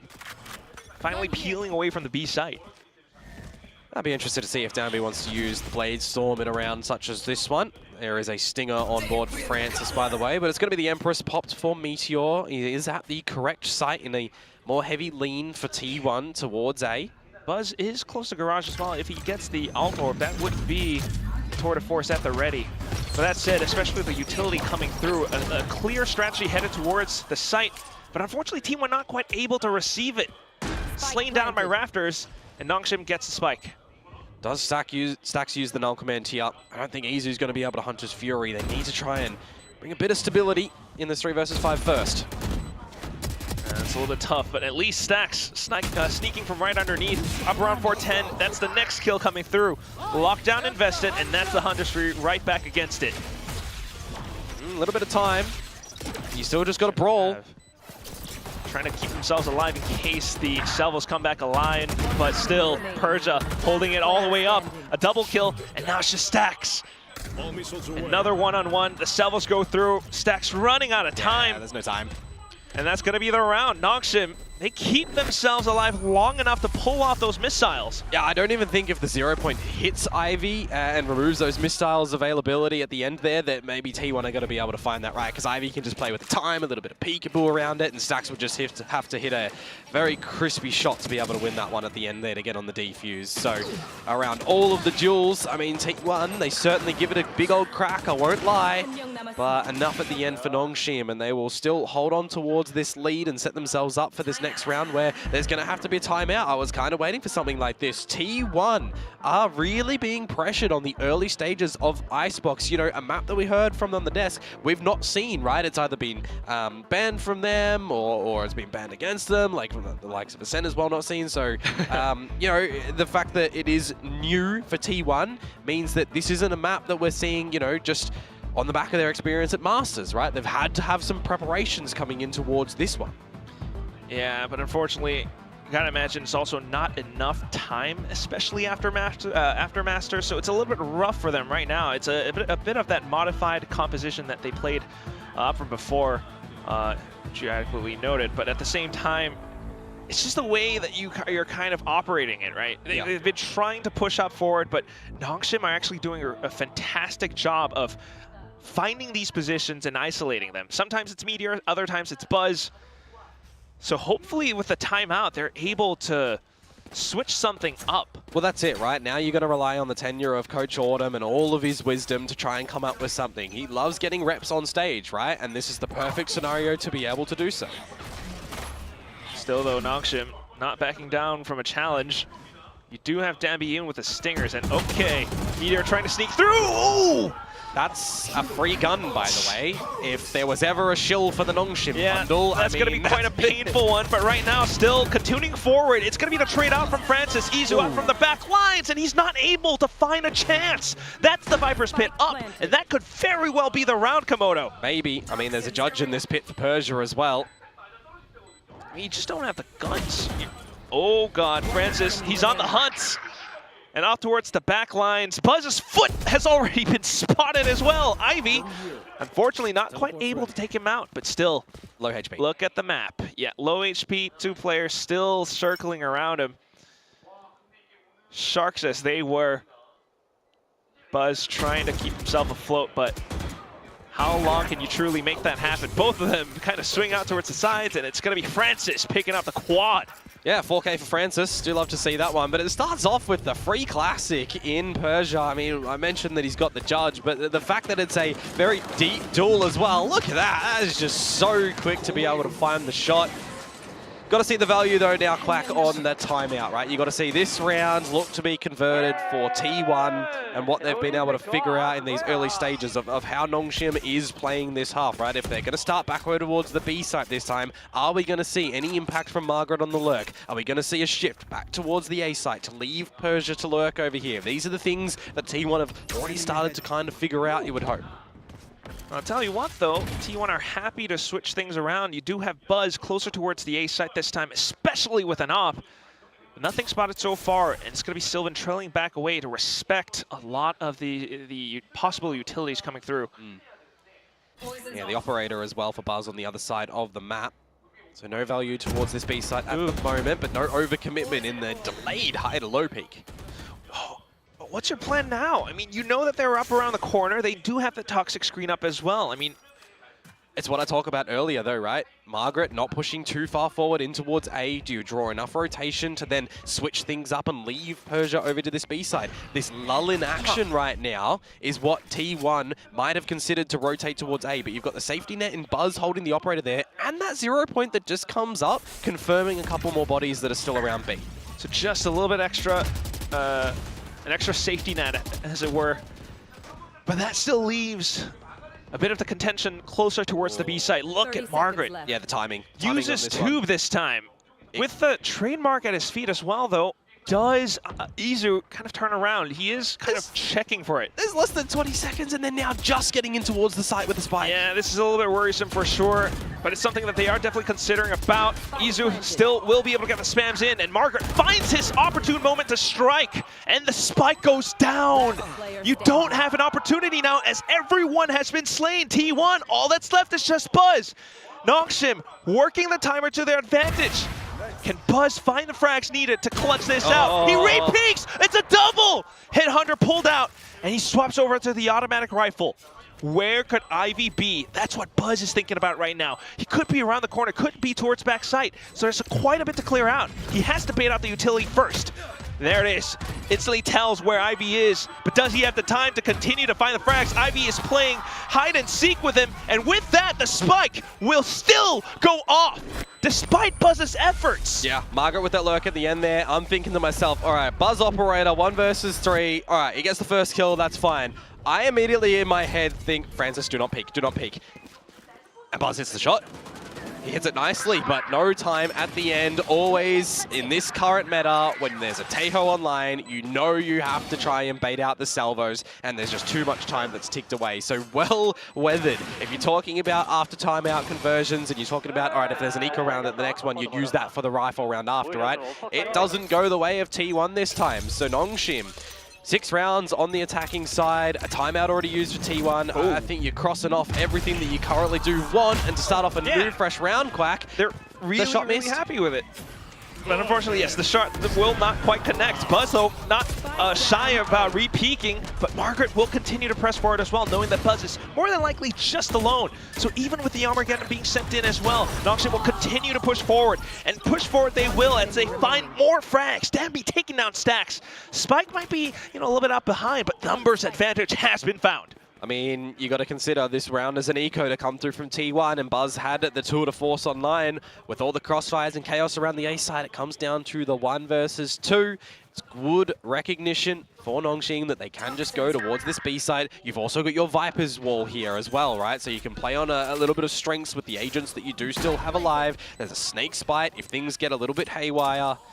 If you're Sylvan and you're on the other side of the map, however, yeah, you do probably just look to save this one. Quite likely. Unless he wants to try and contend and remove these guns at the end of it, because the economy is a little bit fickle still with Nongshim. See what he can do here. If he at least gets the first one, but surely you anticipate that the next player will be somewhere nearby. By the timing. Yeah, spot it towards the back of the head. And instantly Persia knows what he needs to do, especially playing around yellow. Sylvan will make some noise though, but the timer is still ticking away. At least he gets a kill away for his troubles, but the round is what it is. Yeah, I mean, the tail end of these rounds have been pretty smartly played by Sylvan and Buzz to remove a lot of these guns. Don't get me wrong, right? But the round count, it's not going their way. T1 are trying to set themselves up now, essentially, with enough damage in these rounds to make the next one look a little bit easier for them. But we're not really seeing this convert into anything just yet for them. Yeah, not quite. And it all comes down to some of these early positions, early fights that the T1 have been looking for. Whether it's holding the angle up by yellow or pushing up towards A, they continuously get gunned down. I mean, the big outlier right now has got to be Meteor. It has to be said. He's not been able to find any value on this arena so far on this defensive side to give opportunities for T1. Not seeing too much in terms of the leaders as well. So right now, sticking to this setup, especially with Buzz still opping away. It was the tour de force before, but this time he strikes, and that's information as well for T1. Now getting ready in case the hit does commit towards the A site. Big Boon getting an A op shot like that one and getting out of dodge with no immediate sniffing out from Nongshim. Only the stealth drone to be able to do that, really, unless you're trying to do a pop flash to get on the line. Whoa. Surely you consider someone at the top of pipes as well. Stacks is nearby. Oh, Buzz swaps over to the Headhunter. And instantly with that, another peek out, a quad. Angry Buzz is back. That is filthy. That is absolutely ridiculous. I mean, I know that the Headhunter pullout time is quick, but the reaction time from Buzz looks a little bit quicker to be able to get those kills in that round. Individual moments, Quack. Sometimes for teams, these are what we need to see. I mean, look at that. His player cam, his posture, the way that he's locked into his monitor. That's the Buzz that you need. Individual performances absolutely putting T1 back in. All missiles away. Oh, they're chasing the 7-5 at the moment. Might be 7-4 when you consider the weaponry that Nongshim are going in towards this round with. We got change of positions, however, and that's going to strengthen T1's knowledge in this round. Nothing's over towards the B site. Buzz is on the line, holding it nice and forward. so in case Margaret might be around, but still, you gotta watch out for the front. And that's where Izu tries his darndest to pull off his best works. It's gonna be Stax and Meteor instead though, so putting some numbers up now. Stax finding a triple, and off to the next. Unfortunately, Nongshim just throwing everything into the site. It's all dealt with by T1. Yeah, let's just double up on the 4Ks, why don't we, for T1. This time it's on Stax's case. And we move into the last round of the half, where for T1, yeah, definitely trying to chase the 7-5 this round. I mean, when you consider that there's not much weaponry to be seen from Nongshim, I think it makes it a little bit more passable for T1 that you don't ride too much into a round such as that one, right? You got to have really good focus on your mid-round income towards this next one. You've only got the null command available for Stax. You're one away of a couple of other ultimates, but they're going to be situational in this round. Quite heavily. We shall see how they're going to be able to make them happen right now. Final round of the half, and Nongshim have been working the sites in true Nongshim fashion, but now slowing down the pace. If you go back to really old Icebox and you consider getting up towards pipes, trying to drop a lockdown in, especially when there's no Hunter's Fury from your opponents to destroy it, that 0 point is actually really big information from T1 to assume that Margaret might be trying to do that. That's why Stax is dropping in the null command as well. They don't have anything to destroy it. They don't want to lose the space. So now that that goes in, it forces Nongshim to act a little bit differently. They will still eventually get that lockdown in. But look at the space now that they're trying to spread around. Look at Kitchen as well, though. But ooh, thanks to the trademark from Buzz, Sylvan will be able to deny that. Does he expect a second one, though? Off of it, it's still going to be Nongshim continuing to bulldoze into the site, but instantly dealt with by T1 and their holds, thanks to the information found from before. So the only one left that can do anything in this round for Nongshim is just Ivy. Yep, and he's already been spotted as well. 1 on 3, and out towards the back, and the spike is down. So salvos maybe, but that's when Stax just pulls up yet another 0 point. So Buzz instantly knows where to position his crosshairs. A simple pickup, and T1 does bring us to a 5-7. Yeah, let's just remove every ability that you have to potentially scale in towards the site in this sort of round and just stop you in your tracks from getting in. Well adjusted by T1. Again, I think I got to give props to just reading what might be plausible from Nongshim, as I said, with the lockdown and that sort of scenario getting in towards the site. A good recovery for them as well. I'm interested to see what the switch up does actually entail as well. And for me, you know, is Meteor going to get a little bit more online, because I think his team did a huge lion's share effort over on the defensive side where, you know, you switch it up, you're Reyna, you want them finding the entries. I'm looking towards Stax to try and set him up, or if they're going for something different as well, leaving Meteor to get a little bit more autonomous as well, a little bit lurky if he wants to, and then using Buzz as a sort of pseudo entry on this chamber as well. So there's a lot of options that I do sort of see for T1 on this switch up, but on the flip side here, Quack, for Nongshim as well, I mean, they are still in the lead. It's not like they don't know how to play this game. They're going to find a lot of their strengths on this defensive side. Yeah. And I'm thinking about potentially retakes as well. I mean, you do have the Tejo alongside the KO. Oh, that rhymed. But yeah, I mean, gotta think about how Nongshim could still bring this back into them. They started things off incredibly well. They forced out one timeout from T1, and they are probably feeling pretty comfortable with that. Yeah, I think for me, I'm looking at the refreshing utility on the side of Nongshim and how they're going to be using this one. Like, how are they positioning their 0 points? What time are they positioning their salvos in? I think those are the little early bits that I'm going to be quite intrigued about. Especially for potential retakes, but here we go, okay. Salvos out towards Belt, but T1 happy to play it safe. Yeah, belt control, peek up through towards pipes, send in the drone a little bit further on to spot any extra information. It'll find Meteor. You confirm a bit of that extra information pushing down the tube as well, and you start to adjust a couple of your numbers towards this A site. High-low as well up around pipes. Yep, and T1, I mean, they're happy to take the duel. Ooh, okay. In with the flash, Dambi in with the peek, but instantly tailwinds away and off towards the top of Belt once again. Ivy has it marked. He wants more pistol round 4Ks, Quack. We'll see if he continues to get them up, but right now, positioned towards a safer spot. It's going to be Margaret out by screens, holding the off angles, but instantly with contact found, T1 continues to push up. A salvo sent through, that continuously halts T1. They cannot push up.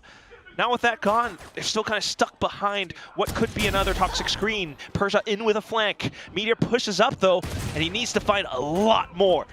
Meteor up by screens, and there he is! Yet with another double, and Izu finds a bit more. Persia for the trade. Instantly, Meteor should know where Persia is. But does he have enough safety to get the spike down? 30 seconds remaining. Goes up the ropes. Meteor is low too, don't forget. Very true. He does stick the spike down anyway. Oh, tries to hop over onto Rafters, and that's where Persia finally peeks out. Like a prairie dog, he strikes.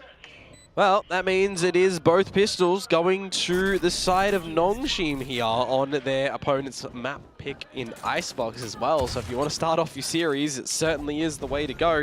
A lot of these duels a little bit haphazard over towards the A site. Start off again with Ivy finding that kill, but it's the timing on that utility that we're talking about, right? The refreshable utility to come on through. Salvo is providing some stalling power and stopping power and damage as well, really forcing T1 to not be able to challenge in it. So into the fresh rounds now. You're not going to see, well, we actually are going to see a bit of a buyout for T1. Ooh. Okay. Let's see what Meteor can do. I don't know, it's a stinger though. And instantly the salvo's already spammed over.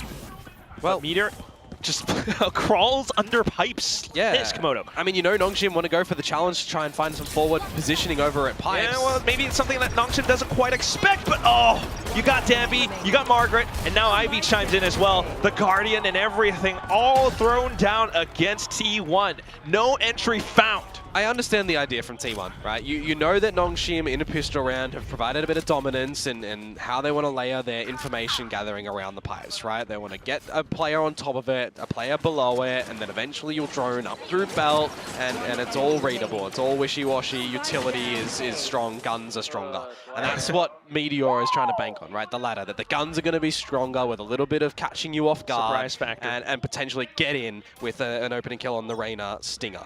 But yeah, it doesn't work out. You'll go into the next round and you'll have your weaponry. Yeah. Still though, yeah, being able to buy up does help T1 somewhat. At the very least, they do know how Nongshim are trying to set themselves up closer towards the A site. But that said, Nongshim are adjusting around this and back in towards B, and mid they go. Danby with a peek. Danby has had Meteor's number in this map so far, man. Meteor, yeah, I can't wait to see what the head-to-head stats are. But right now, at least, Buzz still trying to free up a little bit more space for his team. Yeah, I was going to note Francis in the beginning of the round, actually, the 0 point towards the B side did ping up 2, and then they did also count the Izu drone to come through.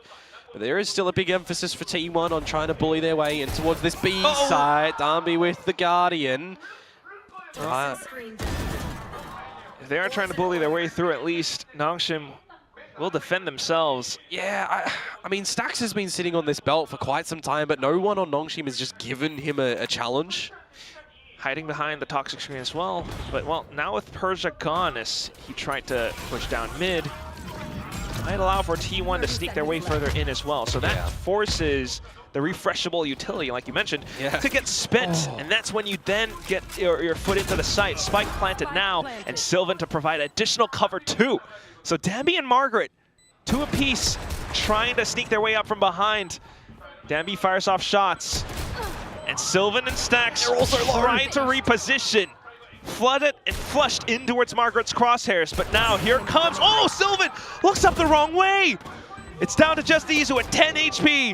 A bit of a spam through the Cloudburst, but still Izu goes for the burst. He crouches, he turns away, he finds the Red Bull clutch. A 1-on-2, and it puts T1 up to 6. Ridiculous that he's able to find that one. When you look at all of the chip damage throughout the course of that round that Nongshim are able to find, I mean, some great shots from Danby to start us on up.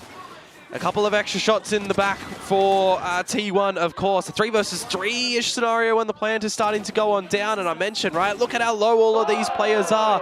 But what are we saying was a faltering thing for ZETA earlier on? It's the team going for these 1v1 peaks, right? This time against the better Nongshim, they do that. They go for these 1v1s. Even with the separate angles.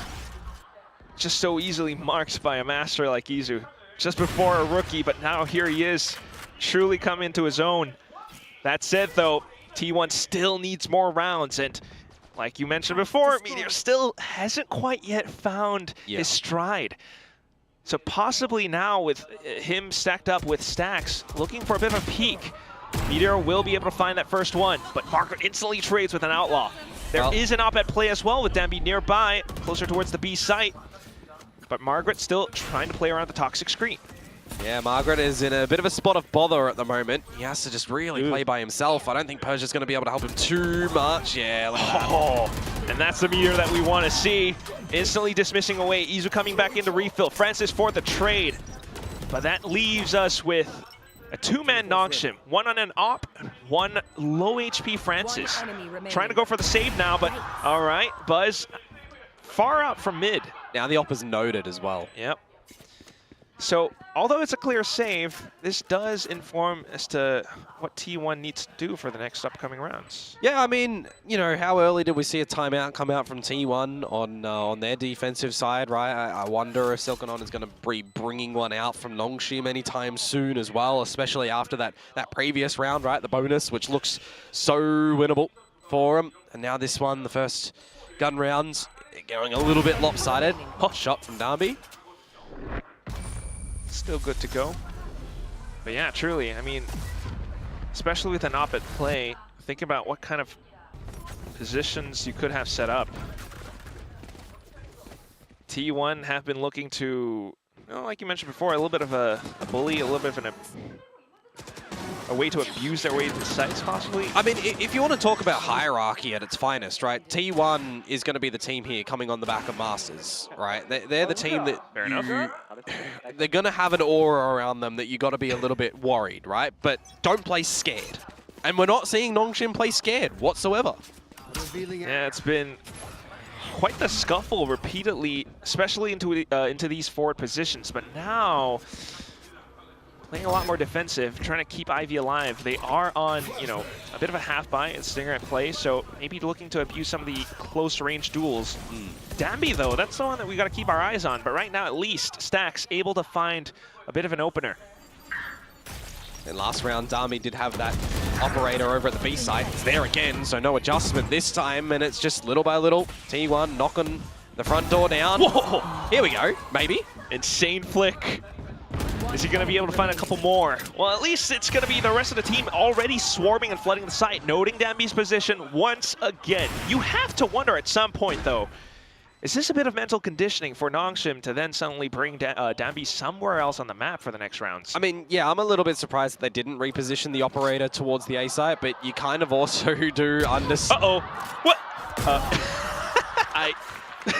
I put my hands up. I recognize that I am dead here. You wave the white flag. I thought they were kind of, you know, just tangoing a little bit. I mean, the outlaw no-scoping is not something that you can have confidence in. He did tag him first.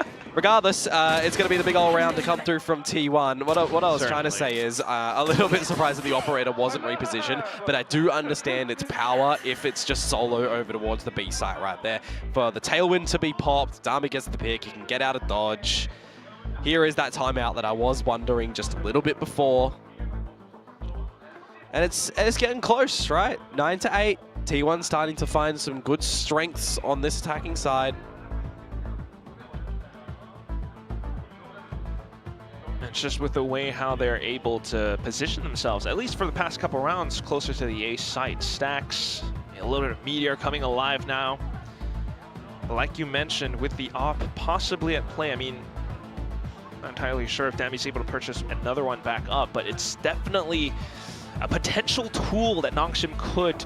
Yeah, I mean, when I think about one of these strengths for this composition that T1 are running, right, you want to have your chamber be able to rendezvous in a lot of different positions. That's something that the A site gives you here earlier than the B site ever can. You want to position up a lot of layers as well. Strengths are going to be being able to pop it through walls and having the rest of your team be set up. You can layer in some good flashes from Stacks as well on the KO, right? So it does make sense that compositionally T1 might favor the A site a little bit more than the B site. And then when they throw a bit of a different look in towards it, it can confuse Nongshim. That's something that they're possibly doing right now in this very round. Off picked up by Buzz as well. Uses that to clear a lot of these long sight lines. Up tube as well. That could give a lot more room. But oh, Margaret domes him square in the head. Got to be careful, though, if you want to go for some big repositions and find some further space by yourself. Also is Danby with the blades on the other side of the map too. Stax noting 2 towards the A site just there. Meteor opening up things over towards B as well, and that's Persia down. So that makes a bit of a retake scenario all the more difficult, actually, for Nongshim. Still, though, not entirely out of the question until Margaret, that is, puts himself up individually on towards the site. So Salvo's trying to deny the spike plant. Bit of time bought by Margaret, but still, the spike will go down. And in with the Viper Spit too. That's the thing that Nongshim needs to work against. Stacks up with the null command as well. Armageddon just to buy a bit more time for Ivy to try to flush him out of position on the pit. Still though, Meteor able to work out some magic. And that leaves us with Stax and Sylvan. In for the sprays, in for the positions marked. T1, they tie up the score. Lots of utility going around that B site when that pit comes up. I mean, you're seeing the updraft from Danby. I'm not sure he realizes which target that he wants to try and finish up. He tags the planter a little bit, but the salvos do finishing it up. When the pit actually does start to come out as well, you got that Armageddon, and everyone's getting flashed up around it. T1 stabilize. They bring it to 9 apiece, and they set themselves up now for what could be the round to gain them the lead, right? Back towards the startings towards this A site, but I'm looking at what Ivy and what Francis are looking to do. Back towards finding some belt control. Standard Viper's wall as well to provide a little bit of safe passage across for the T1 members. I mean, already getting up to the pipes. Is it enough though? Yeah, I mean, it's a bit of space, but still T1 just looked to ignore all of it. And it's Meteor off the zip lines. Stacks instantly for the trades, and that could very well be enough. Still though, lockdown forced out, Hunter's Fury back in, and it's up to Ivy to try to hold it down. But Stacks, he's so alive, he's so ready, and he's raging his way into the site. So all those players gunned down, and we're just down with Persia coming up from Nongshim down mid. Stacks already has an idea. The barrel spotted. Oh, but Stax just kind of leaving it through. Buzz in with the tour de force. Yeah, Stax has just gotten away with 2 kills and then like pretty much just landing on his feet and immediately finding them. It's kind of funny when you do think about that. But hey, T1, they will gain the lead here, finding double digits first, and some hefty ults actually used in that round as well, right? The lockdown, while everybody is still going for the fights around it. As you mentioned, you know, like they're already recognizing that Persia is going to be coming from this little later rotate, so... Yeah, I really kind of do wonder though, Komodo. This win streak started off of the little force buy round that T1 had in the second half. You know, with that, they really noticed so many of these positions that Nongshim tries to play on the A site repeatedly. And that's possibly how Stax has been positioning himself just in case Nongshim, you know, peeks out. He's been finding these frags off of little timed peaks, and now it's also just Meteor once again working alongside the whole team, pushing and bulldozing their way straight back into A. Nongshim try as they might, they've got a Marshal or 2, but they can't quite withstand the force that is brought out from T1. Yeah, a little bit late in the activations on this map of Icebox, it may feel like, for T1. A new wind blows their way. Again, this is just one of them eco rounds to come through from Nongshim, but when you do consider that this would be the 6th consecutive round in a row from T1, that's when you start to get a little bit more worried. Considering how they had such a strong start, but still, okay. Well, it is what it is. T1 are up to 11. Scanning ahead. So if you were Nongshim, I mean, looking for a way to work against this mid play, this A play coming up from T1. Can't buy up any ops at this point. Yeah, you got to have just a really good early decision from Nongshim here, it feels like, because T1 are waltzing all over you over at the A site, and I mean, then you got to think about, are we being baited into pushing the B side or pushing mid if we're expecting them to go towards the A side or something? This is going to be probably one of the more important timeouts on this map right now for Nongshim. You know, this is going to be that potential swing round that could get them back into this map to even win at 13-11 regulation, push overtime, or it's going to be the one that could break things down and they could lose it from here. Whatever it is a round that is desperately needed. T1 kind of thinking about anticipating any potential swap-ups as well.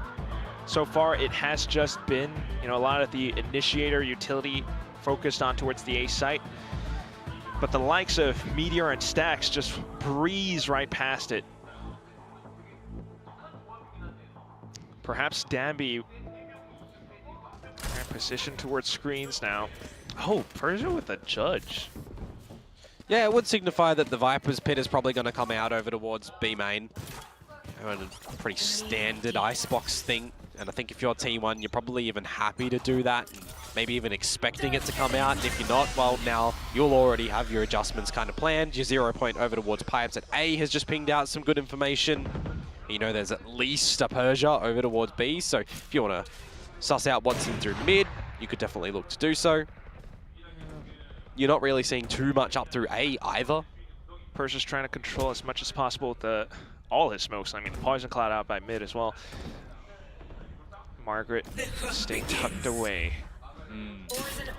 These dry contacts from T1 can be very scary in a situation like this. Francis dispatches those stacks behind the Poison Cloud. Nobody checks for Margaret. So a bit of a double, but instantly Meteor refrags. A bit of an opportunity for T1 to possibly sneak in towards the back of B, where you still have to deal with Persia, possibly Francis coming up from top mid, coming up from kitchen right now. Buzz with just an op. Back to back. The Korean veterans. You got to remember as well, if T1 are locked in towards this B site, they know that they can get absolutely crunched on because of the Viper's pit that's still active in the in B main. Well, at least they sneak away with a spike plant, and Salvos does kind of reveal where Ivy might be positioned, but instantly with a null command as well. Yeah. So needing to frag your way out of this one. Buzz takes the matters into his own hands. Ivy gone, but now just Meteor. Low HP as well. He might have the Empress, so everything needs to start with a single kill.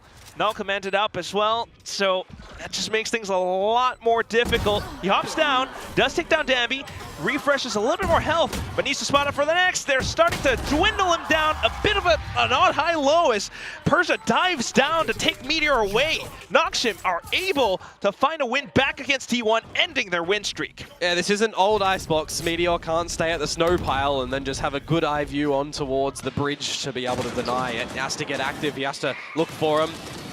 Gifted, I guess, a little bit of a kill onto Danby there to refresh his HP, but some good fundamentals from Nongshim, taking that last duel together to be able to win that one. And hold on for this map as well. No 12 rounds found for T1 just yet, but enough money already accumulated for them to be able to go at it yet again. So not too much pressure. Yeah, I mean, still a lot of pressure for Nongshim. You don't have the Viper's Pit that you can put over to the B site, which means it's kind of free challengeable territory for T1. Shoulder. Oh my God. Matter. Buzz just still too quick with it. Instantly anticipates it as well. I mean, he was below from before. Maybe he's up now. Look at the rotations. With the instant frag, yes. The rotations pulled over by Nongshim, leaving A a little bit open as well. That allows for Stax to possibly find or sell a little bit more towards the A site. But you know what? You got the numbers. Let's just push and push our way through. Instantly tagging up on towards Francis as well. Buzz watching the backline. Sniper Overwatch is right there. Ivy up towards the top, and it's just Meteor. He is the queen on the chessboard right now. Gotta save. You need something to play with in the next rounds. And Danby, takes Stax as a prize here. I reckon, Margaret's fine in terms of economy. Francis will be okay. He's 2 off his blades. But a 1 versus 4 for Danby, it would be an ace clutch. And he's just waltzed over Sylvan. Oh, that could be it. Sylvan looking for him, and right there.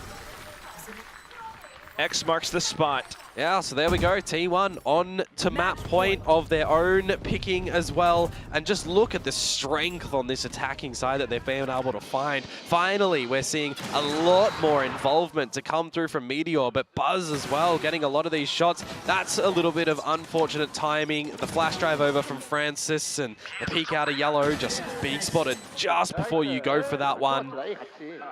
You're always going to understand why Nongshim at a player deficit are going to have to try and do something to try and equalize the situation on this defensive side. But now, they're up against the wall. They cannot make any mistakes, and T1 are just looking to aggress up through A very rapidly. Nongshim kind of looking for some opening picks as well, so at least Francis, knowing that T1 would push up, have walked away with 1 kill, but here comes Sylvan with a kill of his own, and Nalkaman instantly popped Stacks, wants to make this happen. You got Persia coming up from behind, and he will note down Buzz though, so a bit of an opportunity for Nongshim. The rest of them holding into defensive positions up around the site, but Sylvan instantly comes back to allow for T1 to stretch their legs. Drone out and instantly dealt with. Oh my god, and Stacks still up by Ness, continues to find targets. Yeah, and things start to look a little bit darker for Nongshim at the moment. If Margaret can somehow find 1 kill, he would have a lockdown available, but look at that sharp shot from Stacks. That is never going to work out for you, unfortunately, on the back end of that one. And Quack, Stacks is going to be the one to close it as well. T1 make the comeback work. Final score on the map of Icebox, 13-10. He was the one who kind of started everything. I mean, sure, earlier on was the pistol coming out from Ivy, but after that, Stacks launching the attack rounds for T1. It's his flashes, it's the way that he pushes, it's the way that he finds trades for Meteor that puts him out on top. Yeah, it's just the involvement from everybody on T1 at the later stage of the game, right? It felt a little bit sleepy at the very beginning from them. It felt like Nongshim had a really good fundamental idea on how they wanted to start off this map on Icebox. They chose their attacking side to start off for a reason, right? Things were looking very well coordinated for them when they're layering down all this utility, when they're trading really, really well. But at the tail end of that half, you know, T1 start to really figure out, oh, we know how to play this game. We know how to shoot. We can catch you a little bit off guard. You know, we didn't win just Masters or anything like that recently, you know? And you switch on over and it looks like a different team. T1 on the attacking side, very destructive. Still some good looks for Nongshim though, I have to say. I mean, they did pull out the op at some point, but not quite the adjustments in terms of the position that we were thinking of. So we will keep our eye on this because Nongshim are still definitely very much so in the game. There's not a lot of pressure on the backs of both of these teams. Maybe a little bit more so for T1 to defend their crown. Yeah, I mean, split around the corner as well. I think I heard Pilsky say it a little bit earlier when we saw the map video. I'm not too confident on split for Nongshim, considering their last series. But, I mean, hey, look, different day, different teams. Let's see. Yeah, we got to see how this all looks. But for now, we will take a look at the desk with 3 lovely faces that we all know and love. Well, there's at least one face. What a nice young man Quack is. What a guy. I know. I mean, Morgan's got a face only a mother could love, but that's just my opinion. Definitely the big time face. T1. Sorry, we got distracted. We were just staring at big time for a while. Man, what a good looking guy. Straight into his soul. I mean, speaking of good looks, I mean, T1 on that comeback, that was a good look from them. It wasn't a promising start. I think Nongshim, they chose that side on purpose. They definitely did play around the comp that T1 was bringing as well, which the order of things, to make it clear, is you choose your starting side. They chose to start attack before they see the comp. So, you know, they're expecting T1 to play something aggressive. They would have had a good read on that. They played around it very well. It felt like they knew exactly how to counter Meteor and limit his impact entirely, and that's what made it so hard for T1 to actually get into the game. But T1 just did what they always do. They were resilient. They came back into the game. Meteor, despite like a 1-7 or 1-8 start, still finishes dead even. So very much turned around his game once he moved over onto the defense. Yeah, I thought they did a great job to stabilize into that game. I feel like there was a few momentum rounds, a few big, you know, we have clutches, we have big 4Ks from T1 that just managed to reignite that spark. You go, okay, yeah, guys, we can actually shoot them. Or like, you just... It's a surge of energy, and, you know, I felt like Nongshim did play a great game here, to be honest. I feel like, from a macro perspective, they looked more confident than T1, but I think T1 just showed up on the rounds that matter, and really just... I think that's the experience, right? It got them across the line when it really needed them to. I think it's a good first showing for T1 on Icebox, who haven't shown this in ages anyway, especially with this particular squad. But you're right, Nongshim had great ideas. They looked really convincing, especially on that first tap there. We thought this could have been a Nongshim game, and things could have really, you know, been a very different storyline here. T1, yes, they are the Masters winning team, and we were discussing this, you know, these teams like to push the full series, but T1 pushing the full series every single time. I mean, that means they are good at adjusting on the fly, but at the same time, there's a lot that they really need to work on because it becomes really close too often. Yeah, I mean, at least for me, I have to check myself a little bit. I mean, we'll get to see some amazing individual players from T1, which is what you get with this lineup. No matter who they're playing against, they bring out the individual skill, the individual brilliance. It was Stax that started off. Buzz was consistent all game long, and then I think Meteor really started to get fired up in the second half in particular. But I think, yeah, I have to check myself a little bit because T1, they did win Masters, and they did kind of get declared as the best team in the world, but they have never really dominantly destroyed any team. Their initial game, they dropped a map against ZETA. As you mentioned, Vic, earlier on in the pre-show, every series that they play goes the distance, so I can't be too surprised that most of the teams in Pacific are really pushing them, and that was kind of the consensus in the content that Chopra did interviewing a lot of the coaches. The common consensus from a lot of the other Pacific coaches is that T1 will not come back and dominate because Pacific is a very hard region to play in. There's so many different teams that you have to play against in different styles. I mean, this that we're watching for me was really the story of the map. We're just seeing endless T1 highlight rounds, 4Ks. Stax' big clutch on the bonus round, you know, keeps momentum in their favor. Yeah. Buzz hitting some crazy shots. I think this was a game T1 got across the line on their individual level. Each person stepped up, made those big rounds happen when they needed them to, but that's not exactly consistent. It's hard to make that keep going, but they'll take it for now as they move across to map 2. But, you know, we spoke a little bit about Nongshim's split, and, you know, you don't seem too convinced, but I thought their defense was very good, so I think it's going to be an interesting one heading into map 2. They only have one more, you know, they have only half a map to fix, so... Half a map to fix? Yeah. Okay. That's all right. Don't worry. We're just 12-0-1 defense, guys. Easy peasy. Stax an MVP.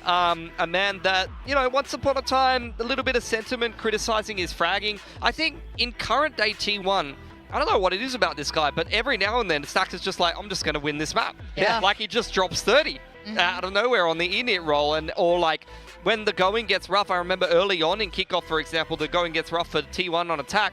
The dude just starts cutting corner. He just starts dry pushing stuff. He's like, I'm just going to test the setup. I've got a read here. I'm just going to walk up a ramp on split and see how far I can get before someone stops me. You know, he just really is the kind of guy that as a leader leads from the front and will take the game into his own hands. Yeah, I think it just shows that anyone on this T1 team is able to step up. Even the IGL able to come out with a big top fragging performance there.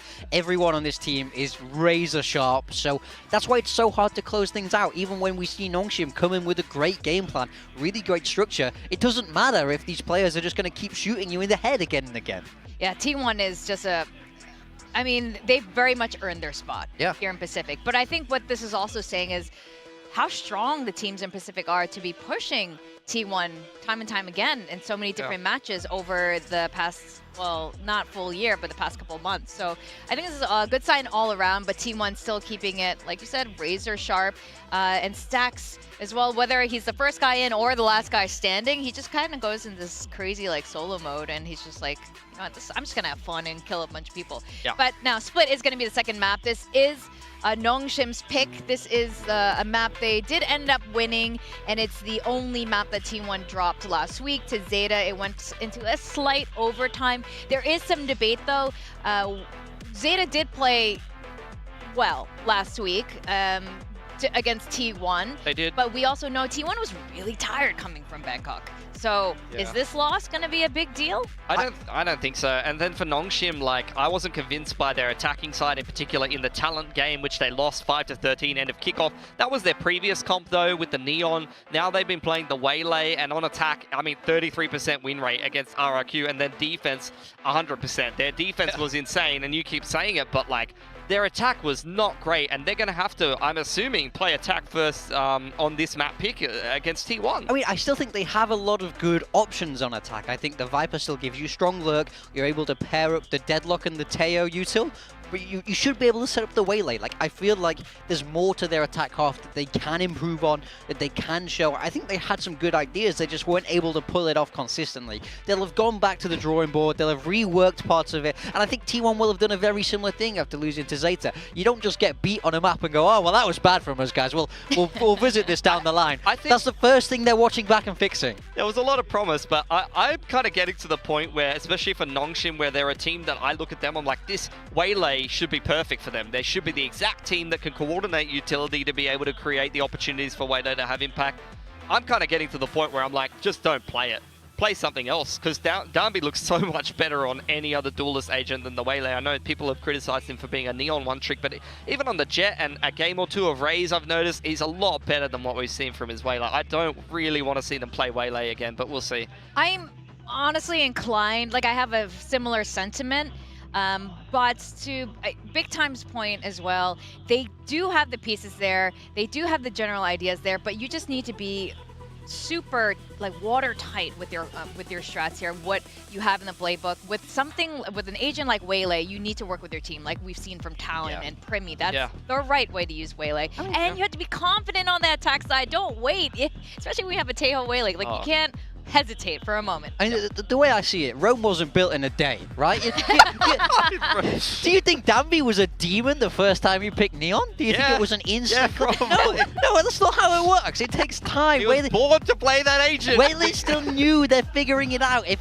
anyone can make it work, I think Nongshim can. I think they know how to set up Danby. It's just they have to do it differently to how they did it on Neon. I hope so. It takes it takes more time, right? But that's fine. That's fine. Just give them the space to, they'll get there. You got to have some faith in these guys. They know what they're doing. They'll have reviewed that attack side, and I think it's going to look better today. Well, I have faith they're going to do it because both of these teams like full series, and so Nongshim therefore will win. Okay. And they're going to figure out this Waylay thing. That said, you guys said this too, T1. Little bit of a rough split last week, and there's no way they're going to let that fly a second time around. I don't know if this is when we're going to see the pattern broken. We're going to stick to the same comps they both played last week. So not mega changes on either side, at least from the surface level. Let's see what they're going to change in the server. I think the key to this matchup, looking at the two comps, is obviously the Nongshim comp with Deadlock Viper. When it's trying to defend, it's very strong when it's controlling space. But T1 with Raze and Yoru are looking to be able to burst past those chokes, so two people are past that kind of stopping utility. So T1 do have the tools to deal with it. They also have the Raze nade to deal with that deadlock. So I think it's going to be interesting how these two compositions match up, and I think T1 should feel good about it. It's going to be easier for Nongshim to attack into the double duelist variant of T1's comp rather than Izu on the Cypher as well, particularly with Waylay. So I think that's a small positive. Let's see what they've fixed on attack. Let's see what they fixed. All right, we're going to send it back to our casters. And you guys, are you thinking this is going to be a full series, or is it ending here, Quack and Komodo? That's a very good question, Victoria. I'm not entirely sure. It's definitely going to be a bit of a head scratcher. I mean, will those adjustments come in? I'll throw my hat in the ring. Yeah, maybe. Because the way that this map has gone recently for T1, even though they've been getting dubs, they've been in overtimes. So I mean, they also need to have some reflection on this map as well, right? Yeah, and you know what Achilleos always says? We only have bangers on Split. That's it. I just don't know if the banger is going to be a T1 banger or a Nongshim banger, but certainly we can expect a lot of action. Will Danby finally find his way and lay waste to T1? It all starts here. So onto the pistol. Toxic screen up towards B. But instantly met with quite a bit, so they're going to have to trail off. Yeah, a bit of early utility use from Nongshim as well, but you got to remember, deadlock changes means that Gravnet does come on back, so being able to use that to get some normal B main control, some garage control, not a bad idea to go about it. Better reposition in the mid. Buzz sees a lot. No one's going to give any more forward duels. Yeah, it's smoked off. Gate crash expired from Izu as well, though, so he's already fallen back to a safer position on towards the top of A ramps. But this is where, with those positions pulled away, Nongshim tries to reaggress in towards B. Danby still could just, like, burst in all of a sudden. Yeah. You have wasted a lot of T1's utility, though, to do the chipper damage to you over at that B site. So, Sylvan to reposition. Not a bad idea at this point in time, but you got to be careful of what Margaret's trying to do. We'll call it his best Meteor impression. Yeah, but still stacks is stacks. Yep.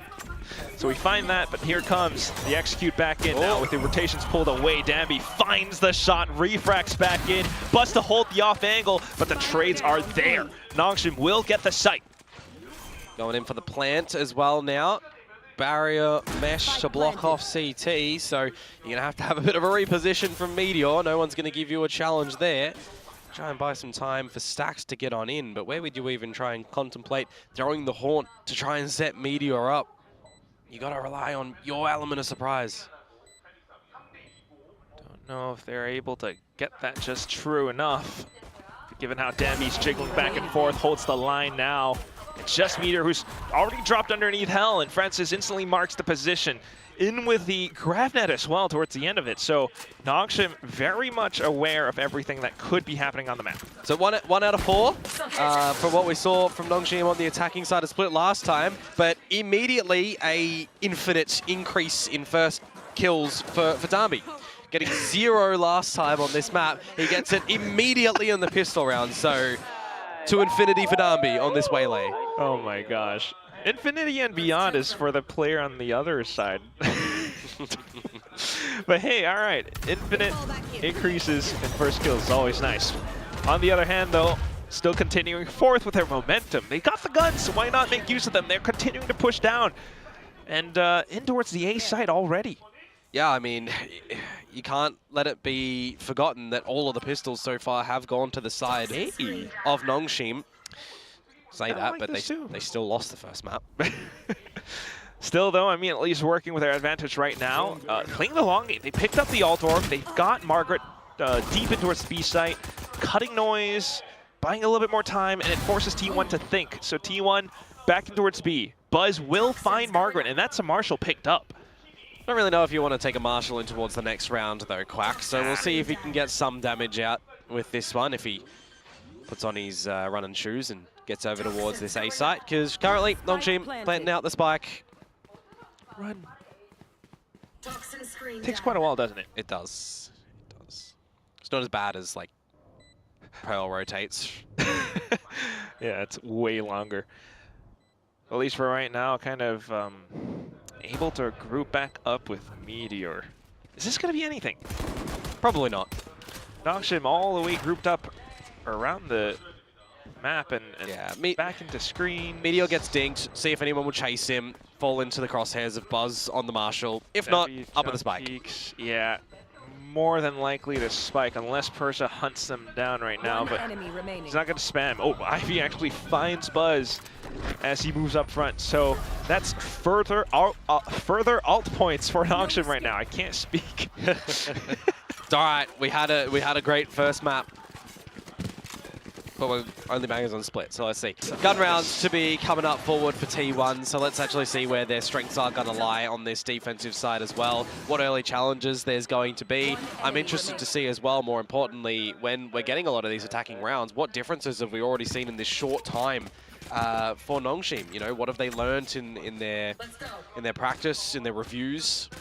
Will they be able to prove Morgan? Will they be able to prove big time right? So starting things off with a GravNet straight in, but blind into the crosshairs of Izu and Sylvan. At least the trades were found. It's a 2-on-3, but into the smokes. Margaret, what are you trying to pull off? He pushes out all of a sudden, and Meteor backs away. He finds the frag. Francis now trying to reposition, still carrying the spike. 1 minute and 20 seconds left on the clock. What can he do? Well, he can start by potentially juggling over to a Vandal. But then you got to find the remaining 3 players, and you know a team like T1 is not going to give you 1v1s. Holding the positions. You got a bit of a high-low with Buzz up on top of Raptors, but Meteor, as soon as he spots a bit of an inkling of a shoulder, he continues to go forward. Okay, maybe he will give you a 1v1, but he's just going to win it and remove your head from your shoulders. On the board are T1 on this defensive side. And again, you know, I mean, I know I keep harping on this and everything, but it's T1 playing the same things that they did over at Masters, right? The old saying, if it ain't broke, don't fix it, right? So they've got a lot of different strategies and ideas in their repertoire that they're going to be able to deploy in this map that Nongshim really need to come through with some great mid-round decisioning. I think that Persia is gonna really be tested in this map. Quite a bit, especially now with the buy round back in. This one could work against their favor if their Kami's not there, but here goes. Instantly in with a Waylay, but Buzz in for the spray transfer. It's just that Francis down to low HP. The bursts are not working out. That spray transfer was gross.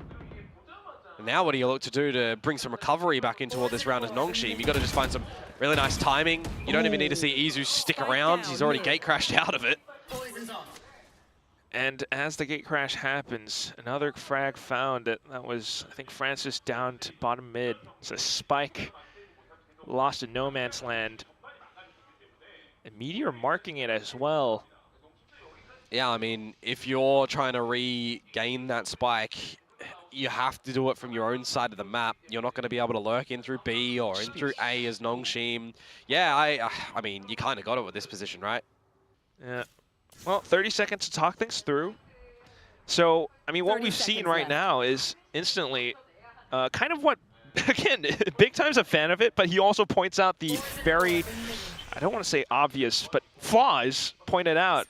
The Waylay dashes in, but without any, true support. Yeah. It's just a free frag for Buzz. I mean, you also got to remember as well the way the mechanics work. If you're dashing twice, right? You're up first and you're forward on the second one. You're going in the direction you're looking. It's not like a jet where you can do the head swivel to spot enemies. So we're already sort of seeing that be a little bit worrisome, right? When you're going over through mid, you're going over the single box. You can't check any corners, and Buzz just gets a very quick spray transfer to be able to find it because his position really then is unnoted. Yeah.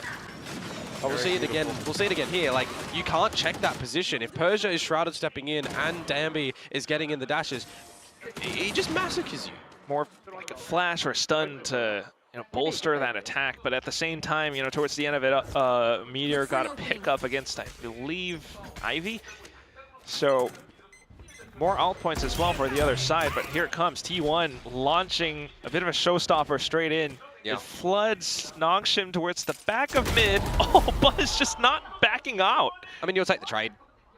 You've removed one of the more, pivotal components of what Nongshim's plan might be on this attacking side, playing with the wall over at A. Now you've lost all of the control there as well, right? Yeah. It's going to be information that, unless you're putting a dark cover down from Persia, you can leave just a single member in stacks there to look after all of A.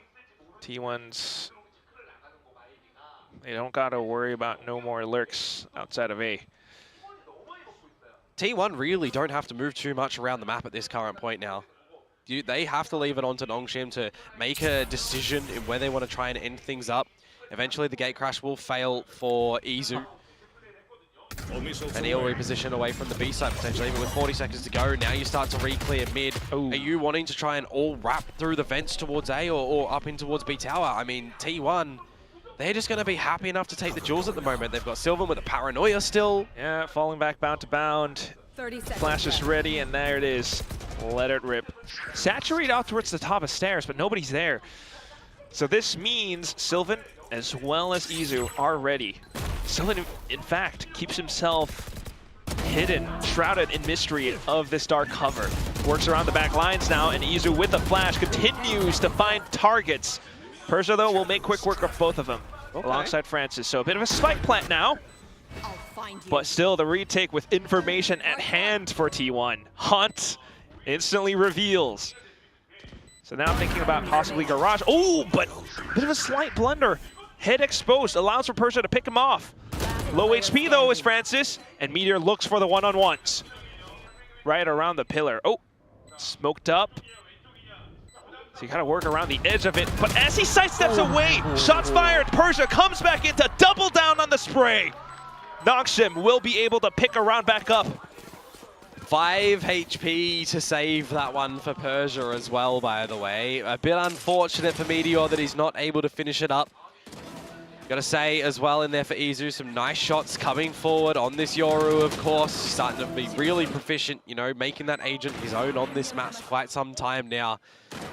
And I really thought, when you're looking at the repositions from Nongshim, you got to go up through mid, you have to go in towards B. I still like how they're able to quickly decide what utility they want to layer in to try and take the space. This time for the new round, we're not seeing an early grav net over towards Garage, so this gets Izu onto the line. Is it a bit of a false sense of security here? That's an awkward miss, but at least he gets out. Yeah, a little bit. Still, though, it is space afforded to Nongshim. A second gate crash back into safety. Meteor, unfortunately, trying to refill a little bit more, will pay with his life. So even though the op was purchased up into the round, Buzz getting gunned down towards the top of Mail as well is going to hurt for T1. Yeah, you got this plant down, 5 versus 3. I think you just got to cut your losses in this one on that defensive side and save the weaponry, right? The fact that Izu is getting caught off guard in the very early beginning with that operator, right? You're not seeing any first utility come out from Nongshim. It's a different look for a play towards B, right? Where they delay it just a little bit. It works a treat. Again, then you have that grab net for the side itself, and who does it actually find this time? It's Izu, who has to gate crash out a second time. Unless you're trying to get in quickly with that dimensional drift and go in for a pretty quick retake, and you're taking out like Darby, you're taking out these salvos and everything, it really is difficult to get a good retake on that B site unless you're removing a couple of these members early on for Nongshim. So it is the wise idea for T1 to go for the save here, have this weaponry for the next round to try and set themselves up. You know, do they want to dimensional drift nice and early to get somebody else on the line, or do they want to really just hold it back for a bit of a retake? These are the decisions that they're going to have to make now. And this is where the responsibility does fall onto the shoulders of Stacks as the IGL. You know, what's the read going to be?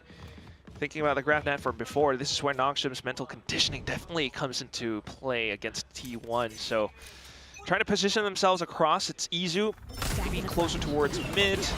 But Nongshim, a quick A hit trying to take down in towards the top of ramps. The GravNet does land as well, though. Not able to capitalize immediately on the back of it, but you are going to send in Darby yet again with the ultimate.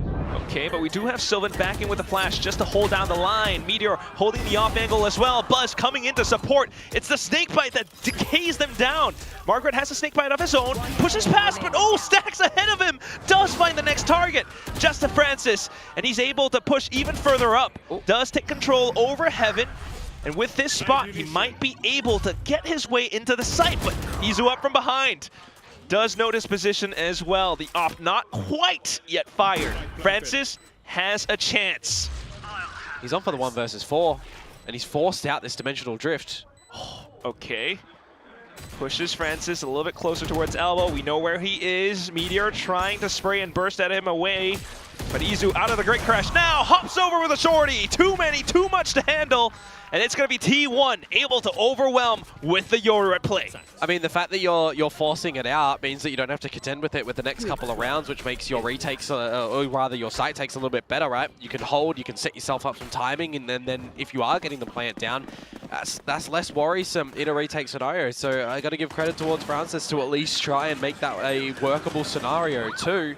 In the very beginning, though, snake bites aren't what they once were. They're not as damaging in the very beginning when they're first laid down. So some good recognition on T1's side. Just some good, you know, quick decision making to come out from them as a whole at the end to keep this one in a tight little contest. Yeah, very quickly.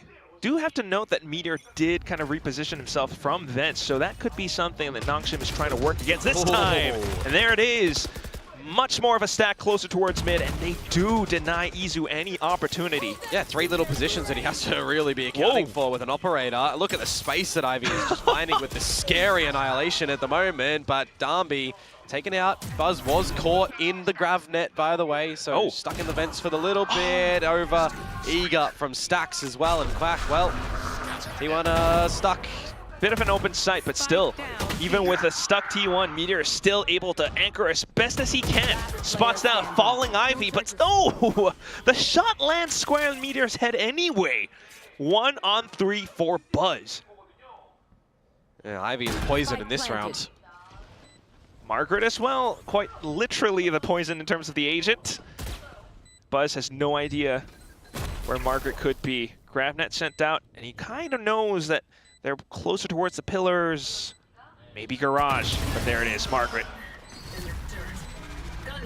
Well, another one back over to the side of Nongshim. So they have found more attacking rounds now than they did against RRQ. So credit where credit is due to them. They've been able to, you know, what we might presume is learn from their mistakes, play towards more of their strengths. They've got some really good ideas in this map so far and some good patience as well, right? Changing it up between speed and slow.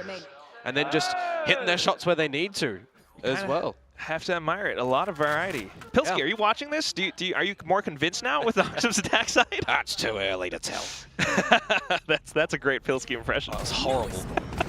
Back towards what they tried on the pistol round before getting stalled out by the early utility of T1. They will gather some garage control, but are really close towards an ultimate. There's no real rap or reason to be able to pick that one up. So maybe you are trying to just bait in T1 to see what you can find. A destruction of the sensor. T1 as well, though. Pushed all the way up. Trying to hold on to these cheeky positions. Nongshim aware enough to check. Yeah, Francis is not leaving any stones unturned at the moment. Definitely very admirable. Hello. Dambi with Goodbye. the chase as well on the shorty. That's the waylay that you want to see. Yeah, this is really, you know, we're seeing Dambi more set up by the team, and the team being more coordinated now in how they want to try and set him up, and the small gap, right, that you have after coming out from the light speed and picking up your gun. You know, you need some good combinations, right? It's not like you're throwing your utility immediately when you're dashing, right? There's slight, you know, changes in times that comes out as opposed to where you would have a jet. Or even just, yeah, having a little bit more information before going in for it. I mean, it is, you know, slightly anti-eco for Nongshim. Yeah. But still, we are very happy, as is Chobra, with the watch party on the other end right now. Okay, hang on. I'll admit, I might be getting too far ahead of myself because that was Dambi's 3rd kill. I feel like he's gotten a lot more value in this map so far in actually finding the space for his team to get the kills where he's not been. Which again, sometimes that's still value. You take what you can get. That's it. And it does force the timeout from T1. Met with a couple of rounds of sudden bursts, you know, whether it be in towards the B site or A, playing around the timings of the grav nets. T1 are now faced. I mean, from my perspective, this is actually quite scary now that Nongshim have actually managed to find 6 on this attacking side, because when I look at their composition, I think, well, that's pretty, you know, that's pretty damaging on the defensive side, right? You've got Ivy playing on the deadlock, so you're going to have walls and grav nets for days that you need to try and bait out. You've got Margaret as well, when you've got these walls and these smokes that you can chop and change up with Persia too. You add in the salvos and how Darby's actually going to use the hinder more importantly, instead of, you know, trying to refract in for these frags with the light speed and everything. You have to try and contend with so much on the defensive side, and we already saw that be a huge struggle for RRQ, not to mention when they're just getting timed out on the rounds. I chuckled, but yes, Komodo, you are absolutely right. T1 definitely needing more rounds in this first half. They've got the double duelist, but right now a lot of it is being tampered with. Izu, though, will continue to keep himself up in an observational post with that op. How's your favor with a attacking sided Omen operator? Ooh. On your leader. Well, it is Nongshim. Yep, that's true. If there's anyone that's going to be able to make it work, it would be them. Well, at least for now, just watching out in case T1 pushes out. I mean, this was off of their timeout after all. The Armageddon, though! That actually got Buzz? Yeah, was he stunned up? Nonetheless, it's going to be Stax who now tries to hold, but instantly refracted away. Dambi. I'm actually looking at all the utility, and they just got caught out trying to escape the vents, trying to get out of it, because you got to go down one rope, up another rope. Otherwise, you're going out into mid and you're taking a duel that's really uncomfortable. And with the positions now noted and held, Nongshim looking to aggress into a site.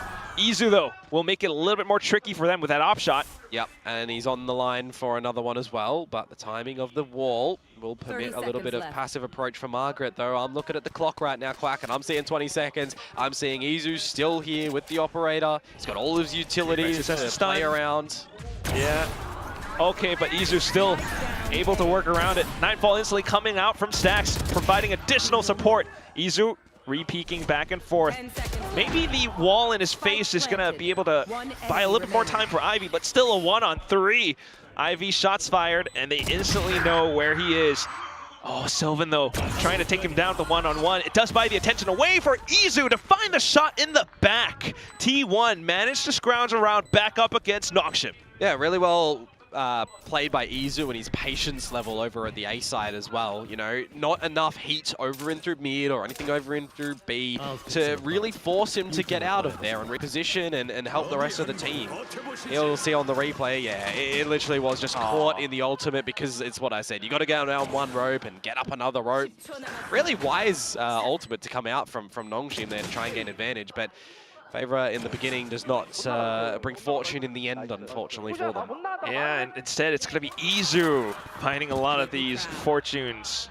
Fortune favors the bold, and with the way that he positions himself, because he has that gate crash, just gives him so much control. Now, they switch up the defensive setups. It's Izu closer towards B, marking down Garage if anyone from Nongshim does decide to push up. Nongshim, however, this time, trying to aggress in towards A. So you can see this is where some of the adjustments coming through, possibly thanks to Stax's calling. They're trying to find a bit of a pinch against what could be Nongshim trying to cascade forward in towards the A site. I wonder how itchy Buzz's ultimate finger is right now. Yeah, very much. He's getting that tingle, and there it is. Flashbacks through. Oh, just for the one. Margaret for the trade. Yeah, but can you keep going? A pit towards the heavens as well. You really want to regain some control, but they sneak on by. That's info, though. That's info for the players at B. Very much so. You can instantly see Sylvan into position around stairs. Has to be careful, though. He does have the paranoia, and he's trying to set up for it. Izu for the first contact op shot. Can gate crash out. Oh, that's beautiful. Sylvan and Marcus back as well in case anyone does come in with a split push out from Garage. Oh, but a whiff from Izu! Still back in from Meteor. He leaves the Viper's Pit, finds the spike! Yeah, Sylvan flashes out, positions himself safely in towards Garage. Meteor, though, ooh! A little bit of a whiff, and that's going to be Nongshim picking the spike back up. They can still make this round work unless Sylvan puts up a wall around it. It's not going to happen. Margaret takes him down. It's just Stax now. With the sledgehammer, trying to break it through. Takes down Persia, but down to 5 HP. This is way too tough. Yeah. Can't get that operator either for the next round, so you got to call that one. I mean, Izu, that op shot had to have been hit. I got to say, Nongshim, they dug so deep to regain control. When there's 20 seconds to go, the spike is down in mid. Persia doesn't have it from the shadows to be able to re-pick it up. They got to get back in towards this B side as well, and it really relies on, you know, a couple of key members hitting some shots, winning those duels around the site before you can even get the plant back down. Really well played out for Nongshim. I thought that round was looking especially hairy for them.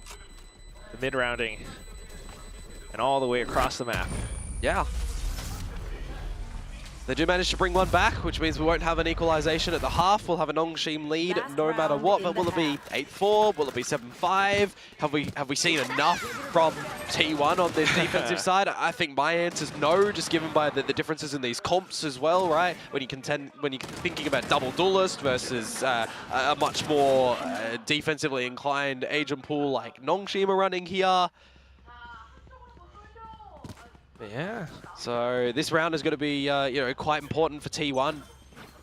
You talk about then get the pistol in the second round and you're all tied up. If not, Nongshim could certainly start off their defenses quite strong. A quick one in towards the B site though, Quack. Yeah, last round of the first half. Why not just dump everything into the site, refract away as well? And here comes Persia in for, you know, a bit of that staggered approach, finding one towards the top of heaven. And you're going to give the plant over towards Ivy here as well, so you can get the Annihilation back online as well as the pit, but the Dimensional Drift in now for Izu.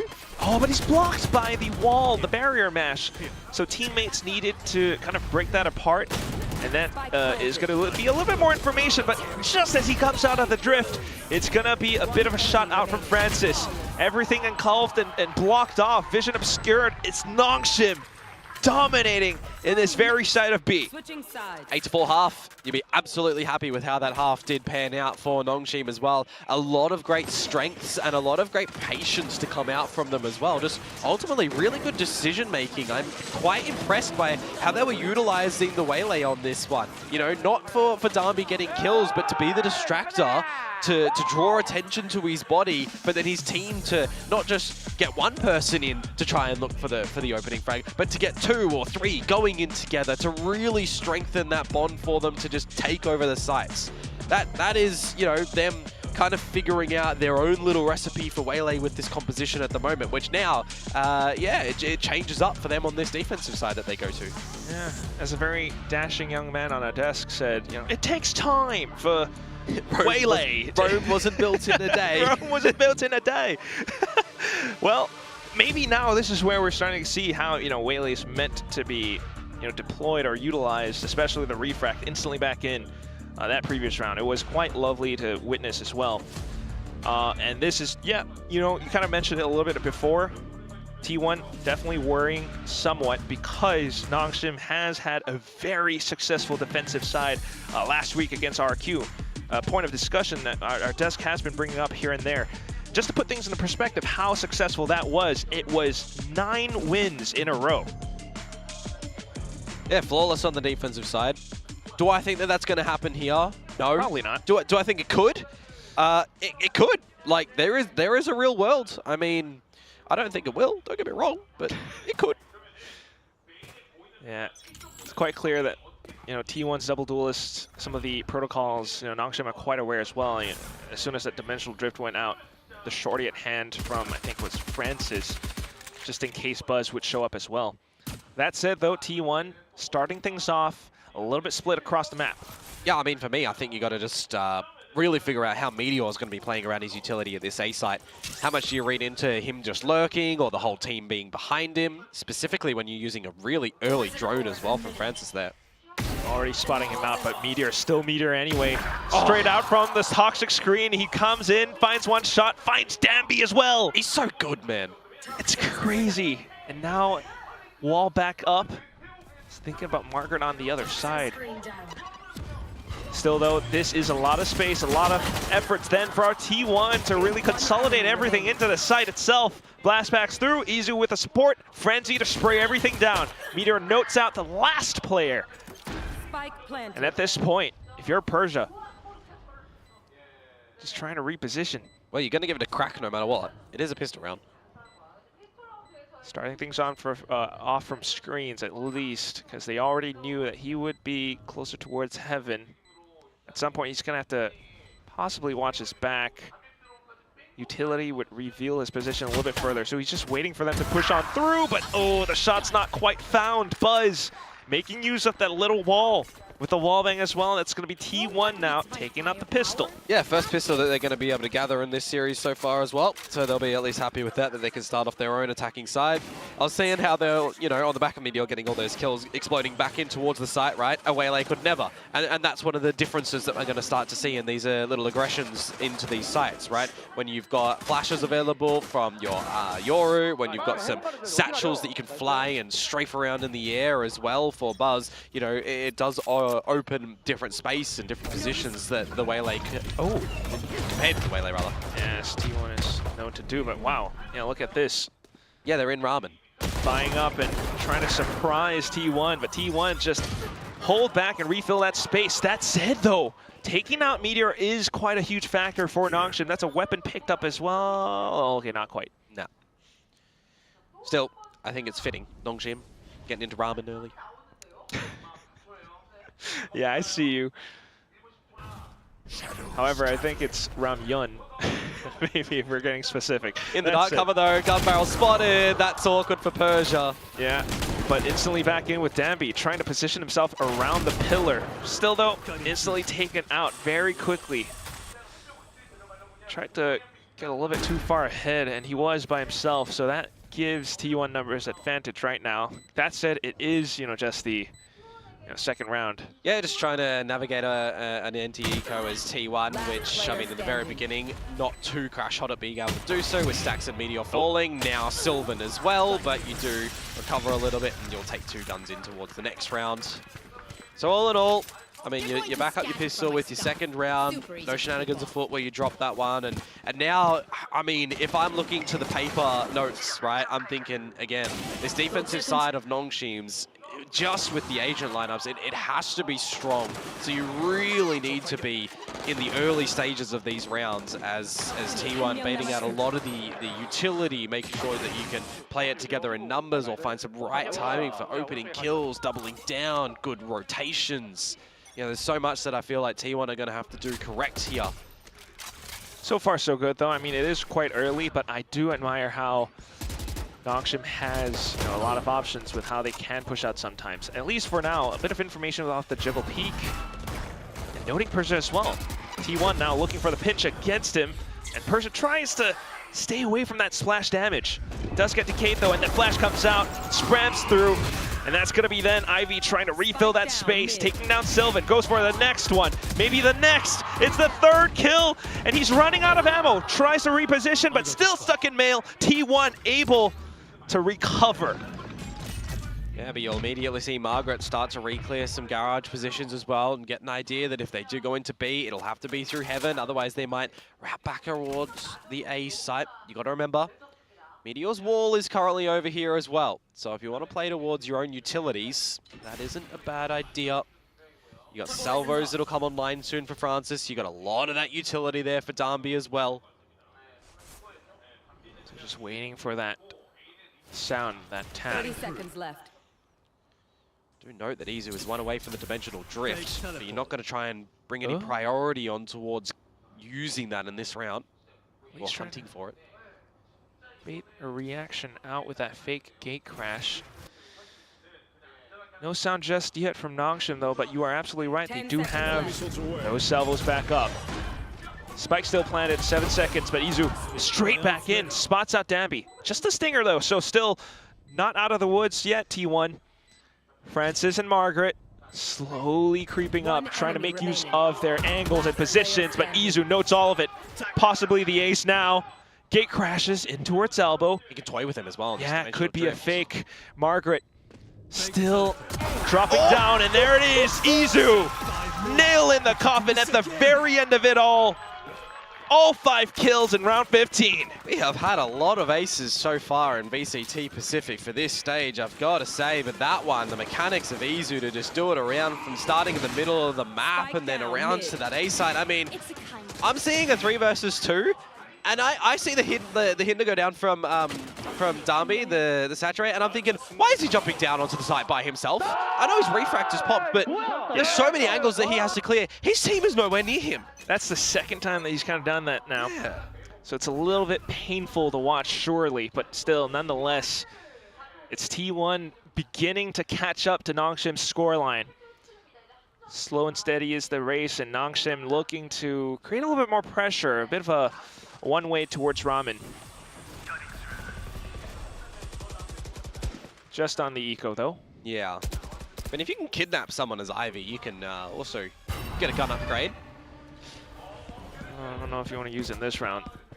Clone out, footsteps found.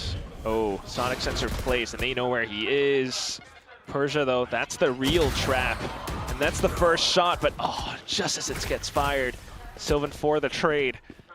Ivy back in towards Mail, still close range with the stinger. Oh, how much damage a Gravnet could possibly have done just then as well.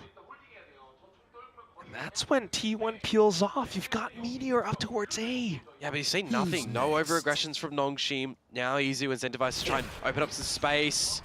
Force them back over at B, then come back over towards A where your team has been waiting. You've noted 2 players towards the side at the moment. 30 seconds left. Yeah, quick pinch. Gate crash out. Noting Francis' position. Good stun though, but the flashback in it as well. Izu pops over onto the shorty and hunts down the next. Stacks for support. The Annihilation gets popped now of all times, but I don't know how useful it's going to be. Ivy at least still uses the stinger to spray and bait them out of position, but Sylvan marks all the way down towards the back of the ramps. Double kill found, and that brings T1 up 8-8. I mean, you got to think as well, if they're trying to go for a plant and you're able to pick up the plants, all right, that buys time, that gives a little bit of scurrying for T1, that they have to try and reclaim the spike and get a bit of a plant in there. Do like the little trap plays in towards mid, right, on the expectation that the clone is going to be thrown in first, then putting out the sensor, but with the trade that already does happen first there, and you know, he's not able to play off his own sensor, unfortunately, in mid as Ivy, it doesn't really work out there. So they try their best on their little eco that does come through on that round, but you've lost 4 rounds in a row at the start of this half, and yeah, you do need a timeout from your last installment of Split that was flawless on defense. Well, now it's a big donut. Huge flip off towards the other side. Maybe this timeout will aid them somewhat. I mean, the round that I really liked from Nongshim was when they tried to force something, you know, buying up the stinger, pushing down mid. T1 surely respected and still were somewhat able to turn that around, but that was as close as it got. Yeah. The problem that I'm going to see in a scenario like this is you've given, or you haven't really given it. T1 have found their own momentum. They're figuring out what's working on this attacking side, and Nongshim is still a quite young team, right? They're still learning all these stage environments and how these games will play out and everything. So they got to figure out their own way to get back into it, right? And when you're seeing this Waylay have another pretty rocky performance, right? You got to not let it get into your own head as Dami. You got to play with your team. Yeah. And really have a good discussion and have some good decision makings as well, right? Because, I mean, it's unfortunate as it is, and I'm highlighting it because it's something that they can work on. Oh, boy. That's two peaks that they've lost both of them. 2 open peaks. Okay, Francis trying to get ahead with the stun, but still. Good little kill. How much is it going to provide? Health back up. Still able to control A. Lurk's eliminated, but here comes the flash. The burst in towards Mail. And instantly up towards the top of heaven with that blast pack. It's just Persia here. He does deal with the first, but then Izu for the trade. It's all too clear for T1. Francis out and cold. Izu at the bottom of hell instantly marks and spots him out. And that's straight after a timeout as well. So I know, you know, one of those things where it's percentage rates for a team after taking a timeout. It's not really working today from my memory on the back of that one. But yeah, I mean, I want to highlight, right, Meteor just getting the open peak over towards A to start things off, that open peak in towards mid, and then it's just strength in numbers, right? The steamroll in towards the B side, stretching out through mid. It's just, you know, a couple of sharp shots from T1 and pretty clinical to close it out from there. I have to imagine, you know, a little bit of that mental game as well. These like Stacks, Buzz, players that you respect and revere so much. Yeah, I mean, it's not stale by Nongshim by any stretch of the imagination, right? They're still trying to generate these different ideas and how they want to be playing on this defensive side. It's just T1, they're changing it up between haste and passive plays. Repeatedly. Yeah. At least right now though, Nongshim once again trying to set up for a bit of a trap play. But it's like Izu is the right agent to be able to get out of a trap play, right? So it's like T1 is still playing to their own agent strengths as well. Okay. Oh, that's gross. Bit of an attempt by himself, Ivy, but still quickly dealt with by the next player from T1. Izu backline support once again. Barrier mesh dealt with. You got the blast pack, you got the flight path. Oh, into heaven of all places. From the shadows from Persia though. And it's gonna be a little bit of help, but oh, the shots! A bit of a blunder, and Sylvan happy to capitalize. You call it a bit of a blunder, that's a catastrophe because everything crumbles on the back of that one from there on out for Nongshim. T1 come away with a flawless round. So far, flawless on this attacking side. And it's just, you know, not just the round as well, but as we take a look at the scoreline and the economy for Nongshim, this is where things really makes you feel like you're down in the dumps. Well, yeah, I mean, that's why sometimes you got to take time out, right? You got to have a discussion with your coach. You got to rely on them coming up with a game plan, right? One of the harder roles that we're seeing some people in our region see in these, you know, videos that we're seeing from them is, you know, coaches are in a hard role, right? So there's so much importance on, I think, more importantly, just coming up with a winning idea here for Nongshim, right? It's one foot in front of the other. This agent lineup that they have can be very destructive on this defensive side. But I really think that T1 have done their research well, coming in towards their series. Their mid-rounding is looking really good, whether or not they get the opening kill or they're losing it. Again, one of the biggest things is Meteor's timing and Meteor's presence or presence that isn't there over at that A site, right? With these walls, with up and down. He's a ghost. He's living rent-free in their heads. Yeah, very much so. Constantly haunting them round after round. T1 does have a very extensive coaching staff. Autumn is not the only one there. So wouldn't be surprised if there's a lot of tape studied up from that game against RRQ. But we'll see what Silkenon has cooked up, at least for this round. Nongshim and the likes of Persia, they've been trying to set up for some of these plays and traps here and there. Oh, and we get greeted with our good old friend. No! I haven't seen him for like the past, you know, several days. I know that Kalios were met with one last week. Well, here's another first, I guess. My first tech pulse. Oh yeah! Congrats, Komodo. Welcome to Pacific. Can we be blessed for it to be quick? It's been good so far, though. So I do count my blessings. This is, you know, it's all right. I mean, it's all right. I know it wasn't a great showing in kickoff against the old Talon on this map with their old agent lineup, right? When they were running like Persia on the Astra, Dami was on the Neon and stuff. But I think there was a lot of glimpses in there that they were playing towards a pretty strong meta in the Breach Taeho, that they could come up with some cheeky reactions and play off the back of the util damage, right? When we're looking at this, we're not really seeing options on Nongshim's side to play off the back of the util, because we're not seeing great deadlock combos with Gravnet and with salvos. We're not seeing, you know, good saturates coming down at the moment, because we're getting this idea that T1 are recognizing when those combos are looking to be set up, right? When we're seeing Ivy playing at B Tower a lot and we're expecting these Gravnets to come on through mid, you know, T1 are not going too far forward to waltz into that to then get Gravneted and then just die to salvos straight away, right? Or if they are, they're just sending Izu in, who's playing Yoru to get on out, right? Yep. So these are the sort of ideas where it's like, you can't play on the back of a lot of this utility that this composition is going to potentially be strong on, because T1 are playing a composition that can get out of those scenarios. Happens a lot. We've been seeing it with Izu piloting this Yoru very, very well. Yeah. He's got the op ready once again. Thank you for small tech. What about the retakes, though? I mean, possibly for Nongshim. That was something that we were kind of toying with before we started the second half, but we haven't really seen too much of just because T1 has been picking them off.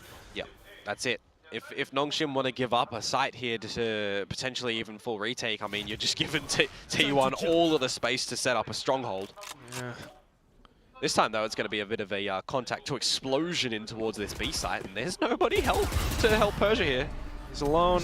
Paranoia can't quite Shrouded Step away, so he's being met with a lot. Buzz just spraying at his feet, but still, Ivy finally arrives just on time. But there's as that happens, there's Meteor's lurk straight in towards the A site, God. and he's just going to call that. How much space can he find, however? Oh, this is common, right? If you lose the B site and you know someone on your opponent's side on the attack has gotten the A site, you know that you can cut them off through sewers. You know this is going to be a possibility. A T1 going to be ready for Margaret. 30 seconds left. Kind of looked and glossed over it, though. Margaret still nipping away at that heals. This is a great time to strike, and there it is! The double kill! Margaret might have just saved the round for Nongshim. Meteor up from the top, has to do it all by himself now. Where could his opponents be? He's out of time. Persia just needs to hide. So does the rest of Nongshim. And as soon as the timer tricks away, they're on the board! Flushed out of position. Nongshim on the board, thanks to a timeout and a tech pause. I do not want to set up a timeline where a tech pause gives a team a win quack. I'm not about that. I am not about that. No, well done. Really well done to be able to stave off the assault in towards the B site, and again to just recognize that you have a gap in towards mid to get a quick flank happening. As well as the opening kills being found. Still, it's not over just yet. T1, a lot of strong ultimates to be able to open up some space around the map and set themselves up for a post as well with that pit if they need. Okay. And you're just really playing the spread default here as Nongshim. Yeah, more or less the same positions all the way.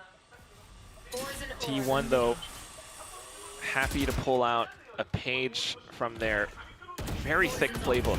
Yeah. Okay, but this time we do have the Bear Mash instantly up, and that does allow for Margaret to take Sylvan away. Okay. Showstopper traded. Yeah. Sylvan will Shroud a step in towards Vents. That one cleared. Meteor's lurks is just getting the better of Francis again.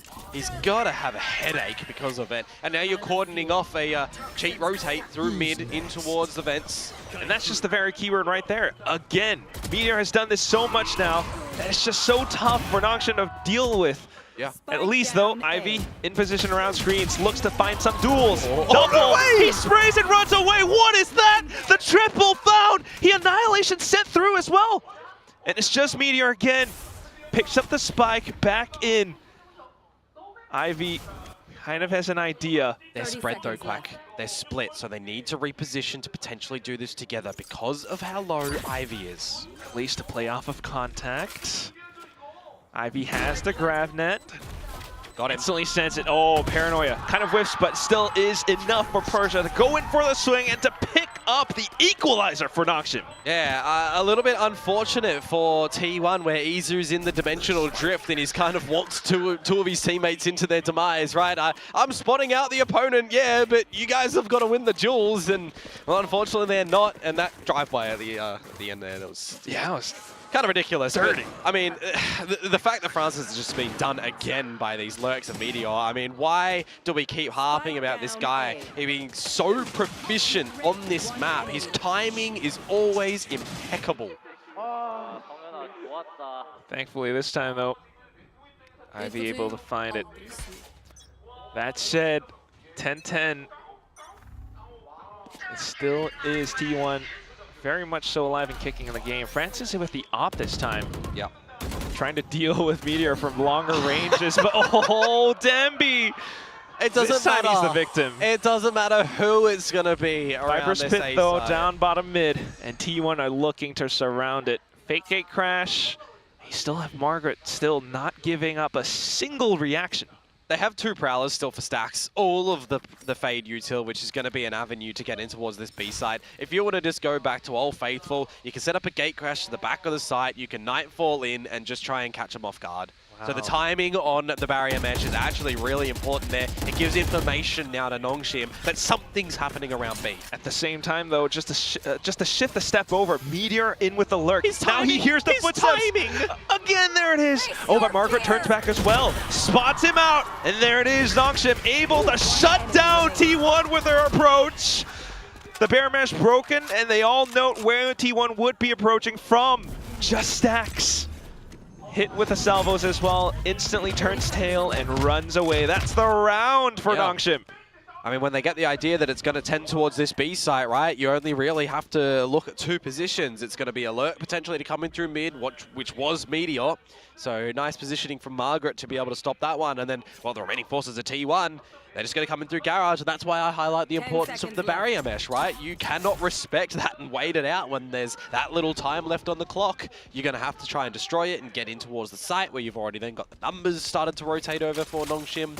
So really well played out from them to be able to do that and survive with 4 alive as well when your economy is near broken. Talk about needing something on the later stages of this half. 3 in a row for them now. Take whatever you can get at any point in time. But this is 100% coach's timeout finding its value. Well, speaking of T1, they need to have a discussion. And they're going to probably be calling their timeout here to come on through because, I mean, you're looking to have a flawless run on that attacker's side from the get-go. You're besting bonuses. You're just getting destruction around the whole map. And, well, suddenly the newcomers in Nongshim, they get 3 rounds, they reclaim the lead, and they're getting nearly close to closing out this map. Right? A lot of it just comes through with the, they're still working around these somewhat default setups that they've been working with, but it's the timing of that barrier mash, or even just the fact that this time you've got Francis playing so much further back, not giving Meteor. Yeah, but Dambi still. It is what it is, but still, I mean. At least he's laughing. They were able to block off a lot with that. There was a bit of that Viper's Pit as well, so that's another thing to think about. Yeah, important moments here in the tail end of Split. Don't even really want to consider Ascent just yet because, remember, folks, this is Pacific. Yep. There's only bangers on Split, which means we should get overtime. Yes, we should. At least now, take a look at what T1 might have set up. Keeping Meteor on the lurk. Francis and Dambi, though, together alongside. Yeah, early drone. Early drone, sniff out a little bit of information. You know that there is someone there. You don't want them to progress too far forward. You're buying a little bit of time. But that's where you're going to see a bit of a challenge in through mid. Yeah, I got to imagine T1 trying to bait out the barrier mash or something. Yeah, if you can try and get that deployed, it's great, but grav nets are refreshable, and they just lock you in, right? You can't combo that with the salvos right now, unfortunately, but you can play it for some information. Oh. Yeah, possibly, but right now, just bypassing all of that. Now it's going to be really crucial on how Meteor is going to use his wall to allow his team to play around it and how he wants to play around it as well. Margaret in position as well, though. So quite a bit to deal with. And I do wonder if Nongshim does go back to play a bit more retake at some point. Francis does have the Armageddon as well, but all of a sudden here comes Danby in with a judge. Sylvan for the trade. Francis still marking the positions with an op. But here it comes straight through. Persia in with it from the shadows. Stacks trying to flood the site, but here comes Buzz and Sylvan. Every position marked, every angle under lock and key. T1 dismantle the defenses from Nongshim on A site. Yeah, they hit all the shots where needed. I thought as soon as that first operator bolt was missed from Francis that the Armageddon was going to come on through and potentially make them hit the heels running, right? But no, it doesn't. Everybody starts to fall on through. You got it from the shadows repositioned to the back side as well, but just strength in numbers. T1 just straight in towards the site, straight towards heaven. 4 alive at the tail end of that, and that does mean we get all rounds of regulation to be played here on Split. So regardless, we're on our way. We're on our way, that's it. All right. Look at these adjustments though, Komodo. Sonic sensors towards vents this time. Yep. A little bit deeper on, expecting a potential Izu gate crash play. Alt still online for Nongshim. If this is set up for mid and there's a Gravnet deep mid, it could bring value. Still though, no information for Ivy.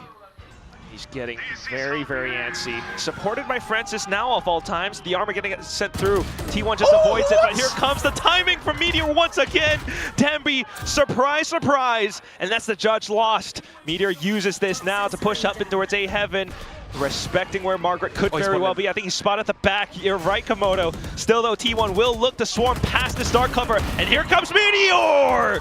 Just striking from the heavens above. Off with a snake bite as well to block off any further rotations. Continuing to mark it down. Spots out the shoulder of Persia. A slight whiff, but that's okay. T1 has the sight and the spike planted down. 2 versus 3 though. This is so important for Nongshim at the moment. You talk about credits. You have to get a kill. You have to do something now. And there it is. Persia marking the position, spotting out Buzz. Back to a 2-on-2. Ivy uses this to try to sneak in towards Elbow, but Stacks from the site marks all of it down. Sylvan providing additional cover. It's T1 to make it to map point. But you look towards Meteor yet again to just provide some impact in the round. His kills, timing around it, all of the information that he's able to find as well. I mean, that shot is so ridiculous, but then his team waits for him to go through heaven before exploding out the dark cover, right? There's layers upon layers and just trust in this team when anybody makes a call. And now T1 find themselves on series point here. But Nongshim, they will fashion a buy. They want to try and send us to overtime. What have you got for us, Nongshim? The concerted effort from T1. The tip of the spear and Meteor. Bit of a jump peek out from Danby now. Has the ult at ready, but is that going to help too much? We saw the Armageddon from before. I mean, we've seen some good strength from T1 in mid, right? So if you want to try and remove some strong positions from them, mid's not a bad idea to be deploying it to try and catch them off guard. You'll use your body to spot some information. It's an idea. But you saw that, the Gravnet as well as the salvos. Yeah, refreshable, sure, but Meteor just avoided it. Yeah. I mean, the Gravnet takes a little bit of time to land as well, right? A bit different than a fault line. Deploy from safety. Oh, that's rough for Margaret. And Meteor all the way up in towards the back of B heaven, into vents as well. Danby's trying to get back in towards the site for his team. Saturate landed at the feet of Sylvan, but from the shadows, back into safety. T1, slippery as heck. Yeah, 4 versus 4, but 30 seconds to go. This is thrown Nongshim a massive confusion. They've all rotated towards A bar 1, and Persia, I mean, is he going to be able to do anything to stop the plant? They're really taking their time to get in as T1. Meteor has a pit as well, don't forget. This could become quite difficult, and early salvos, I think that's a little bit too early. Very dastardly. It all comes down to Danby with how he's able to work his judge out from the top of heaven, though. Oh, but still, Meteor and Izu able to mark it down. Ivy's gone, and that's Francis. T1, quick with the adaptations, quick with the round back in, and bringing out the final score. 13-11. The bangers on Split still very much in effect. I mean, you talk about a close series, no matter which way you look at it, right? Nongshim certainly gave T1 a run for their money here. We got something new from them as well on Icebox, which, you know, you can pick apart a little bit as well for our teams looking down to our further weeks. But I mean, T1, no matter which way you chop it, they're still a huge contender here. Very, very much so. It was close, but this time it wasn't a full series. That's one thing, one pattern that has been broken. But we cannot deny, you know, this entire discussion without bringing up Meteor. Yeah, I mean, again and again and again, this guy just provides impact upon impact and value. He leaves craters in his wake. And, I mean, why are teams letting Split go through? I mean, to be fair, what else do you let through? Let's be real. Yeah, there's just so much going right for T1 right now. But that's it. I mean, Nongshim's still trying out things. They were almost able to bring it back close. Yeah, I mean, good credit where credit is due towards Nongshim. I think there's a lot more that we can say, you know, good job, well done on Split today. Even though they, you know, bested RRQ, we forget the second half, right? Yeah, but that said, you know, we're going to toss it back over to Bella with the interview, the winners of T1. 네, 안녕하세요. 어떤 감독님, 그 체인버 레이나, 네? 체인버 레이나 한마디 좀. 어떤 걸? 다들 많이 궁금해하시는데 다들 반응이 체인버 레이나 what? 그거 저희가 일단 체인버를 그 메인 오퍼를 잘 쓴 병철이도 있고, 그 태호가 저희가 이 방콕 포함한 픽오프를 보시면 아시겠지만 컨택이 강하고 한 번 더 다른 사람들보다 W킬 한 번 더 밟을 수 있는 타격들 잘하는 걸 알고 있어서 한번 레이나를 저희가 어비스 한번 시켜봤을 때 되게 괜찮은 포텐셜을 봐서 네, 그렇게 해서 시켜보게 되었습니다.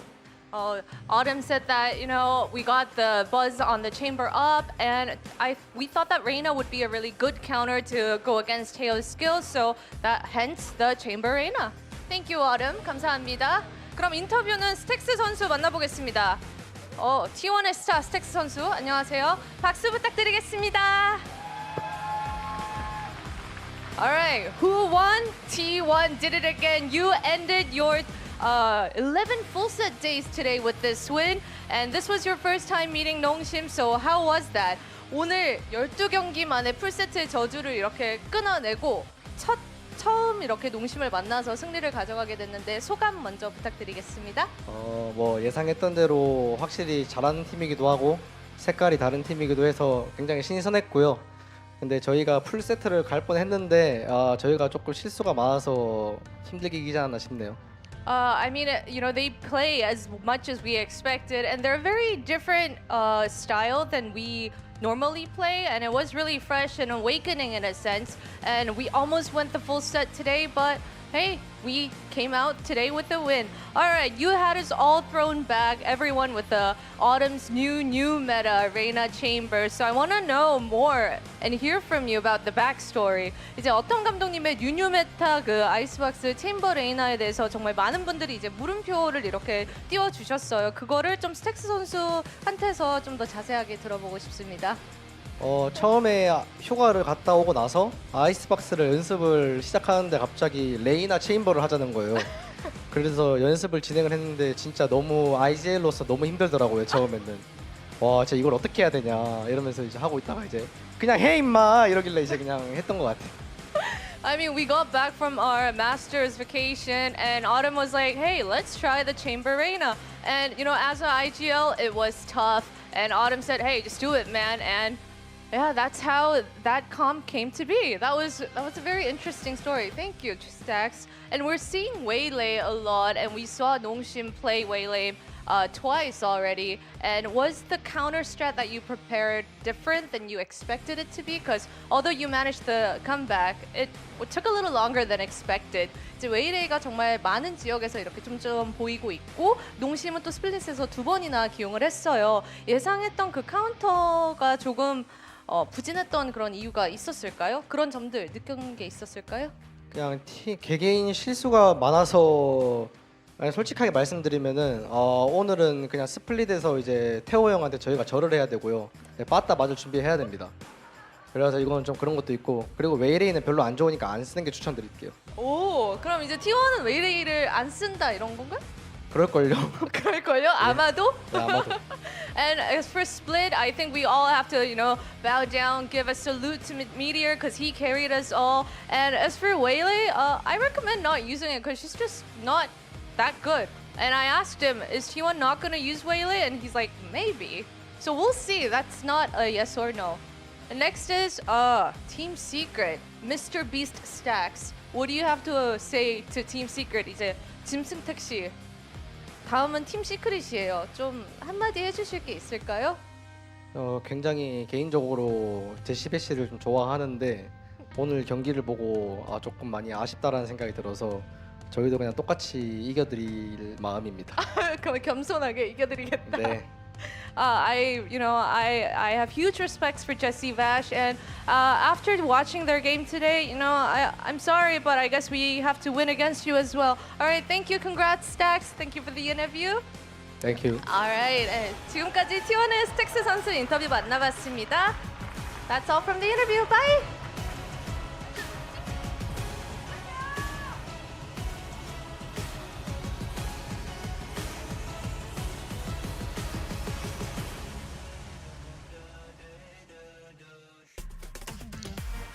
What a guy, this Stacks. One of the most experienced players in VCT, especially for Korean Valorant, and he's just still so good, continues to be so good. It doesn't matter if he's an IGL, he can be a map MVP, he can still shout call, he can still bring his team, finally, for the first time ever, a 2-0 score. Yeah, they'll be happy to be able to leave a little bit early today, I'm sure. But, a great interview from Stacks. I always love hearing what he has to say. But this was a great split, We went back and forth before about if Nongshim can turn the split around, but T1 were the ones who got it across the line in the end. Yeah, it was clean as, right, guys? Like, I never had any doubt. Definitely wasn't worried when, Meteor was like 1-7 on the first map. Definitely wasn't worried when they were trailing at the half in this one. I mean, it's T1 masterclass on attack both times, grinding the game all the way back. Especially those last few rounds, they just had Nongshim in the pressure cooker. And unless you are a player that is sat and had to play against that style and being in the game, you don't know how that feels. But when the other team is slowly but surely taking more and more control away from you, denying your information before they finally make that mid to late round call, and you're playing a team that you really respect, that you fear, it's impossible to hold your nerves sometimes, and I really felt like that was the case for Nongshim, unfortunately. Those last few rounds where, you had Francis with the op and they had the judge set up on A, a lot of the times it felt like they even had a lot of players rotated to the right spot and they just couldn't stop T1. You just can't stop T1, even if you have the read, man. That's the magic of T1, right? It doesn't matter. It doesn't matter if you understand what they're going to do. They're just able to get through your defenses anyway. But Nongshim's attack half was more improved. I want to ask about that. Are you... It was better. Are you satisfied? Yeah, ideas-wise, sure.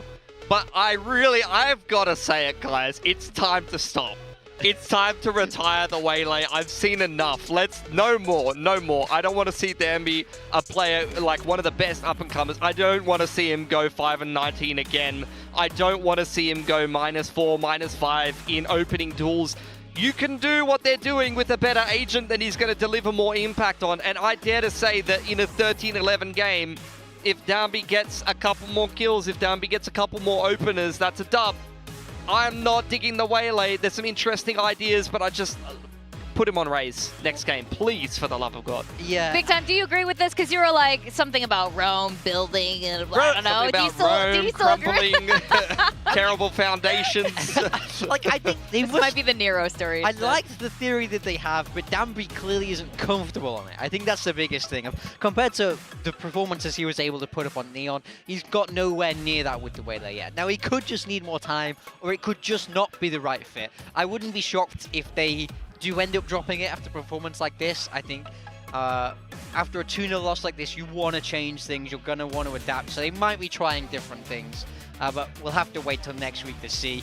Meteor takes on map MVP on this Viper. I was really impressed with him. I think he understands this agent so well. It's really nice. Such a contrast to when he's on the Reyna from map 1, but for sure. a very well-deserved map MVP. Yeah, I think he understands how to use the wall cycling and when to pump, when the map pressure comes in, and he can find gaps in the defense, and he's just got that confidence. Not only does he have such a clean read from the game, but he's just confident enough to just walk out A main into like a 3-way crossfire and just be confident he's going to react and hit the shot, and he does it so often. It's ridiculous. Like the kind of play that, like, if I watch my A lurker in like a lower level team do, I'd be like, dude, you are straight trolling the game, but it's Meteor. He's the GOAT. No one can criticize him. You know, I'm just a mere mortal, dude. I mean, we call him the back-to-back Masters champion, player, well-deserved. And you're right, when he just strolled up A ramps and just... A main one time, he just walked out A main, took like 2 bullets in the side, just flick one-tapped him. You know? Like, he can do whatever he wants. He can do whatever he wants. He's the best. Which is why he is probably our match MVP. I didn't see how all the votes went. I just know it's pretty unanimous here. There you go. All right, it is Meteor. You know your stuff, Fig. Wow. Well, I know you guys picked him. And, I mean, it's got to be Meteor. The thing is, like, one half he just didn't do anything, but he's still just too good. Like the next 3 halves he just dominated, and that's he just existed. It's like rock solid mental, you know. Like most players, they go like 1-9 on Reyna, the series is over for them. But Meteor is just like whatever, you know. Just next half he just recovers it, plays amazing. So it was actually on that note, it was a little bit interesting the debate on who the match MVP was, because different players stepped up at different moments on the 2 maps. Yeah, I thought this was a nice team performance from across T1, where we saw like the likes of Stax and Sylvan topping the scoreboards in that first map. Then we see be players like Meteor, Aizu, you know, different people coming across. I think that's the strength. Aizu, yeah. He is now Aizu. Apologies. Aizu. I'm so sorry, Aizu. But I think that's what's so good about this T1 team, right? We call them a super team because everybody on this team can go crazy, and I think that showed the strength across their roster today. I do like what Stax was saying in his interview as well. He definitely gave respect to the Nongshim Red Force team, saying it's a fresh play style. They play very differently than most of the teams here in Pacific. I'm inclined to agree. I'm sure you guys agree as well. But also, like you guys said, like Stax also said, maybe Waylay is slightly not the best agent to play on every map, and definitely not for every player. And here we are on the standings.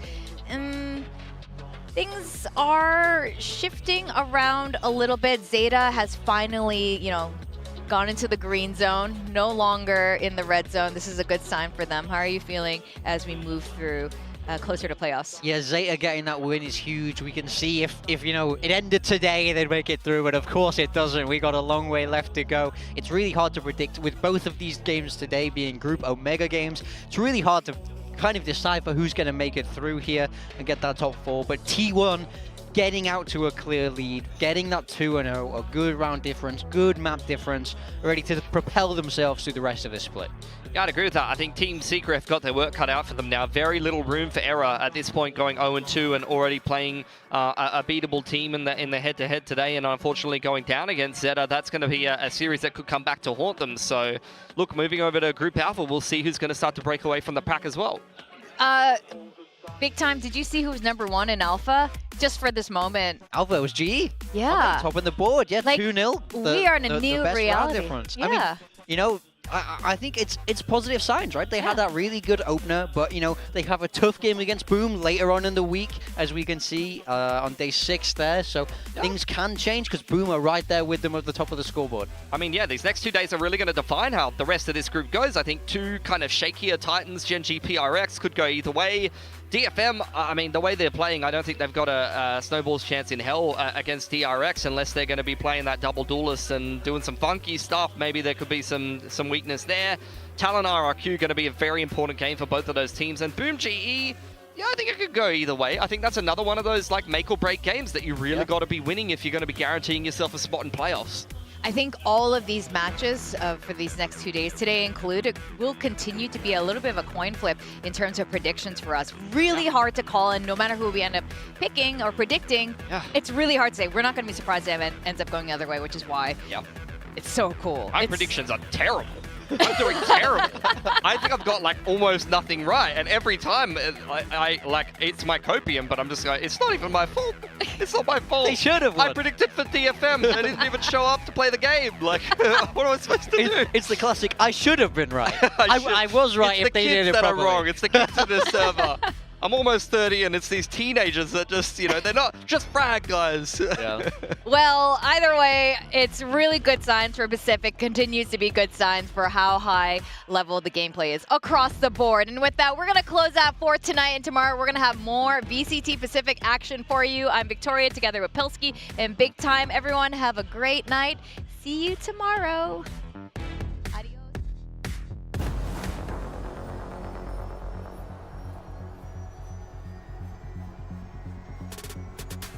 Has to stay alive as well. And here comes that mid-round call. Sugar Zero trying to stay alive against Jeremy, the star duelist of the Team Secret 2GE with just the pistols, and that is the call for Depp to go slaying. Zeta are finding these positions of power, and they're holding it strong. Will still be able to regain his aim, at least, well, taking the pace a little bit slower, then regain some of his health. No one's up around yellow. Barrel's pretty long. He does sidestep it, but no, that's Depp. Hunter's Fury in for clues if they do need it. Remember, he is playing well. It's the boiler. Well, all that stuff up together, but Soda!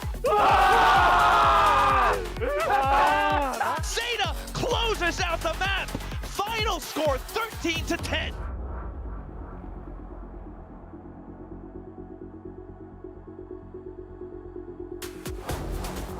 You gotta watch out for the front. And that's where Izu tries his darndest to pull off his best works. It's gonna be Stacks and Meteor instead though. Stacks finding a triple. And off to the next. It's all dealt with by T1.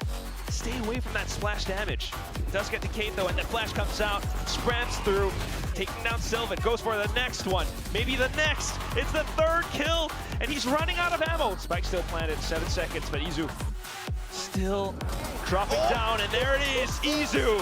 T1 bringing out the final score, 13-11.